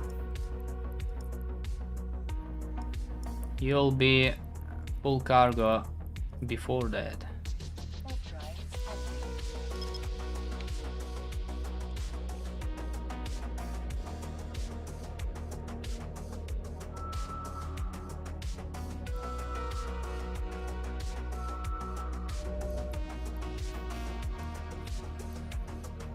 What's going on?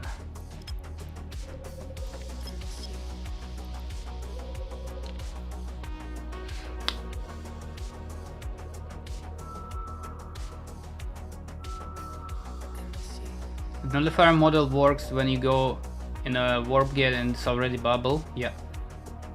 But you have to activate it, you have to know there is a bubble. That's why if neutral's in the system and you don't see gate like this, 16 AU, right? You do angle 5, aim at it, and you see nothing, right? You need to figure out where the fuck is this gate and warp somewhere else so you can see bubbles. Or hold on, where's my desktop? TZ, for example, let's say it's bubbled. You activate this shit, wait a little bit because it's short range. Wait like 15 seconds. Warp.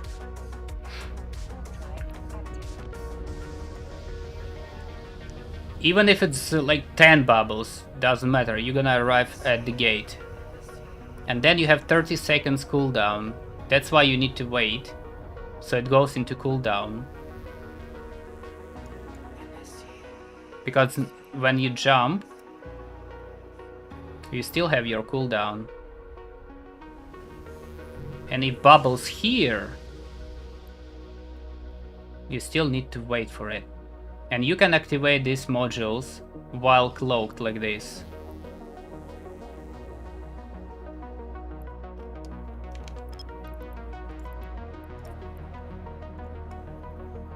So what you do, you just wait, okay. Warp somewhere.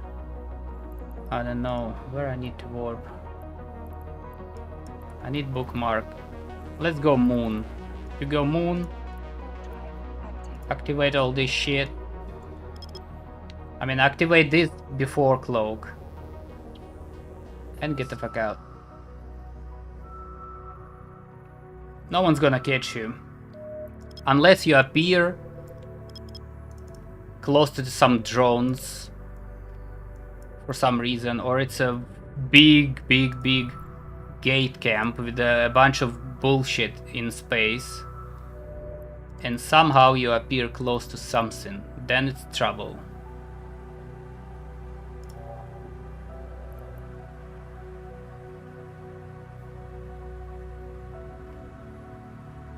Kinda needed bookmark. Fuck it, let's go. Overdrive active.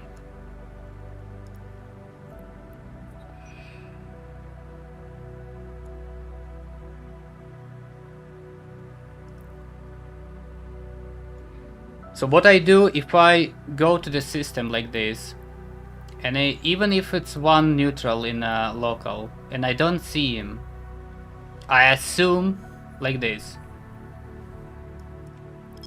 I immediately assume that's some kind of bubble.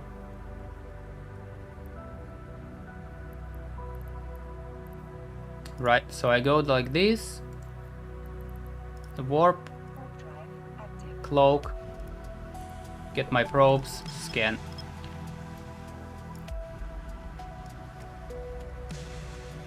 Because who knows, maybe he's gonna bubble you straight up after cloak.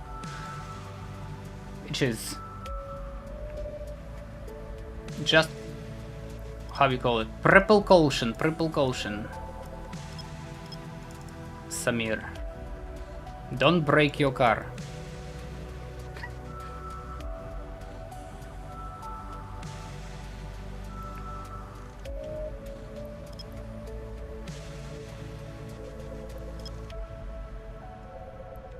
Well, obviously I'm not gonna do anything in this system because I have no fucking clue who's this guy. Bro just spawned. Actually not. Let's report this. No vision.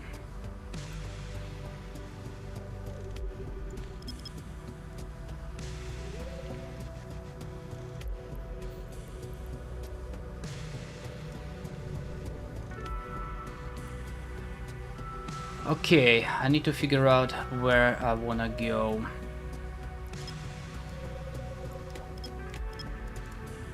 Oh, he left.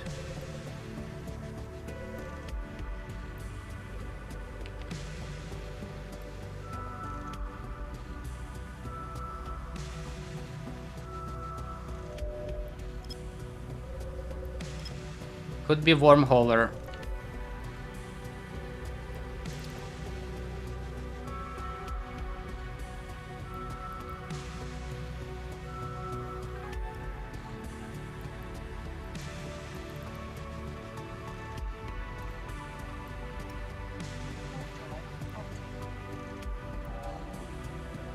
Let's get a bookmark.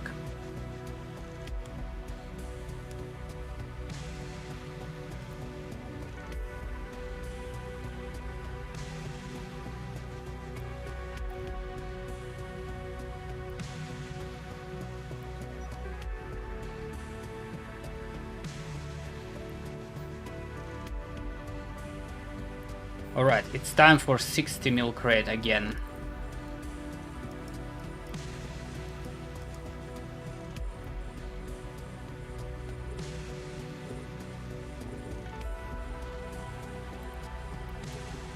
Not 137. Power circuit also good. 3 mil from power circuits. 999.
Last crate, let's see.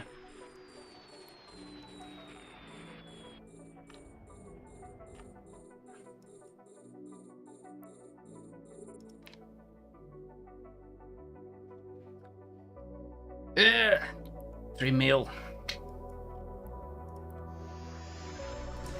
No luck, no luck. To be honest, in Delft, same shit. It's either consoles or no consoles. You have your 20-30 mil in a crate or not.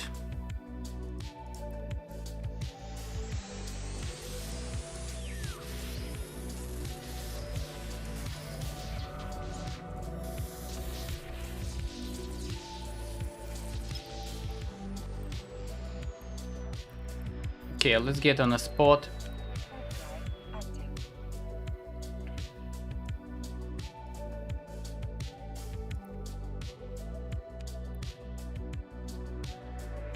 Okay, eastern side, how are we gonna do this?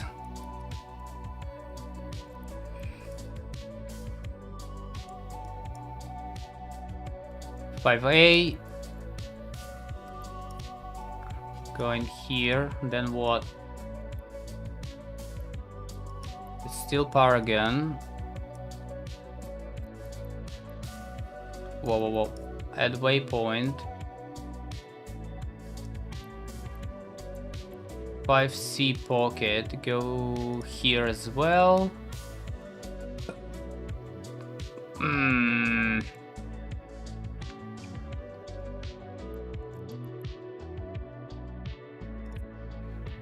That's why you need to learn geography in school. How this stuff? Kite? Is it kite? I want to go G last. No, I don't give a shit. I'm not going after G anywhere. Yeah.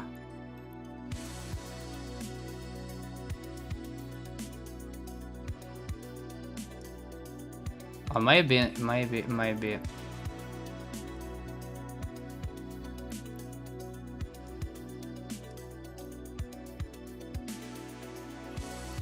Not like this. Remove.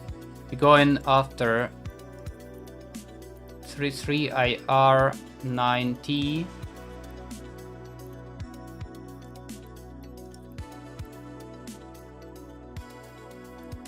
This pocket as well. Is this connecting this area? Oh shit, my bad.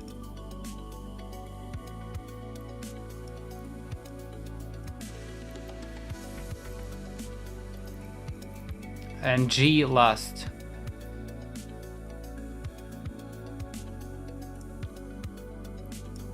Not going in that area, I don't know who the fuck lives there.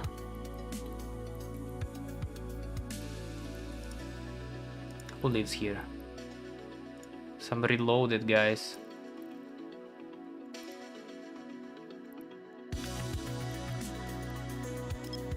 Overdrive active. Looks okay.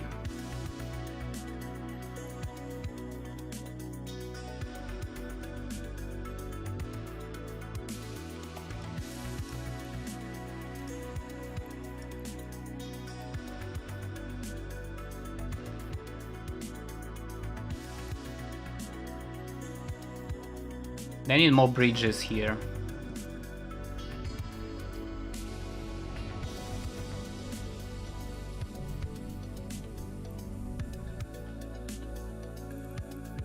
Sunshine plug are lowered.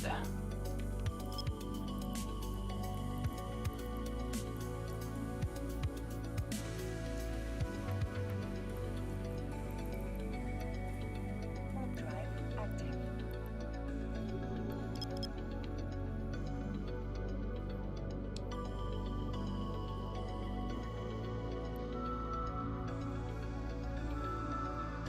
Shit, it might not catch it.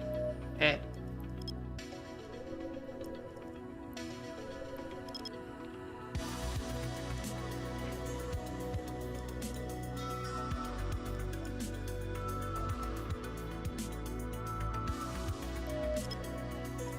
God damn it.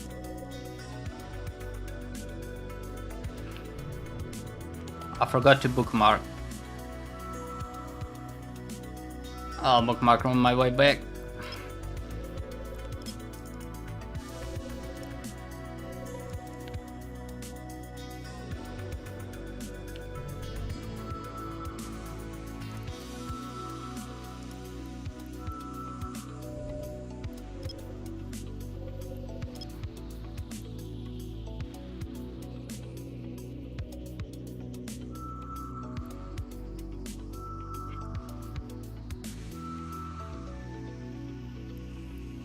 Crimson Harvest. Active. actually can bookmark now.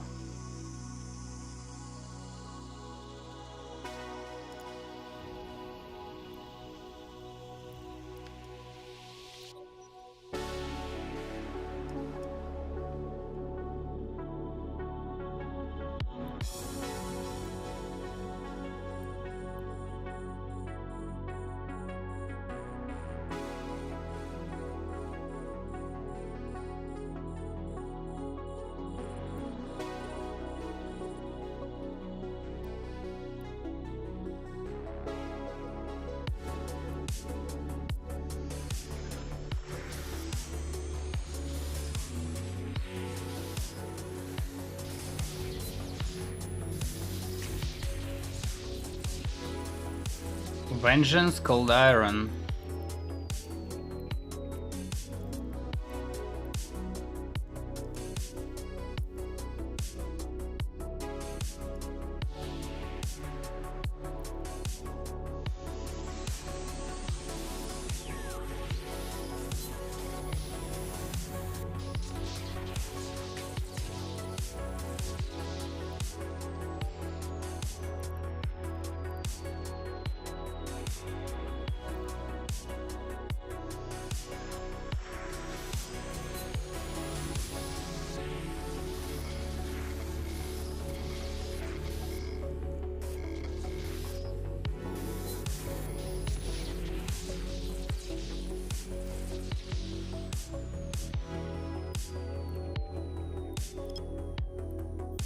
Go down here. Drive active.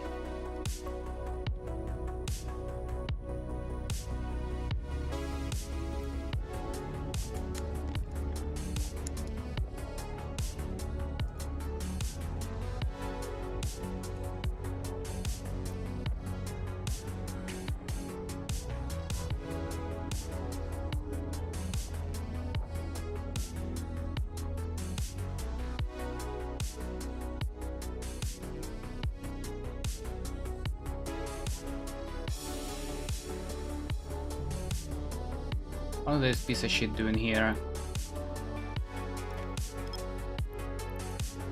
Nothing to scan, bruh.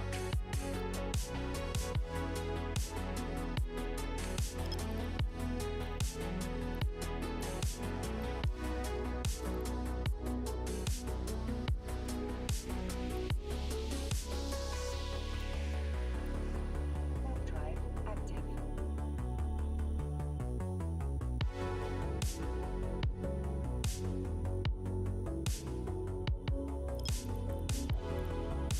Nothing to scan.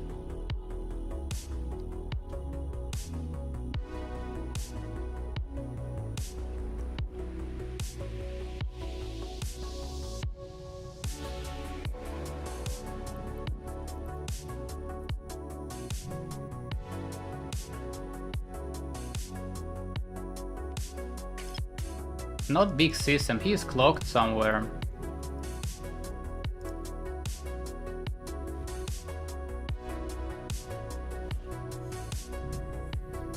What is that?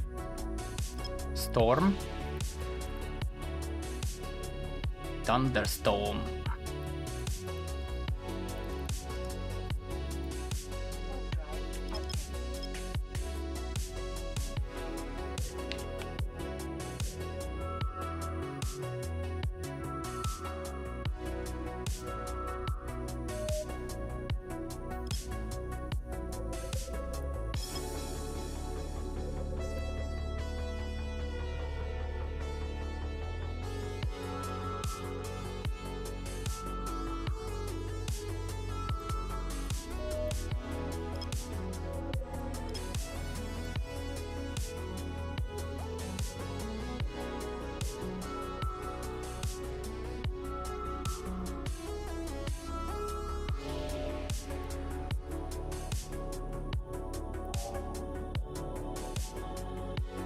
Warp drive active. Warp drive active.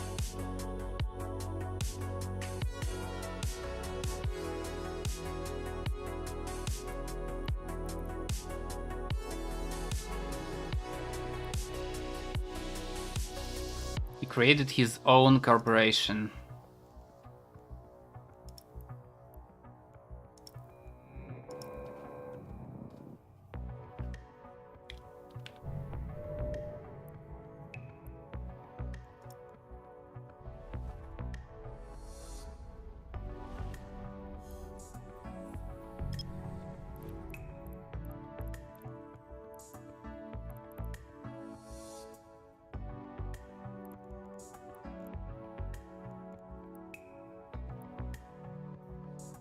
Why we going back? It's a pocket, okay.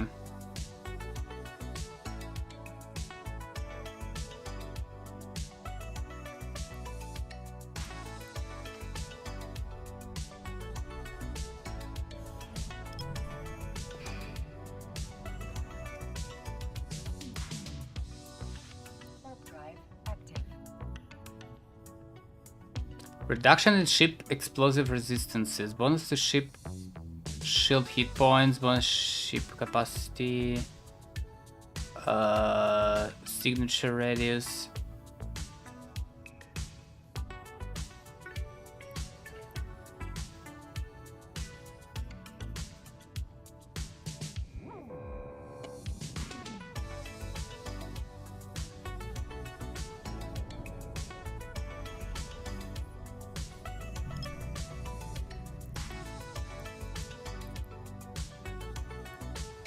Okay. Warp some random moon.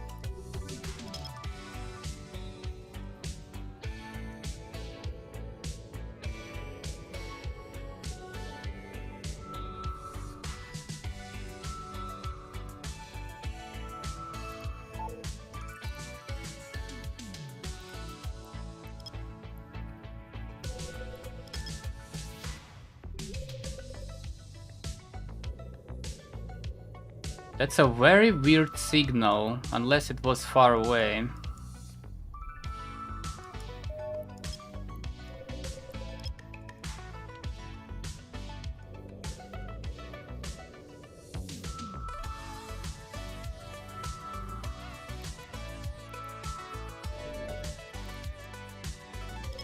Level 4 data.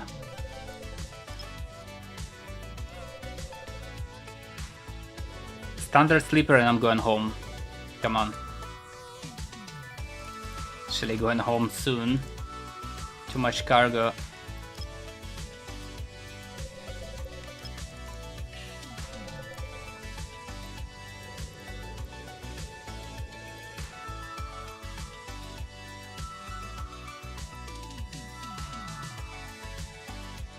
Standard sleeper cache. Good. We dock.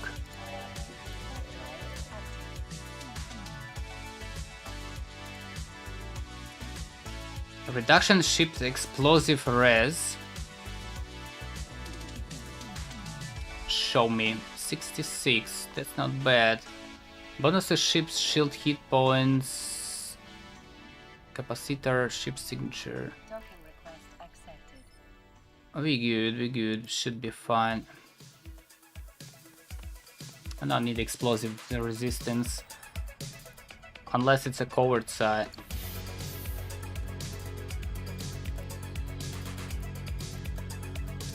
Refit.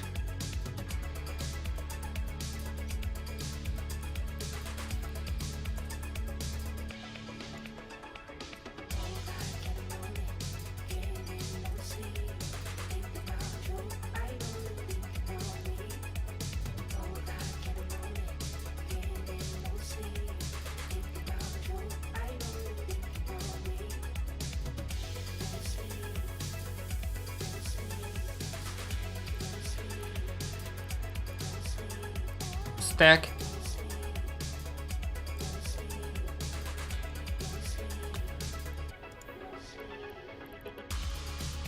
Any more heavy stuff?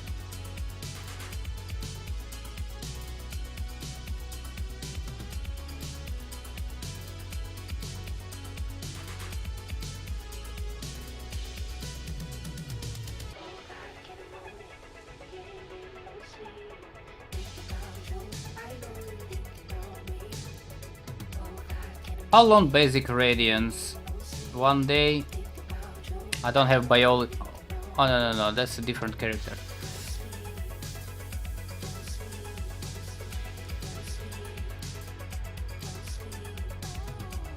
Let's go.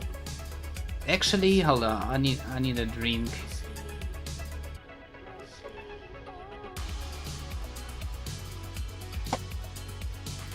I need a drink real quick.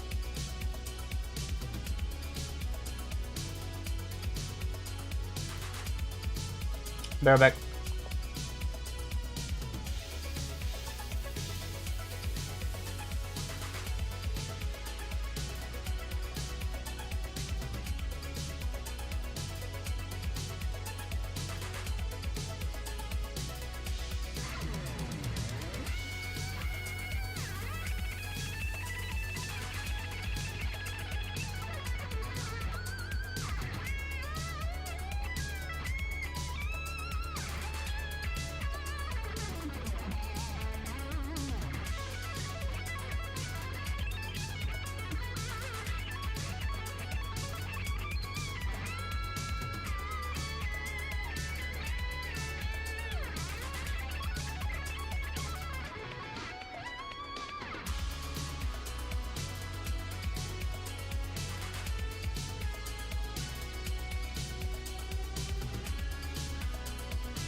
Okay, let's see. Oh, who that?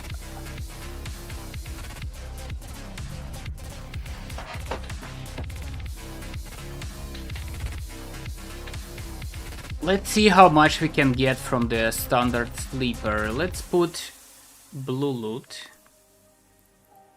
in a container.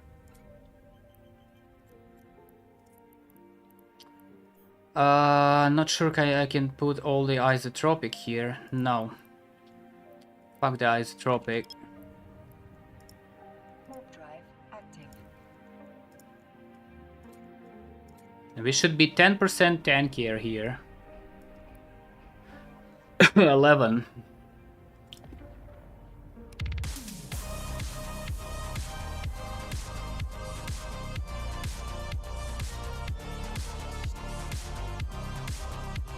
Can't see shit in this mist. Oh, that's kinda bad. Someone been there. Oh, it's a fucking okay. I'm warping.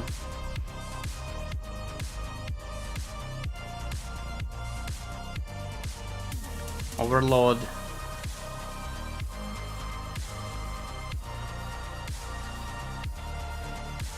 Okay, remove overload. We don't need that. I guess we Gucci. Why it's open?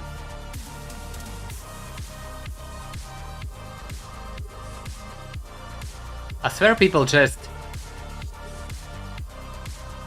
opening it up, warping in, looking at the towers. I'm fucking out. Shing.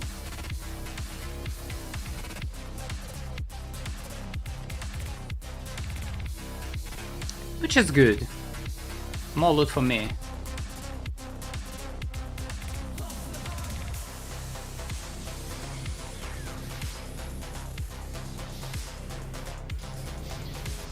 Let's do bookmark just in case.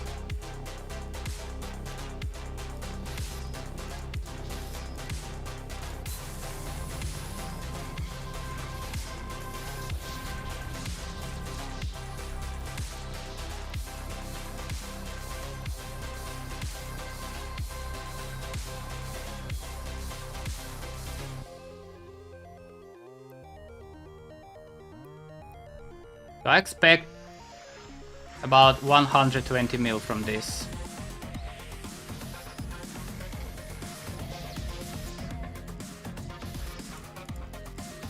At least.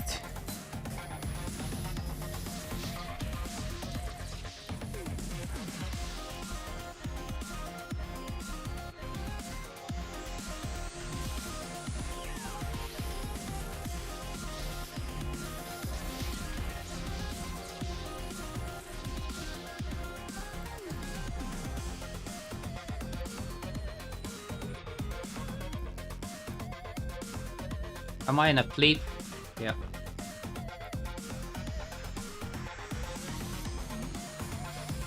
"12 polarized heavy Vrico Lacas energy Nosferatu." Haven't seen this one before.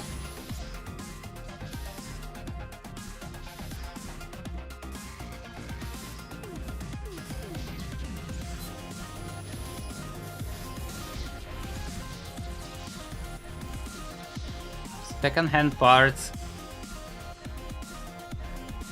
You know what? We'll take it. Yeah.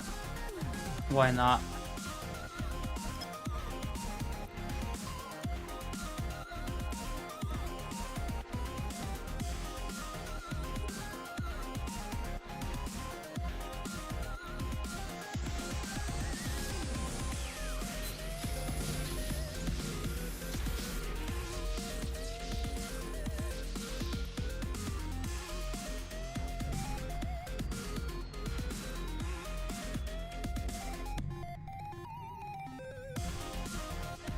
Defense grid switch.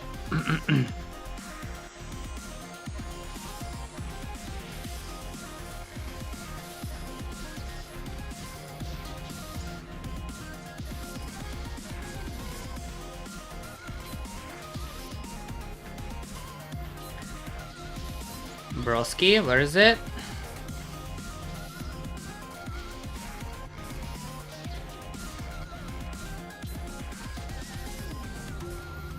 Okay.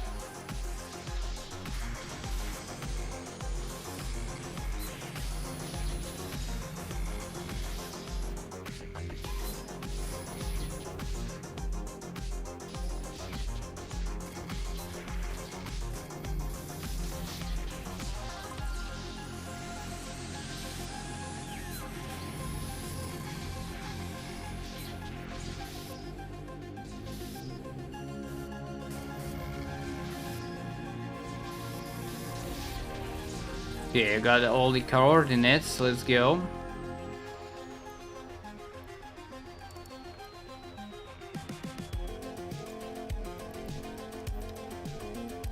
XYZ.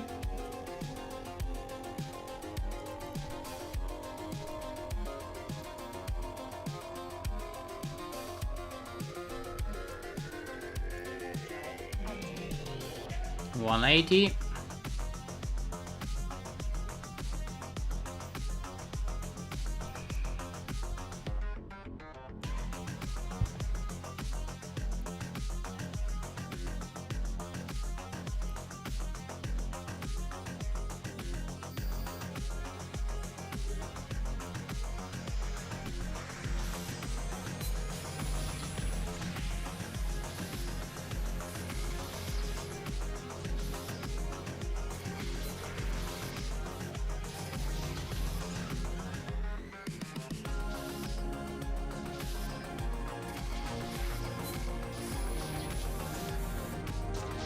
Got it. And now wait.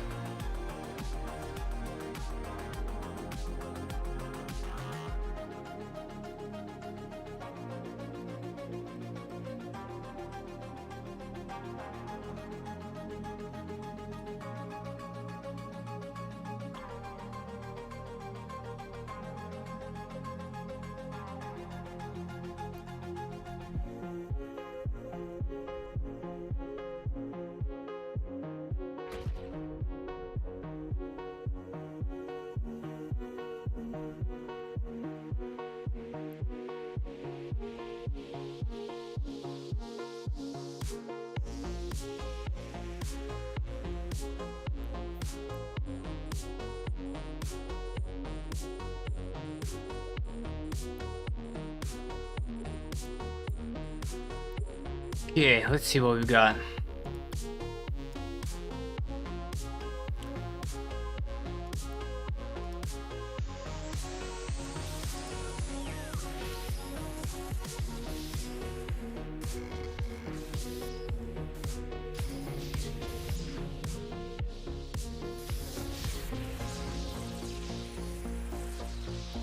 Just loot everything for now. Ooh, 41 mil there. Okay, okay.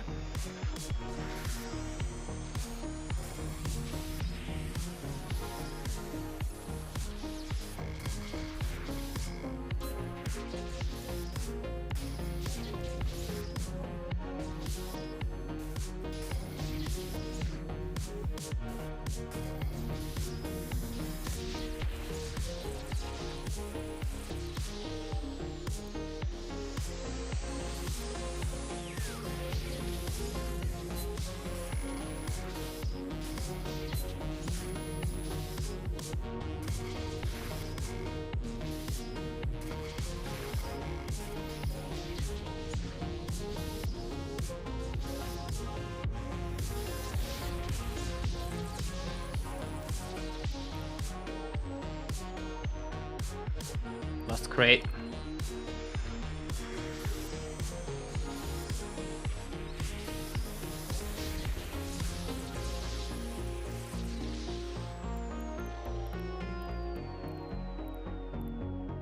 Sure what the fuck I just looted, but it was no money.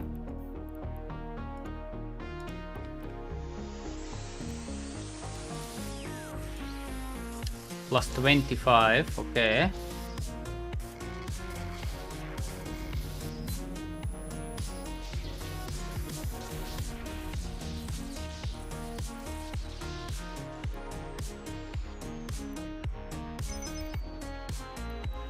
Wow, heavy. And plus 7.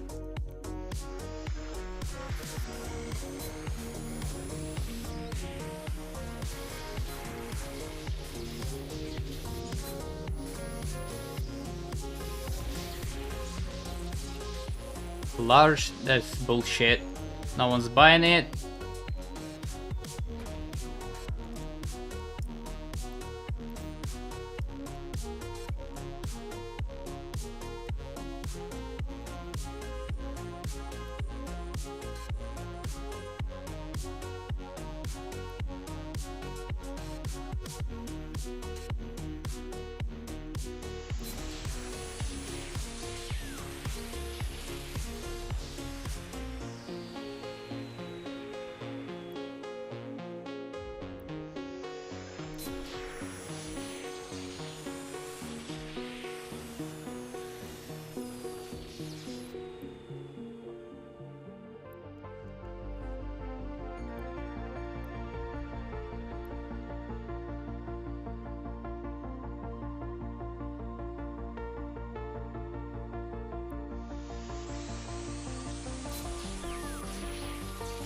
Let's go.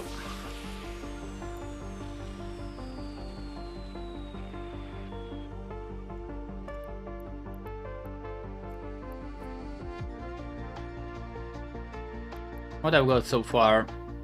94 in blue. That's not bad.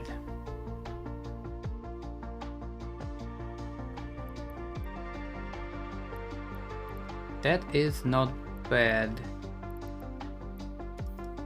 25 rounds of these. That's kinda 1 mil each. Not sure about this one. It's might be Sancha. Blood Raider. I don't remember looting this one.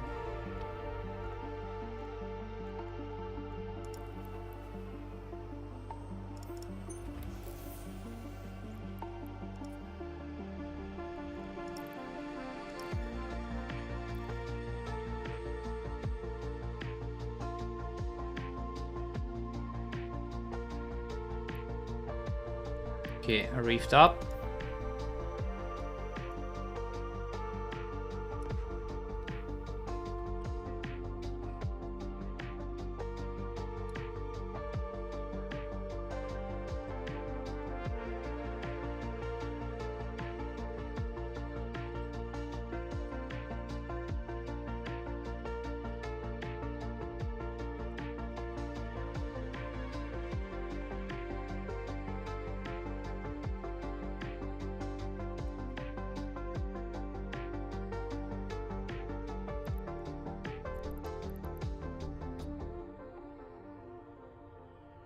Tak J Kila. That is a Teria.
Oh, it's kinda different.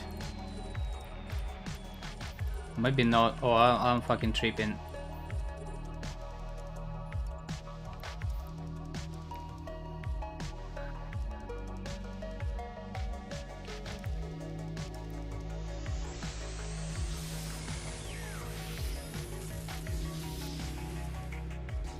$55 mil here.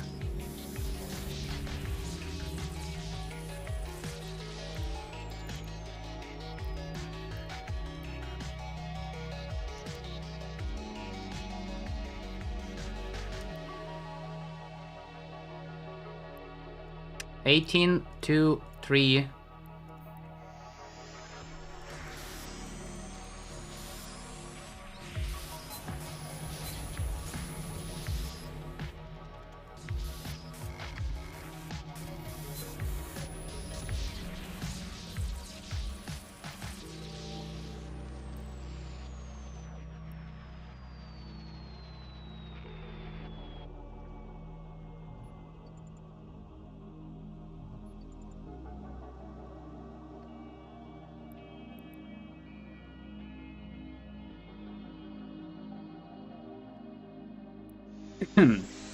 Should be enough time.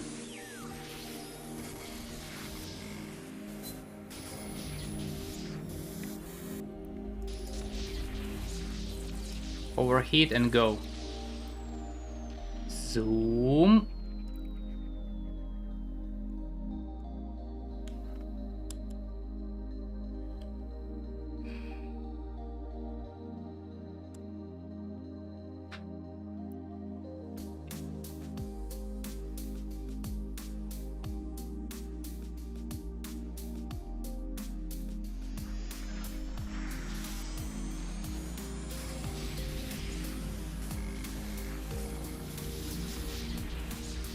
Easy peasy.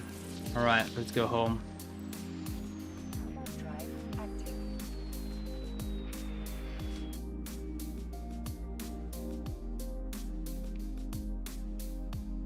Don't even need to use sequence. What we got so far? 170 from the standard. That's above average. That is lucky. Plus some other bullshit. I think it was 12 isotropic. Now 18.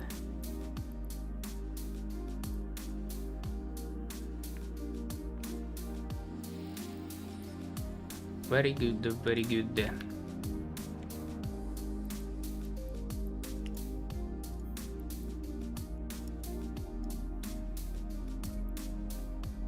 And I still have 3 jumps to cover all the Paragon Soul.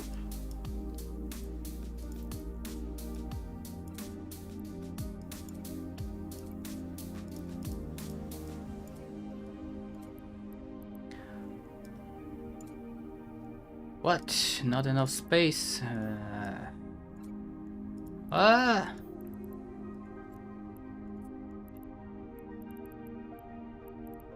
Fuck. Everything's heavy, bro. What is this? That's RAM. I don't need that. Oh, weapons.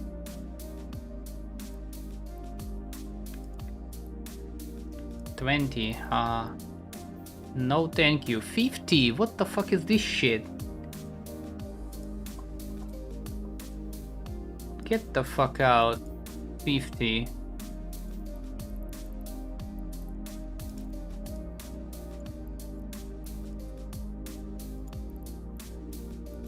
Right.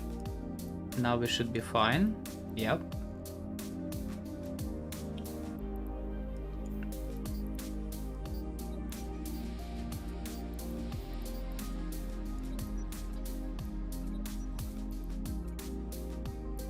Cool, cool, cool. What's the total blue? 404. Pretty much half of the inventory.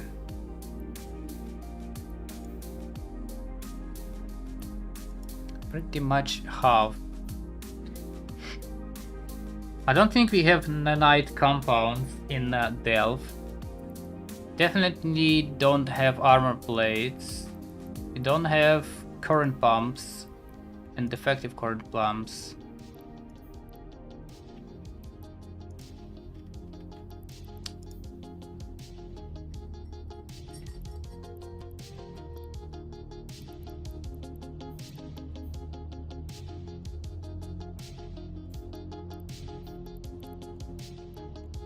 Let's move.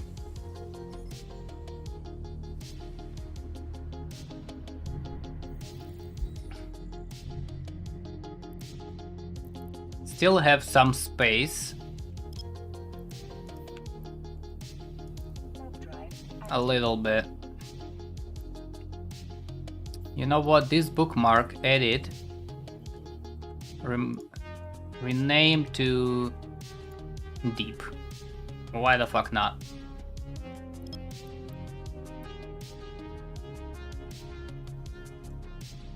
Free spot.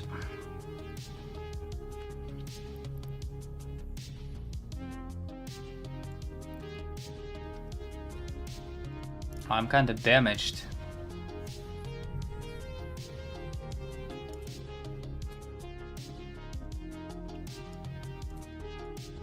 It's fine. Don't have shit here. What is this? Mutant Lord.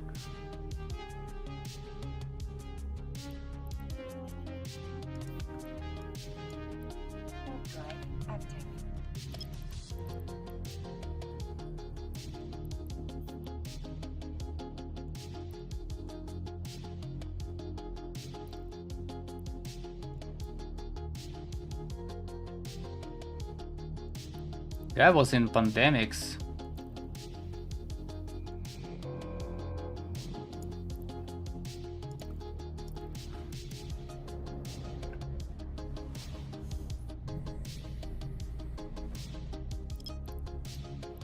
Empty, empty, empty. Okay, JI last.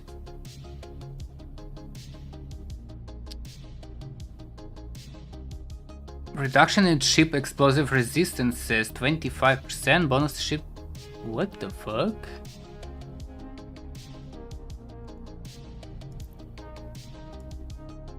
As this intensifies close to the middle, I guess?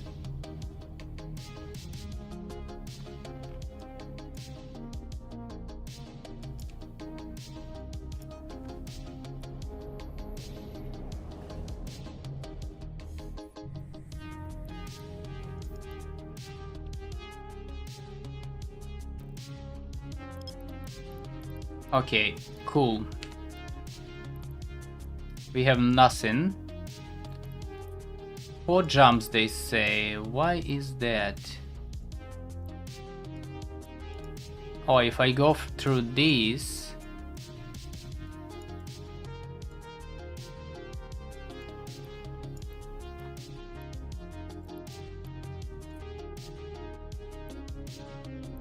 You know how I'm gonna do this? Like that.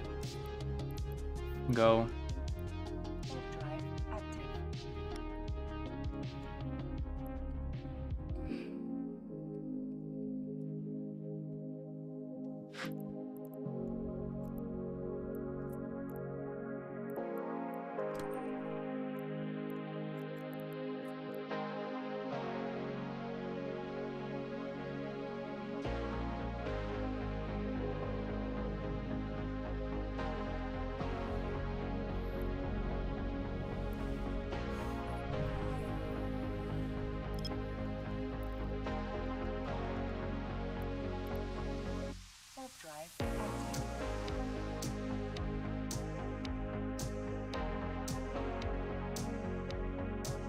Oh, it's a fucking breach there.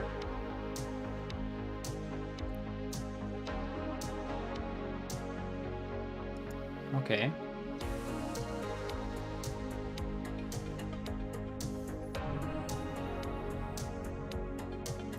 Well, that is a area. We're not doing that. Why they have broadsword there?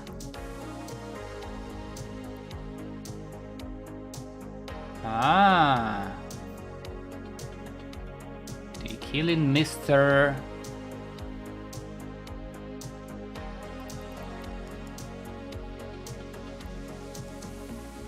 That's interesting bubble.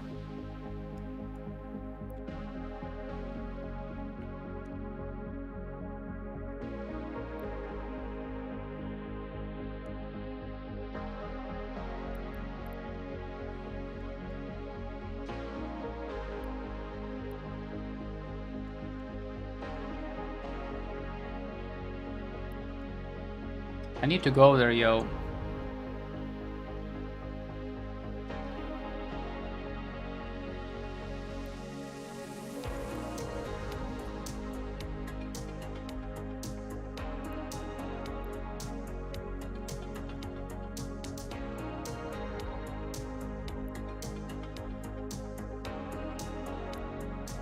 Sup, Anathema?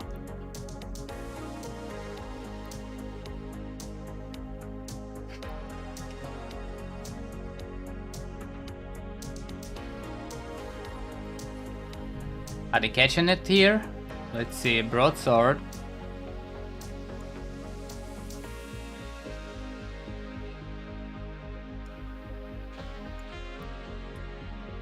Okay, I need to work from here. Let's go.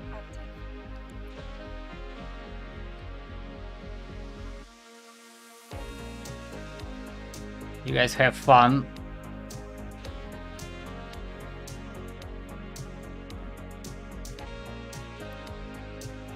Anathema with the MW can just jump gates back and forth.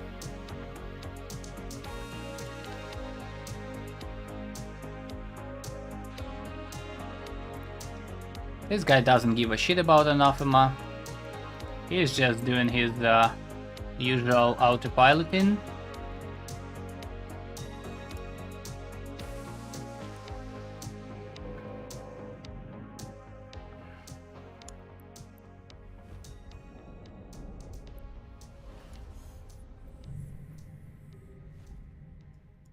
As usual. Okay, Paragon Soul.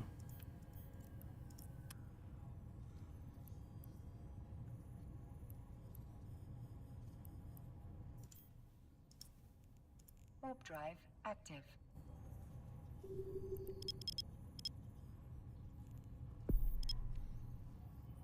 Give me that.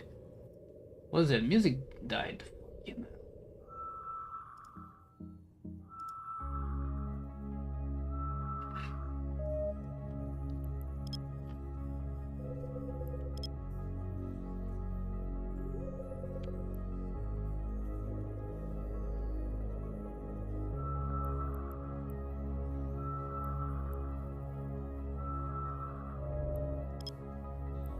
Level 3 something.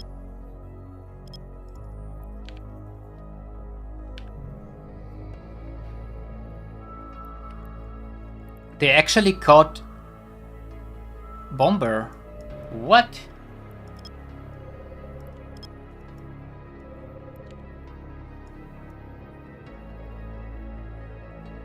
With the heavy ships, no way.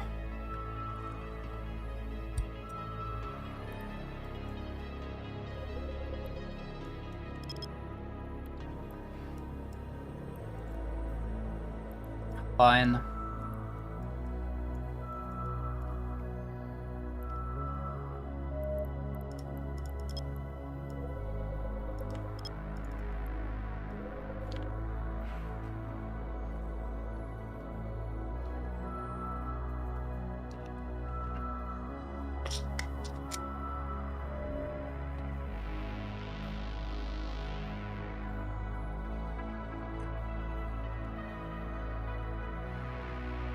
Ooh, hold on. Relic 3.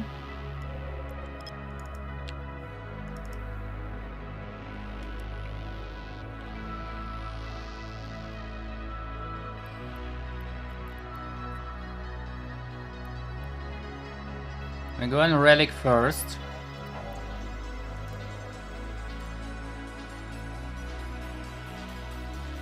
Module's fucked.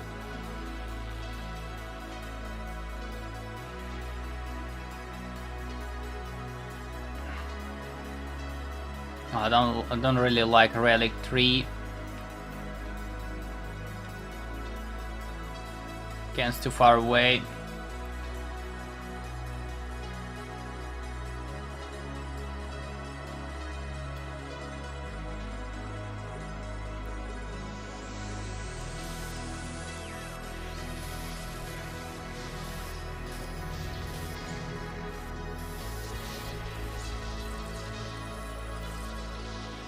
$5 mil.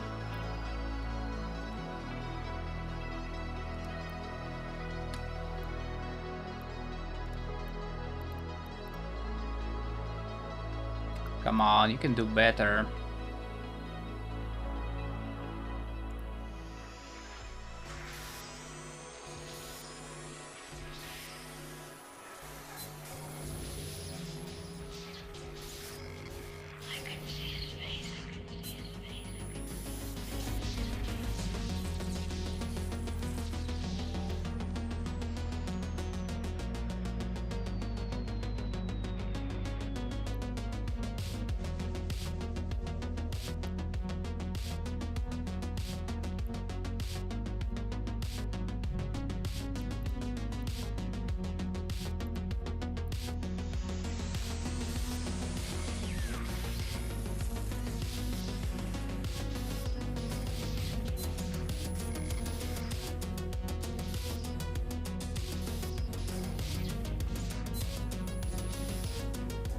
Ah, got it.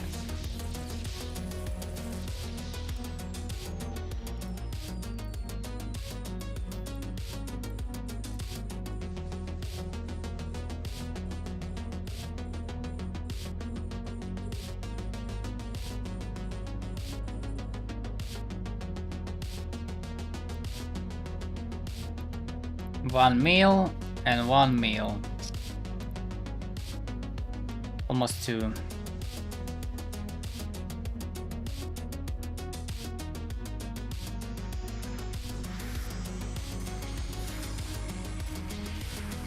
Need better than that.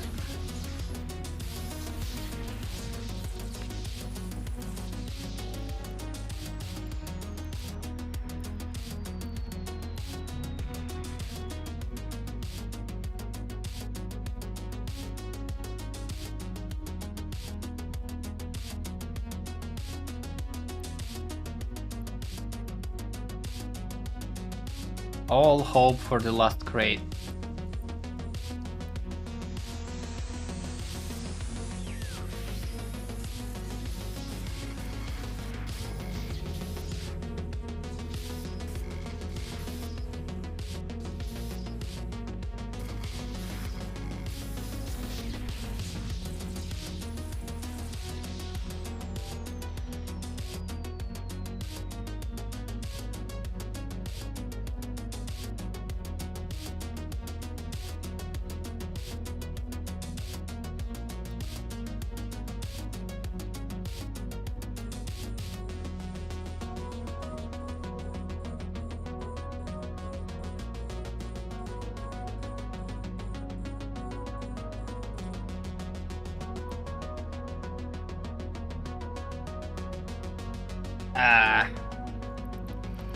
It's not bad though. Just some extra money.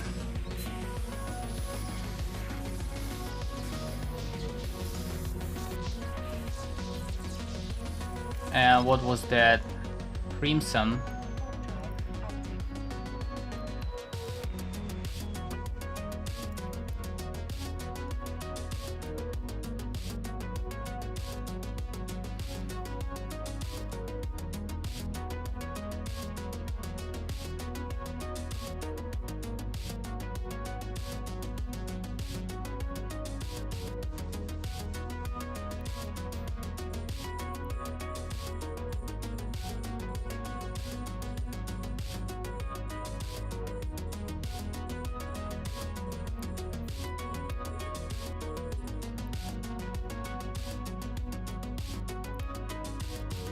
A lot of boxes there.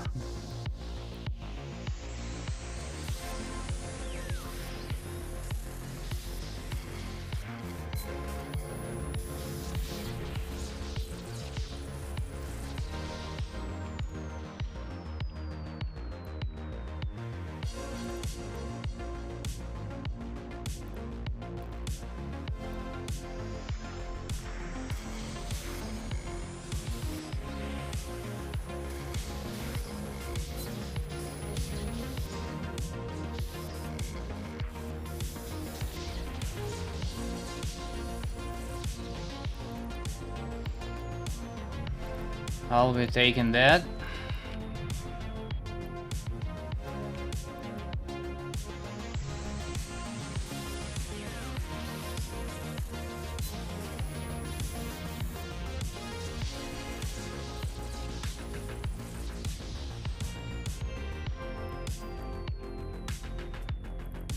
Let's go.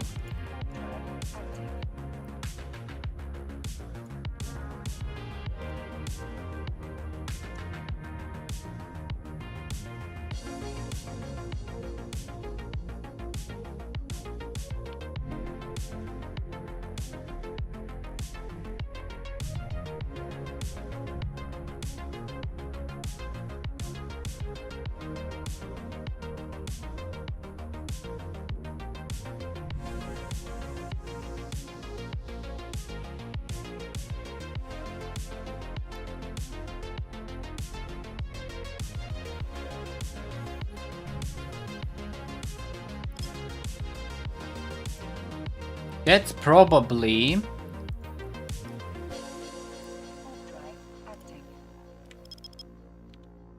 this guy is Heron or some shit. Or maybe not.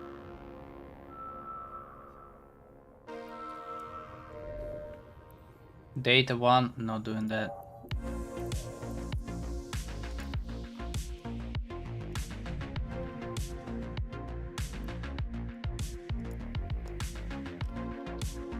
Line.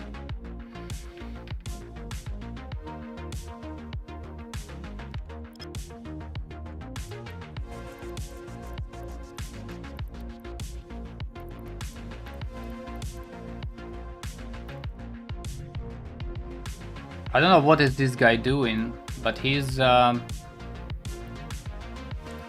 of slowly traveling somewhere. I think I saw him somewhere here, maybe? Eastern side? No fucking clue.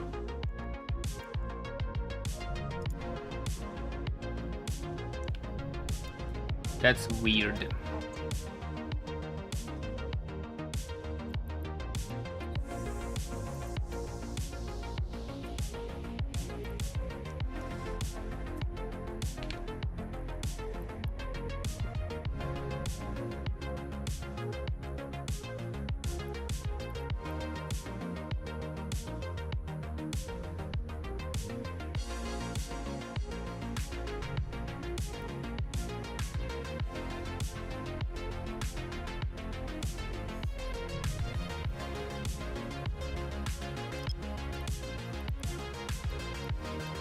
We have a Seek here, let's go.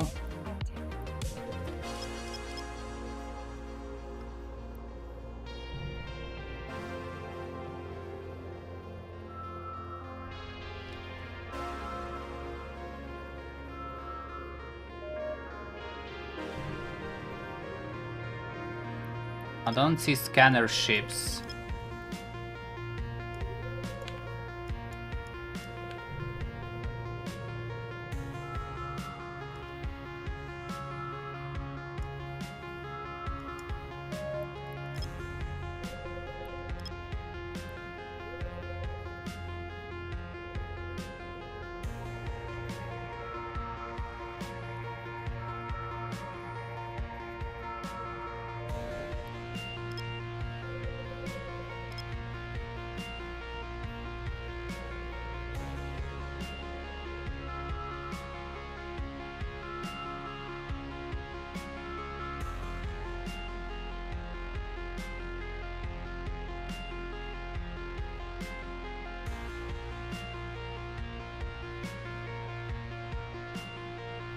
That's Ramon, okay.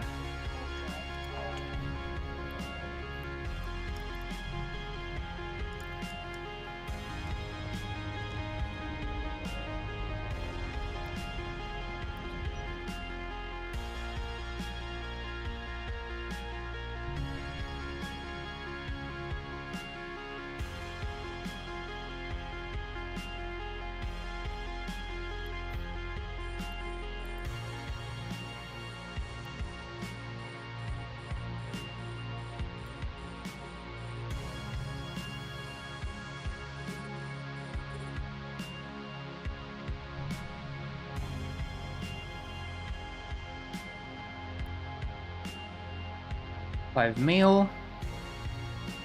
Cord. Fucking cool.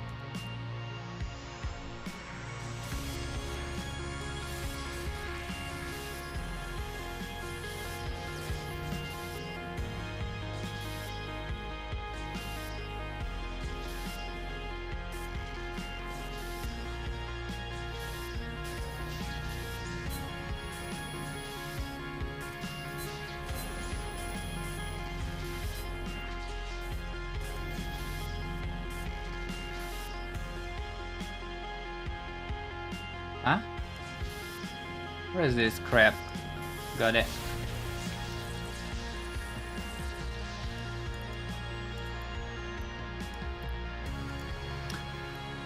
Cord or no cord, hack it for points.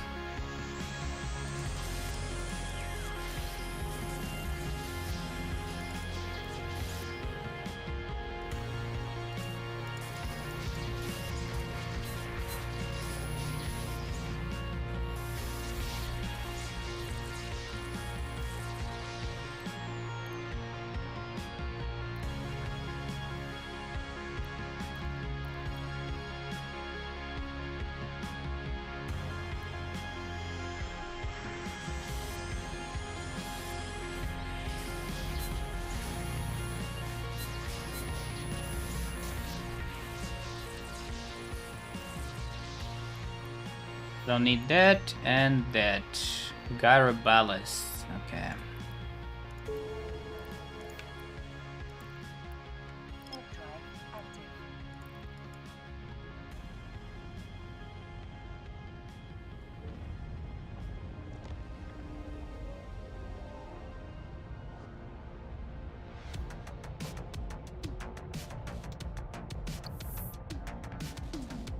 Ooh. In that glow.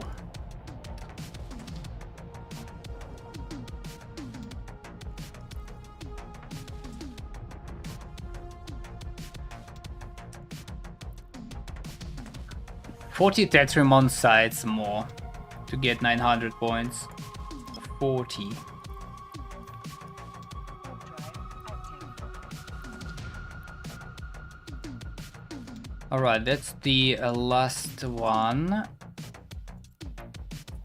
We go in here. I don't really want to go through fucking C3N, to be honest. Let's go MO.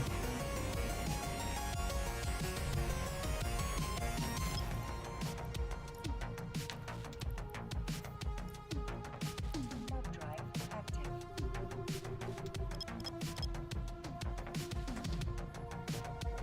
Yeah, let's go through MO.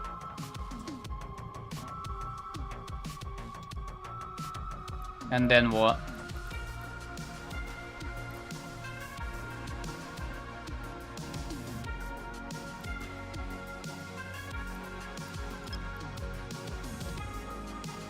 Yeah, it will do. It's good.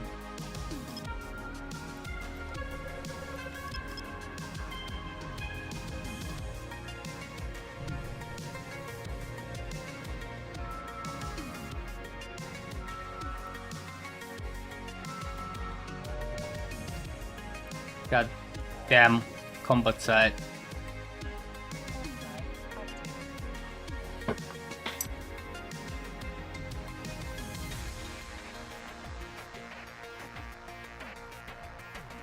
I don't know, it's hard to tell if I feel any difference in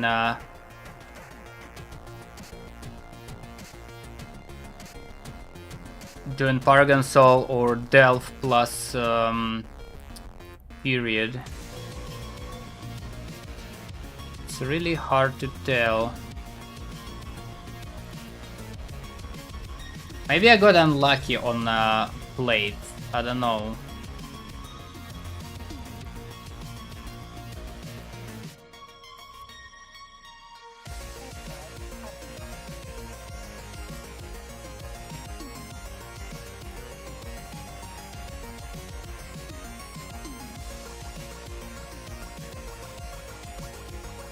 Maybe.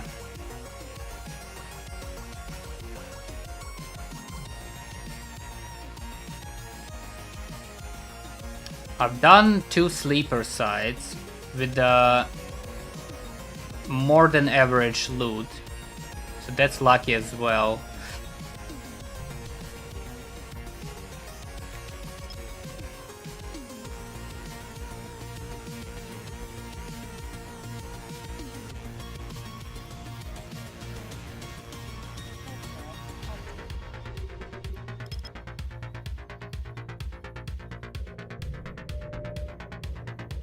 What is this constellation? Ah.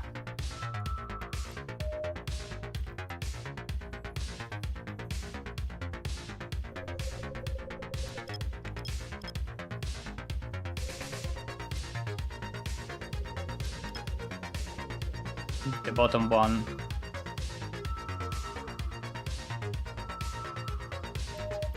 I have space for another, how I call it, another superior.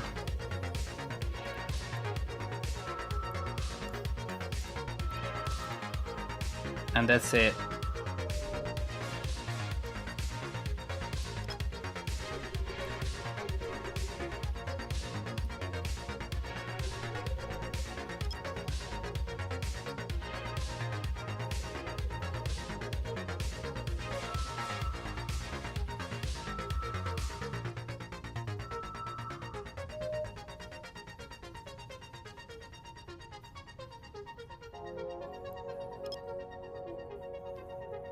Unless it's far away, this scan's very weird. 5%?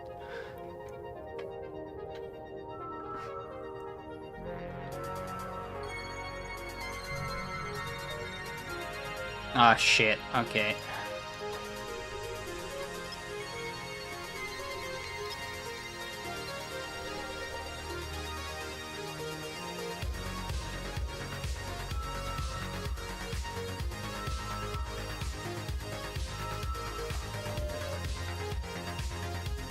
Cool.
Everyone on the fucking Ishtars, man. Every system is fucking wormhole. What's going on?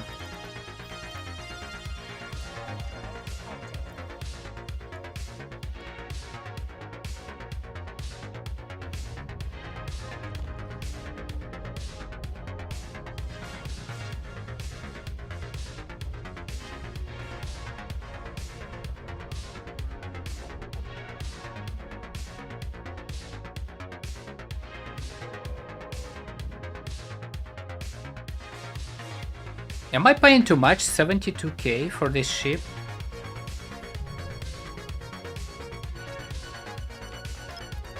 Ooh.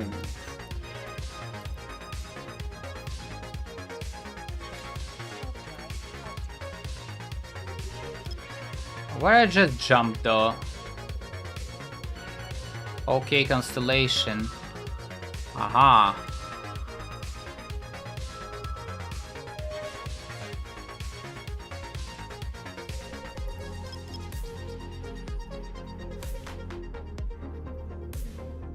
Expect cloud.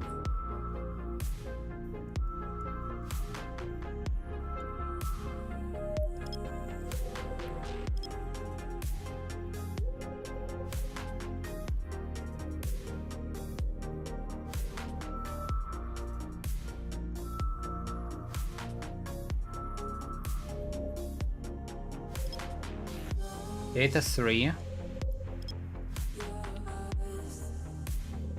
So far no covered sites in fucking Paragon Soul. Maybe unlucky. I checked every fucking system though.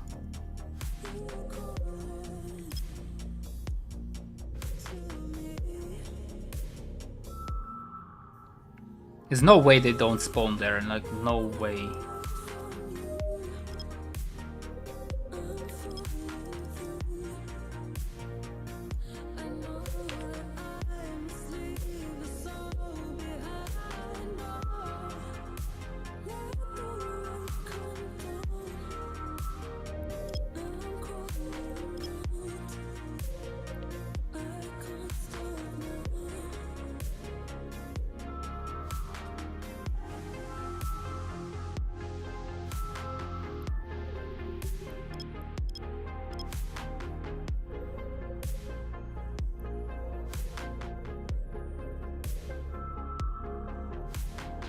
Ishtar do everything in this game, yeah.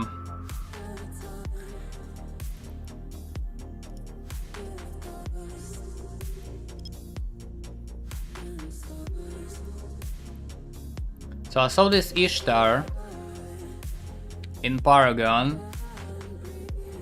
Main bank was 100, 7 minutes left, or 110 something.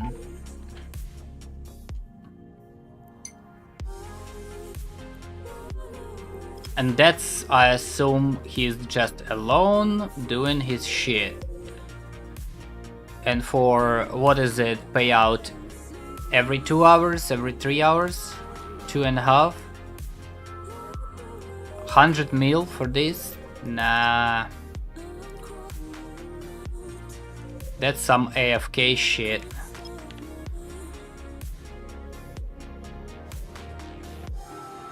Or just straight up bots.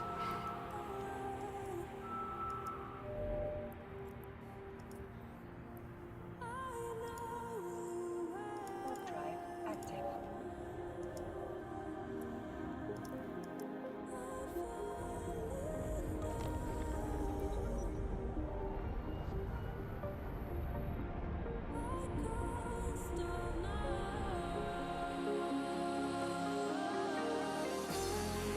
Good old Delph relic.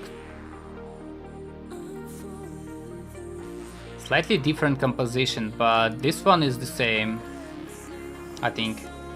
Yeah, crates located differently.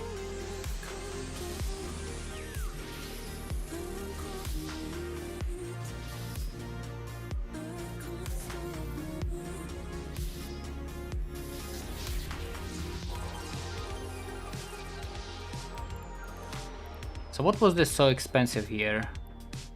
Power conduits? Yeah. And that's another resource that we don't have in Paragon Soul.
$583 and blue.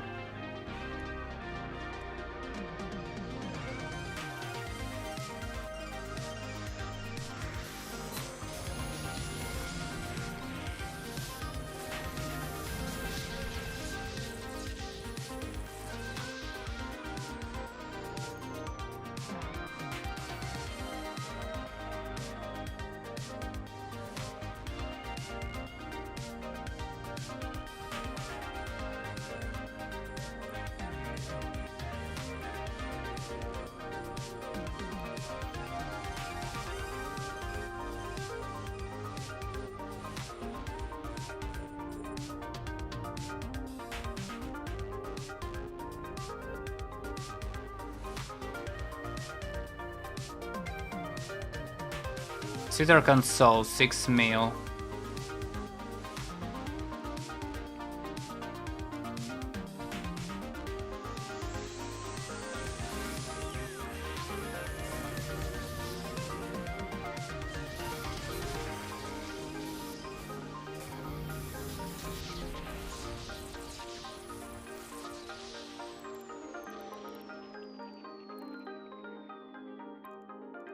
We are in Delph, let's switch to Delph. What we have? GOON docked. Very not cool. Oh, you've been crabbing here, I see.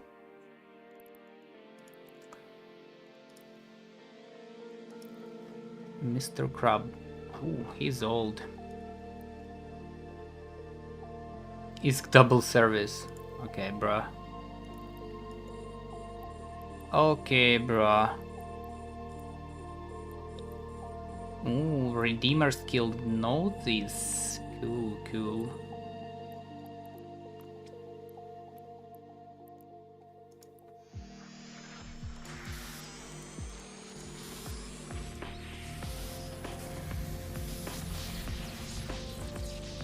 $11 mil. Power conduits. Cool. Let's go. Oh. Hold. We have Crimson. Forgot.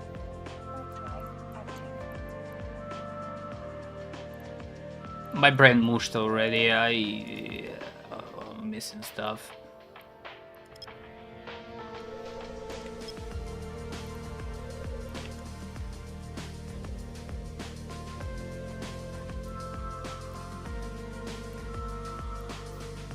I don't know if I have sanity for high sec.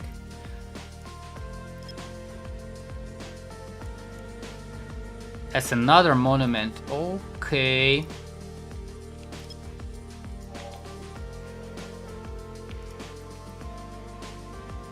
Money everywhere, I'm telling you. They just spawn money right on top of your system. Just grab it.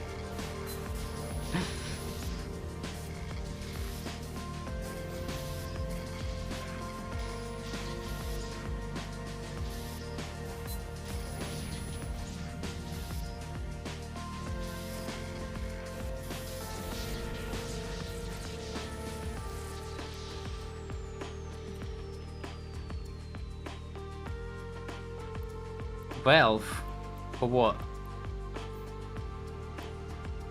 Damage booster, okay.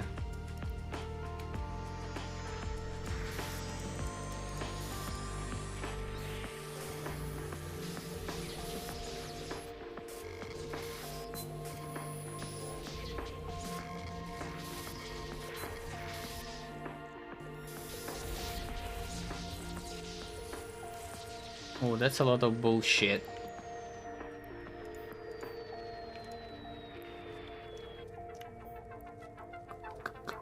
Let's take fireworks, why not?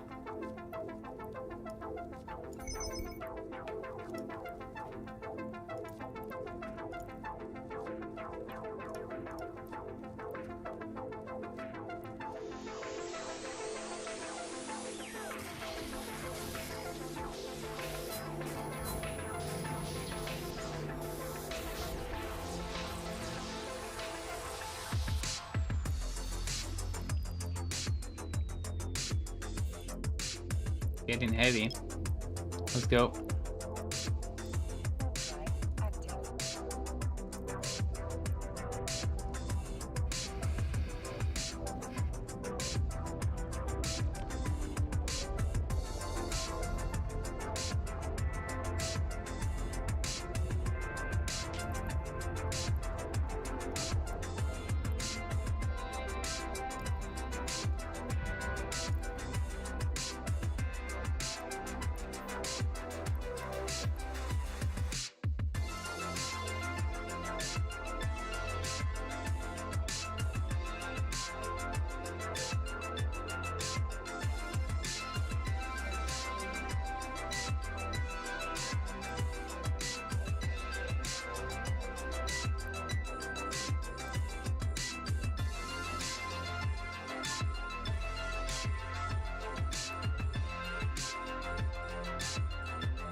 Iron mail, straight up, cool. +6. Gold old Delph relics.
+5, +4. Nice.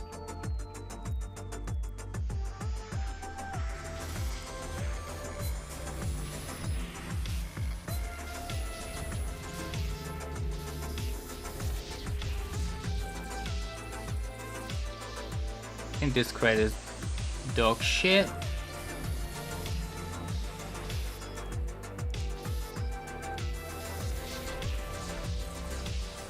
I'll take it anyway. I think that's it. Yep, let's go.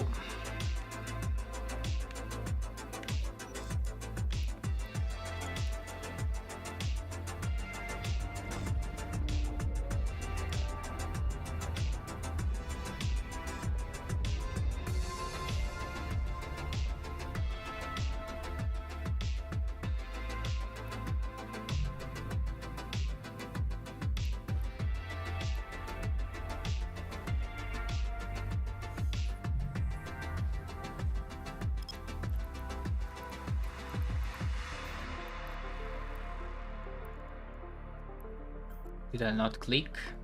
Warp drive active.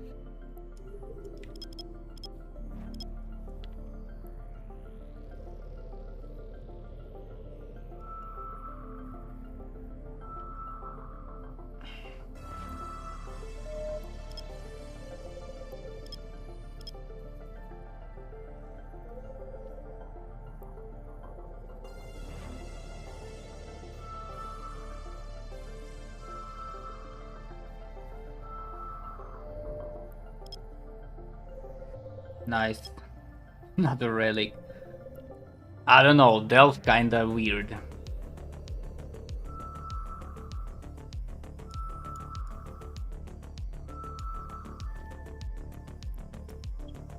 Warp drive active.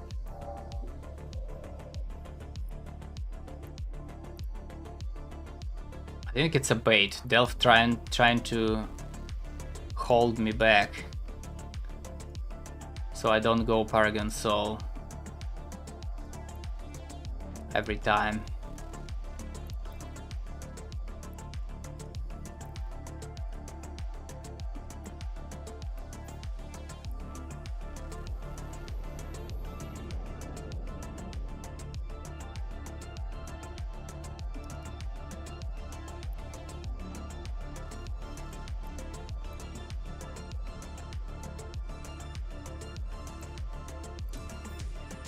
Oh,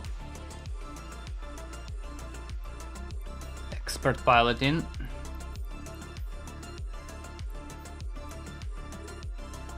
What do we have?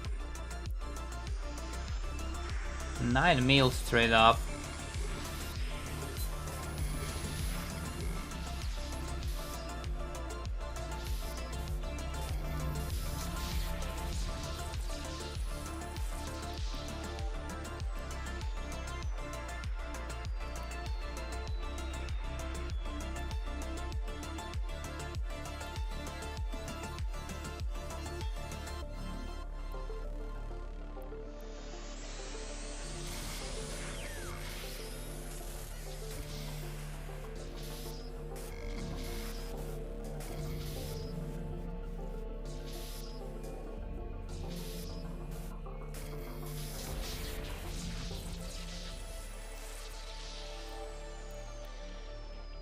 I really need a shortcut to loot all. Something different than enter.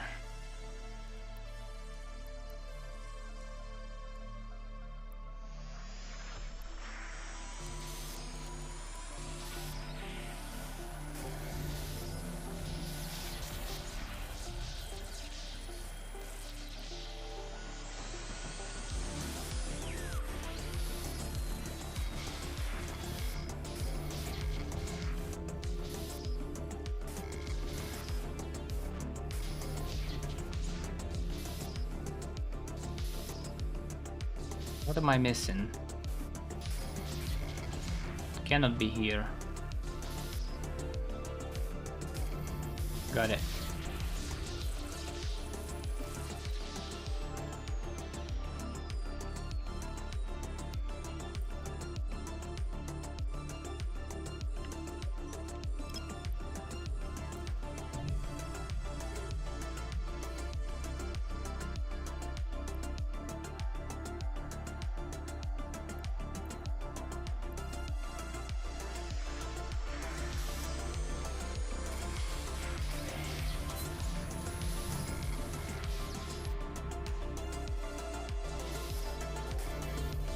What the fuck is the Rev doing here?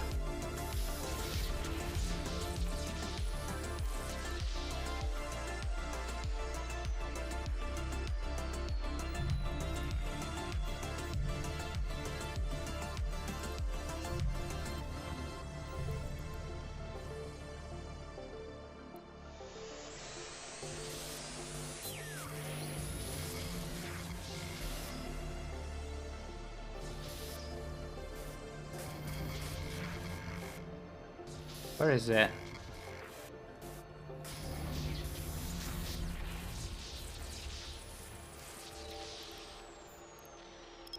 Warp drive active.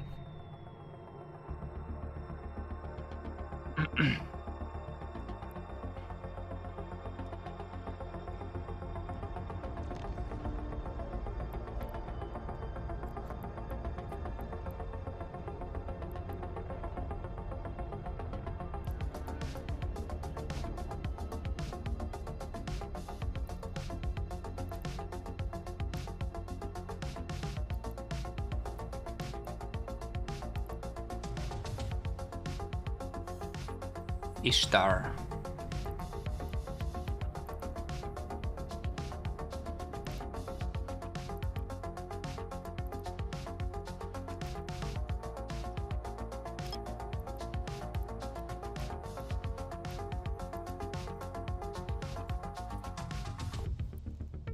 Warp drive active.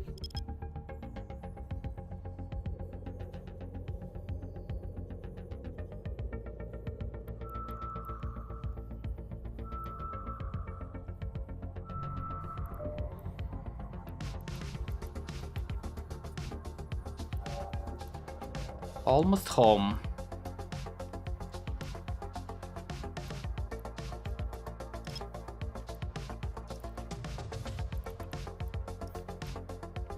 Warp drive active.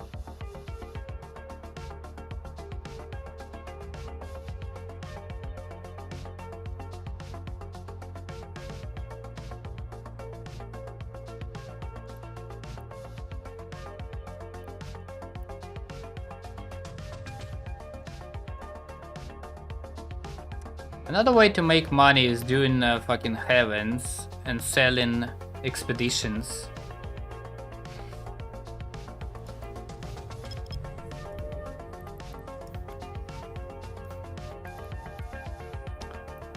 Why is it so many people here, huh?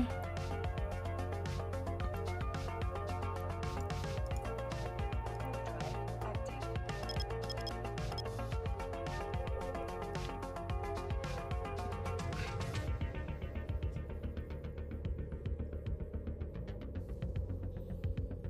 But that's brain rot activity.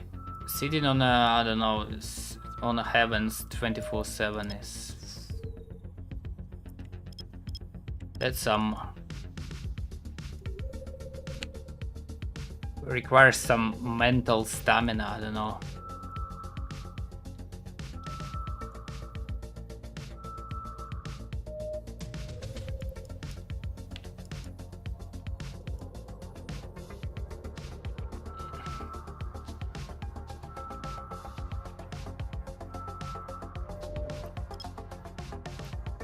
Level 3.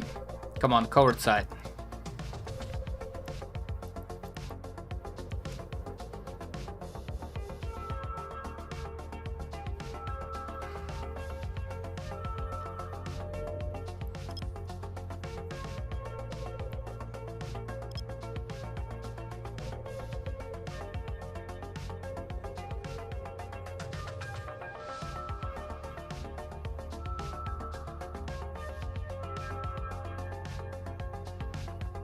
Crimson, we can do that.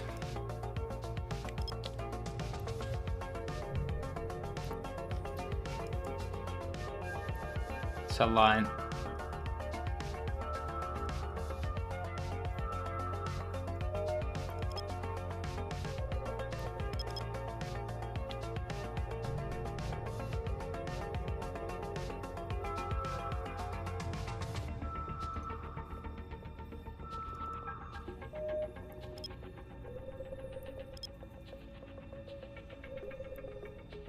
This one scans weird. That's something level 4.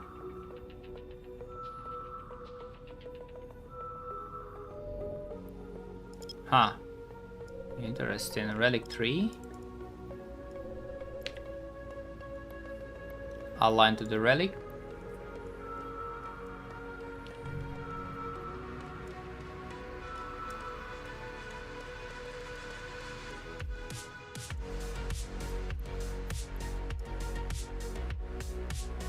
We have neutral ISKs in the system. That's kind of bad.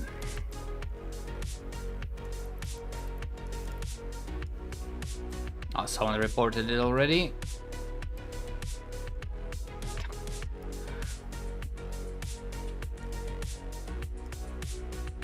Plain and simple, huh? Okay.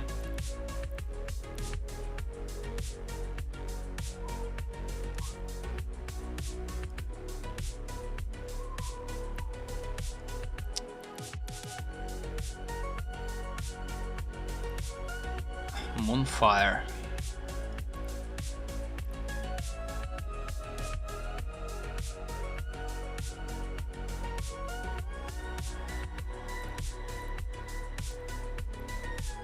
They need to leave though. What are they doing here? That's right.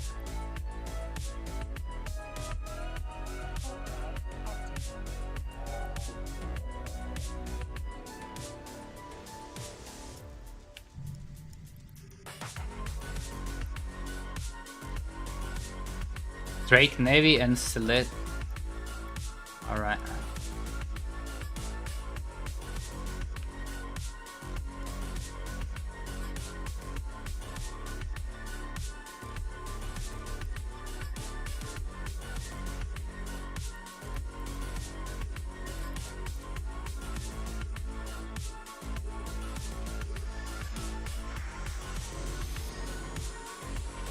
Capital salvage tackle. I don't think that's a good.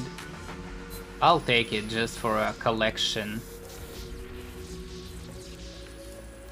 Who the fuck puts capital salvage tackle on a capital ship? I don't know.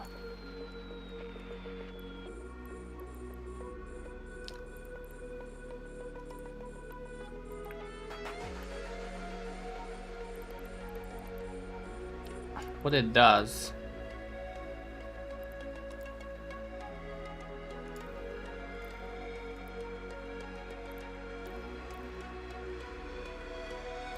$16 mil right there. Cool.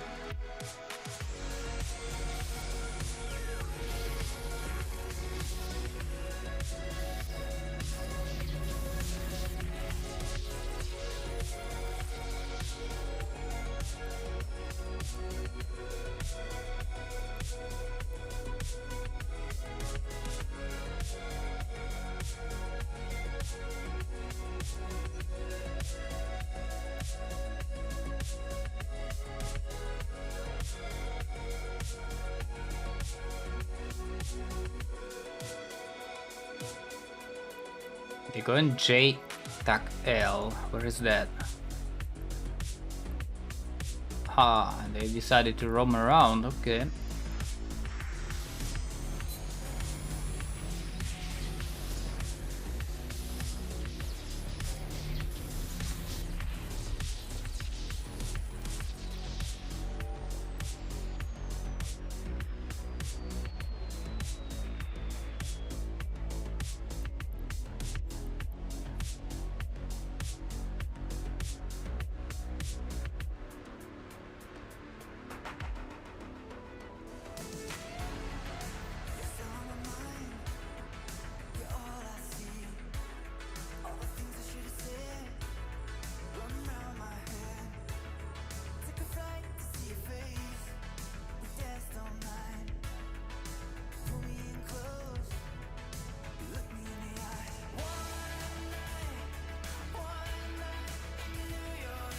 $9K. Okay, let's reset this relic. We're doing no cherry pick and run today.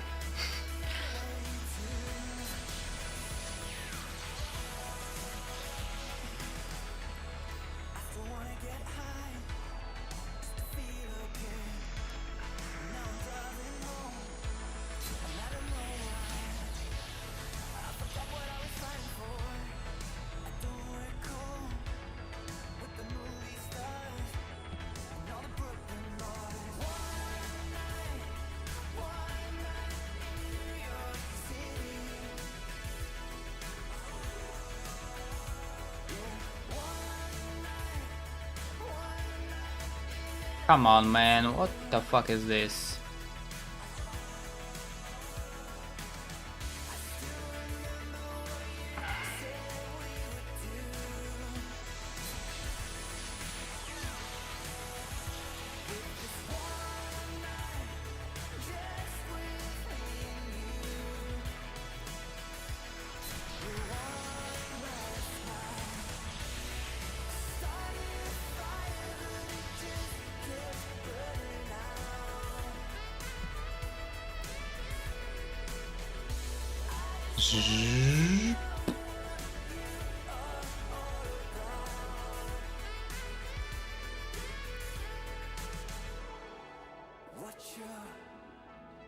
$9 mil, cool.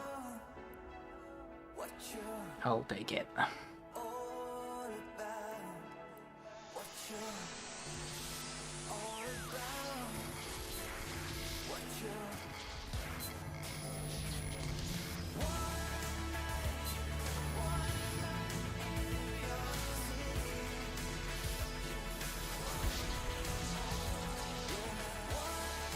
Anything else? Crimson. Oh my god.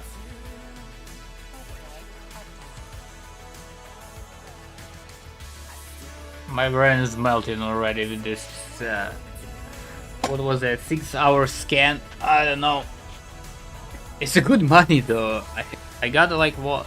One build to pretty much 700 here. 4 here.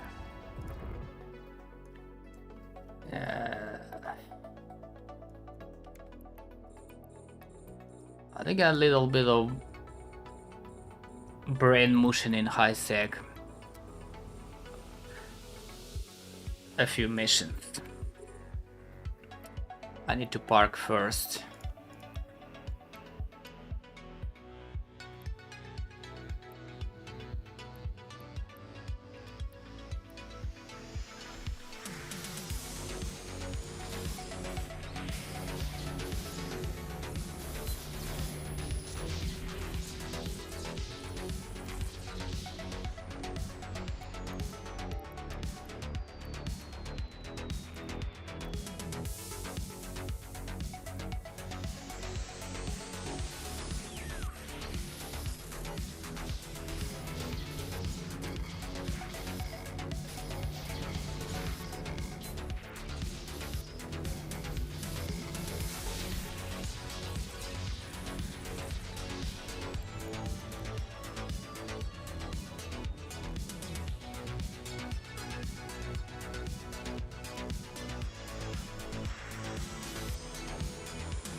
Where is this crap?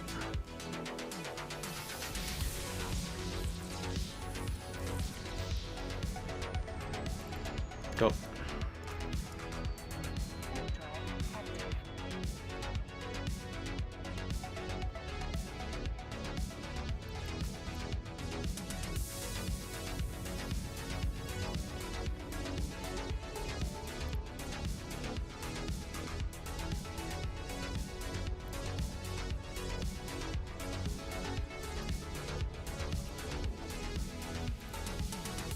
Hostile.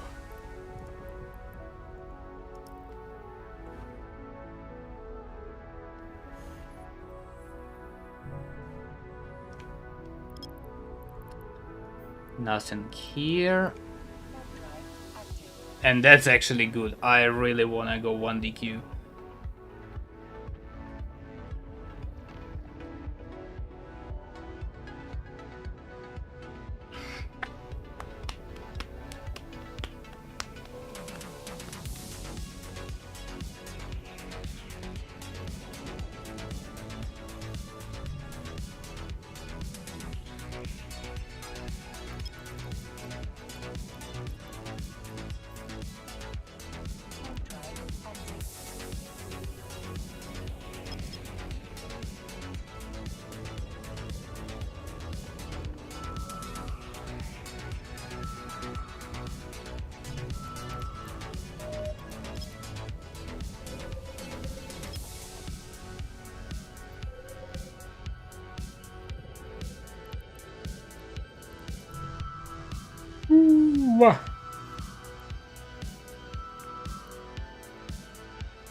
Another relic.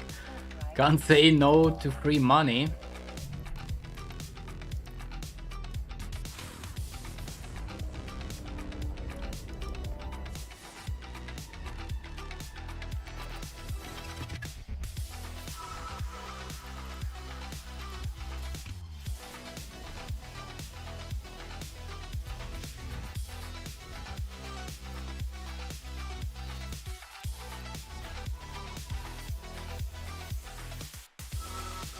There's the one cycle overheat here. Gene full speed.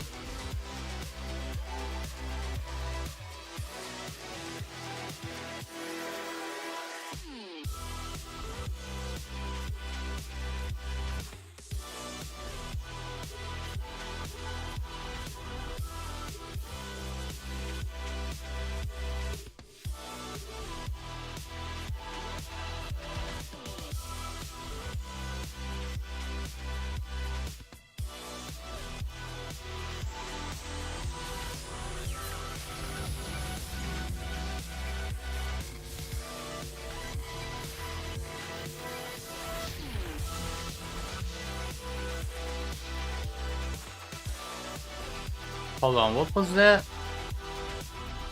Metal scraps? Nah. And carbon? What the fuck?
We done. Nice.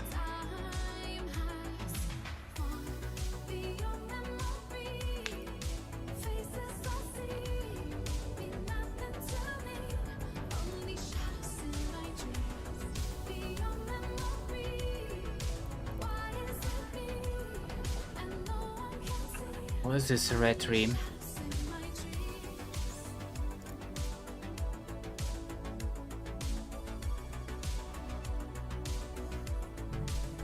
I found this fucking that 140 is not enough.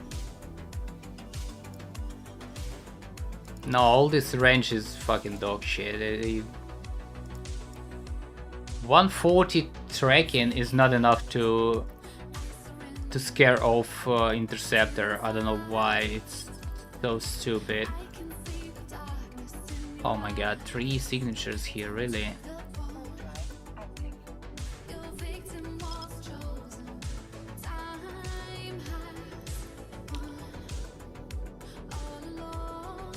Unless you have Scrum instead of these.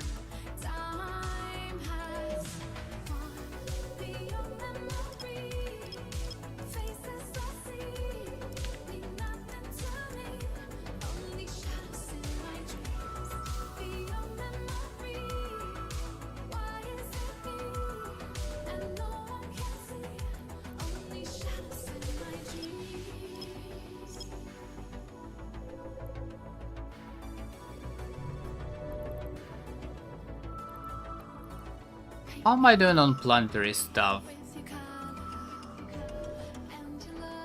Still producing robotics. Okay, okay.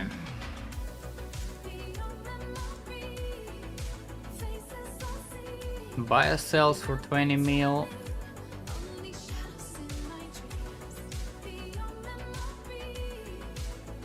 1800 and 3700.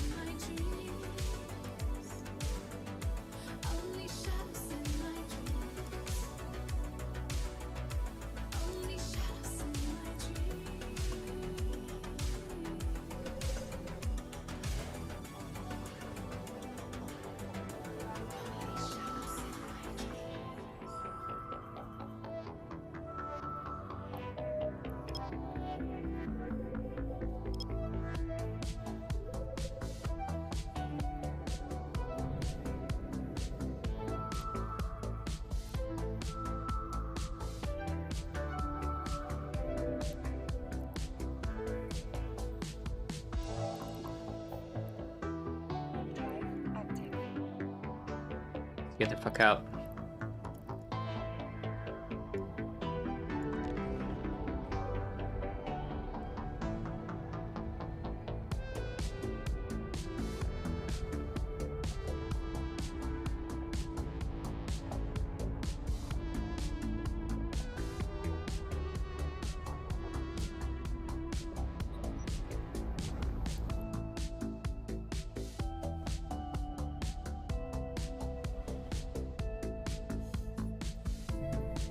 Bandicoot.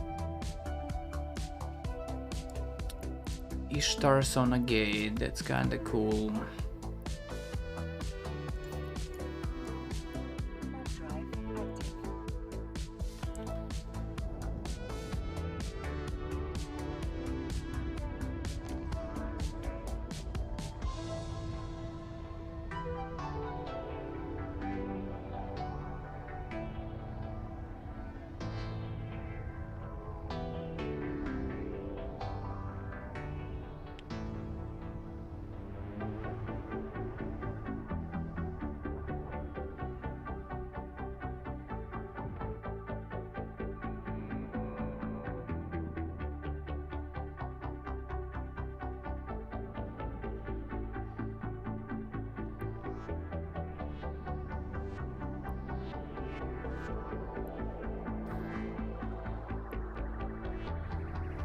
Nix arrived.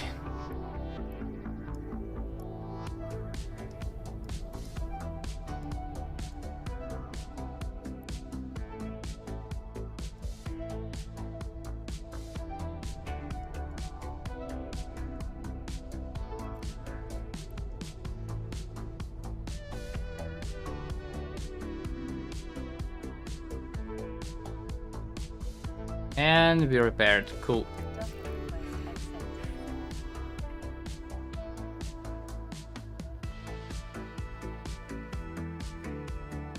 It was a pretty good run.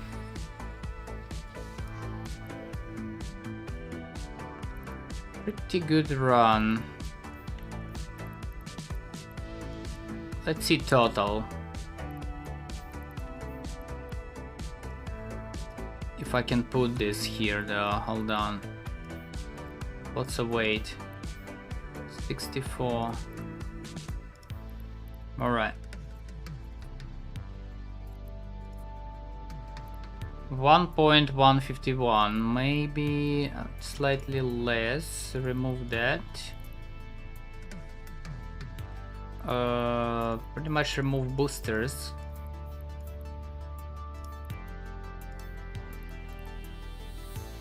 And remove all this. And probably books. Bill 75.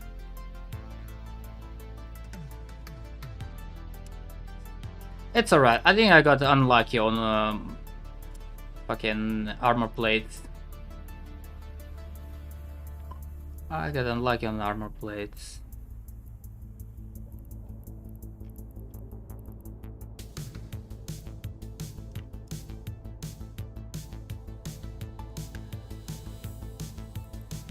Okay, this goes Hangar. Hangar.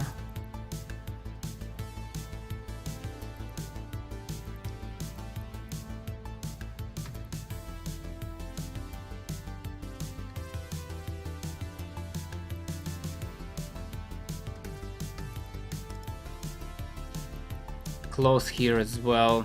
Okay.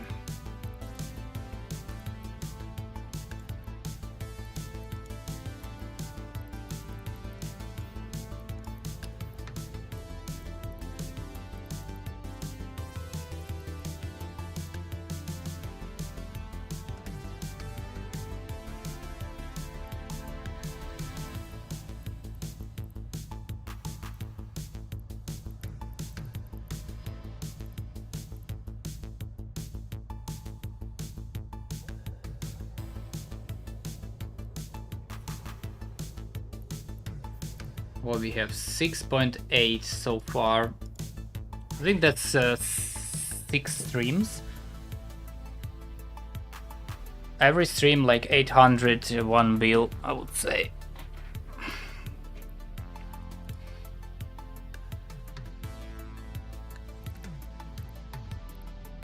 Where is this salvage? Where was that? Salvage something.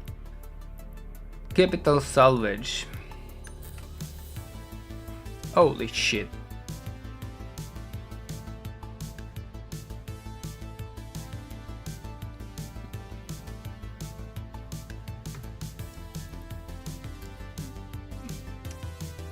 Don't have it in 1DQ. I guess no one's actually buying it.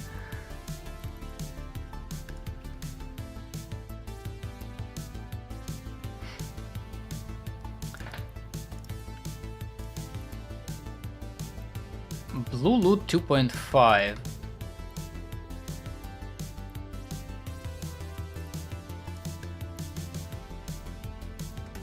That's hold on. That much power conduit I got from Delve only.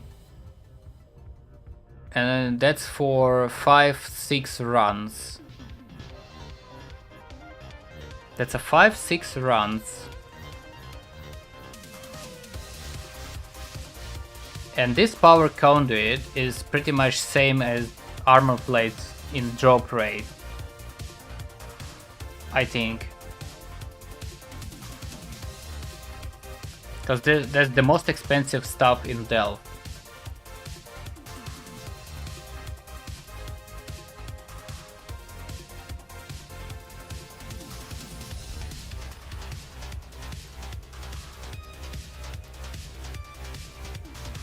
Then goes capacitor consoles and logic.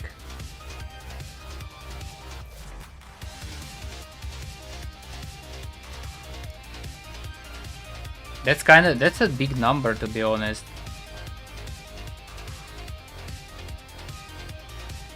$375. Maybe I got unlucky on armor plates. I think that's unlucky number.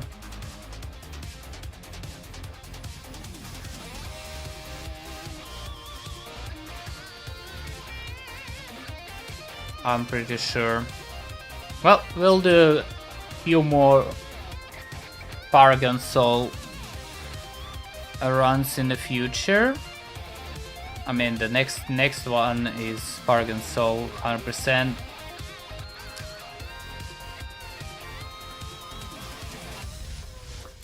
What was it? 6 hours? I think I'll do high sec a little bit.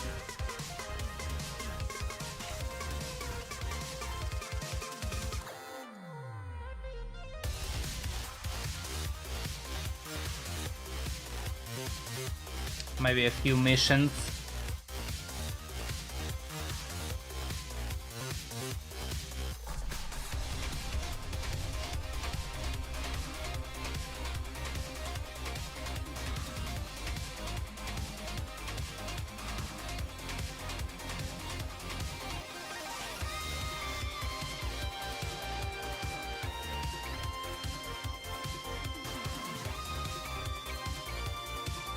Hold on.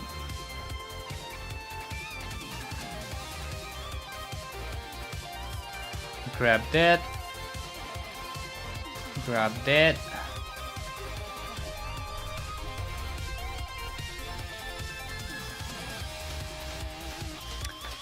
Actually, you know what? Fuck these missions.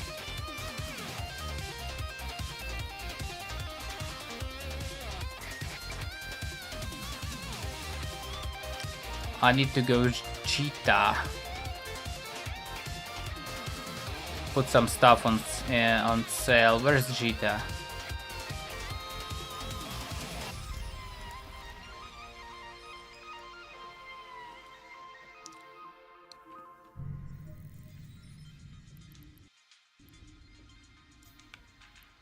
Warp drive active.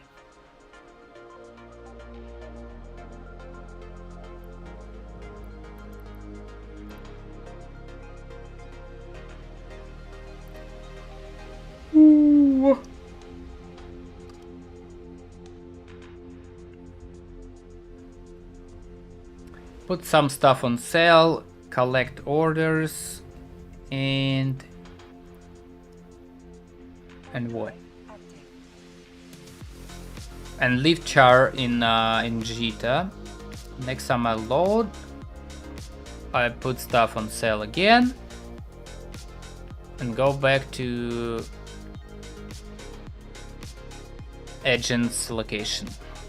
Easy, easy.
CALDARI Navy Assembly Plant.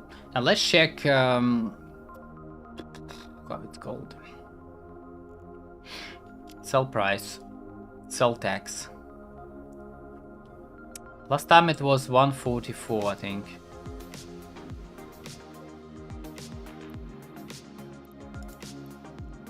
Docking permission requested. Docking request accepted.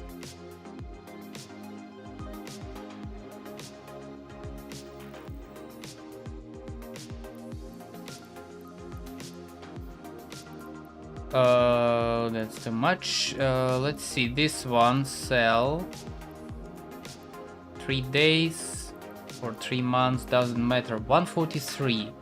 Well, less, cool.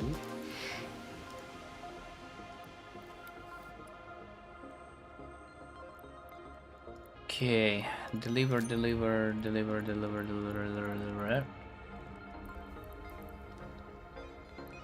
1, 2, 3, 4, 5, 6, 7, 8. 8 big blasters, I guess.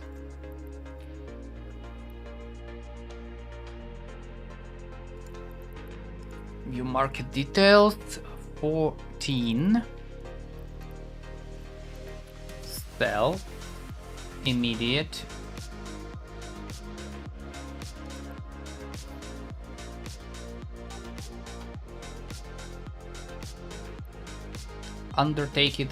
Taker heavy missile launchers.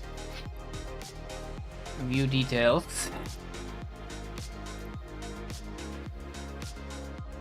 12. How much was that to craft it?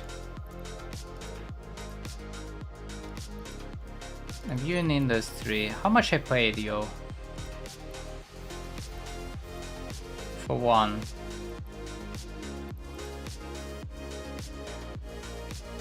$9. Okay, that a little bit of profit here. Immediate, take it. Polarized light neutrons. Sure.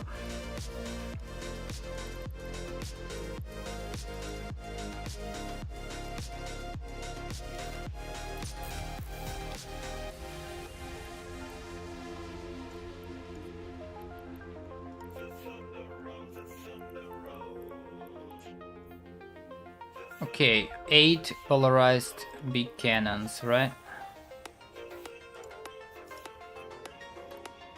7.7, 8, 9.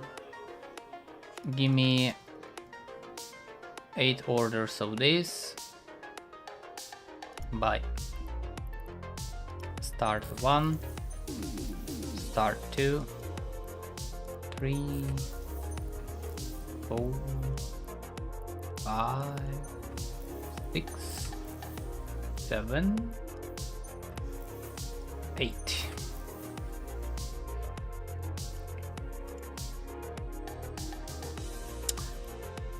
Heavy assaults should go very good. What is it? 2 mil to craft this, and we can sell it for 5.3 pretty much. That's good.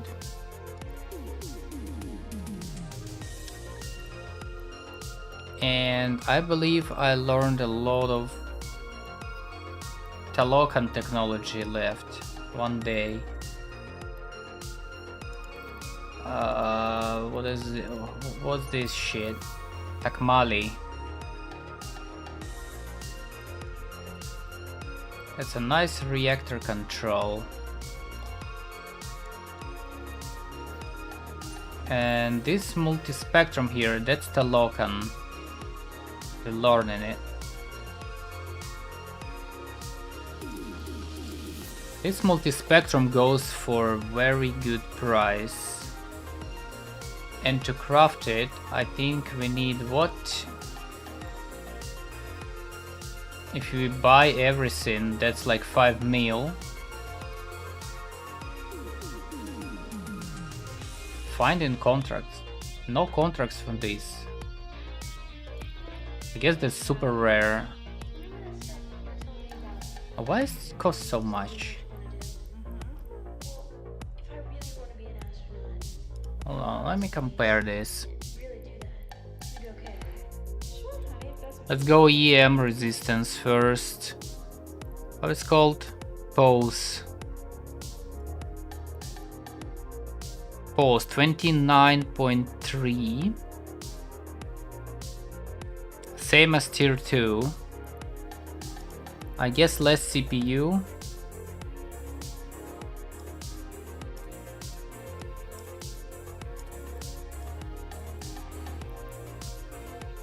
$44 and $27. What else? Activation time duration 10. Well, more duration, less capacitor use though. Activation cost 32 versus 40.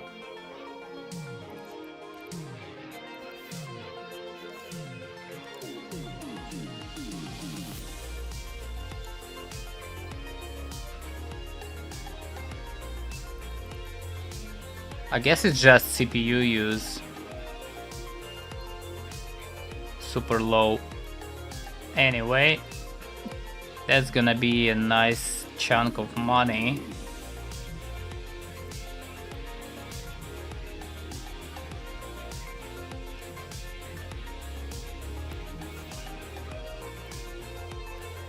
One hour.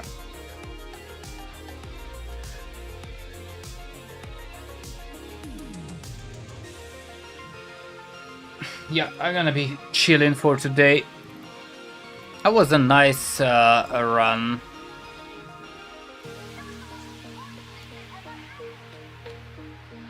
That was pretty good.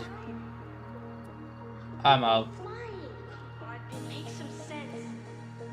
Paragon Soul tomorrow, 100%. Need to establish what's better, to do it in Delve straight up and period basis, or Paragon Soul. I'm out.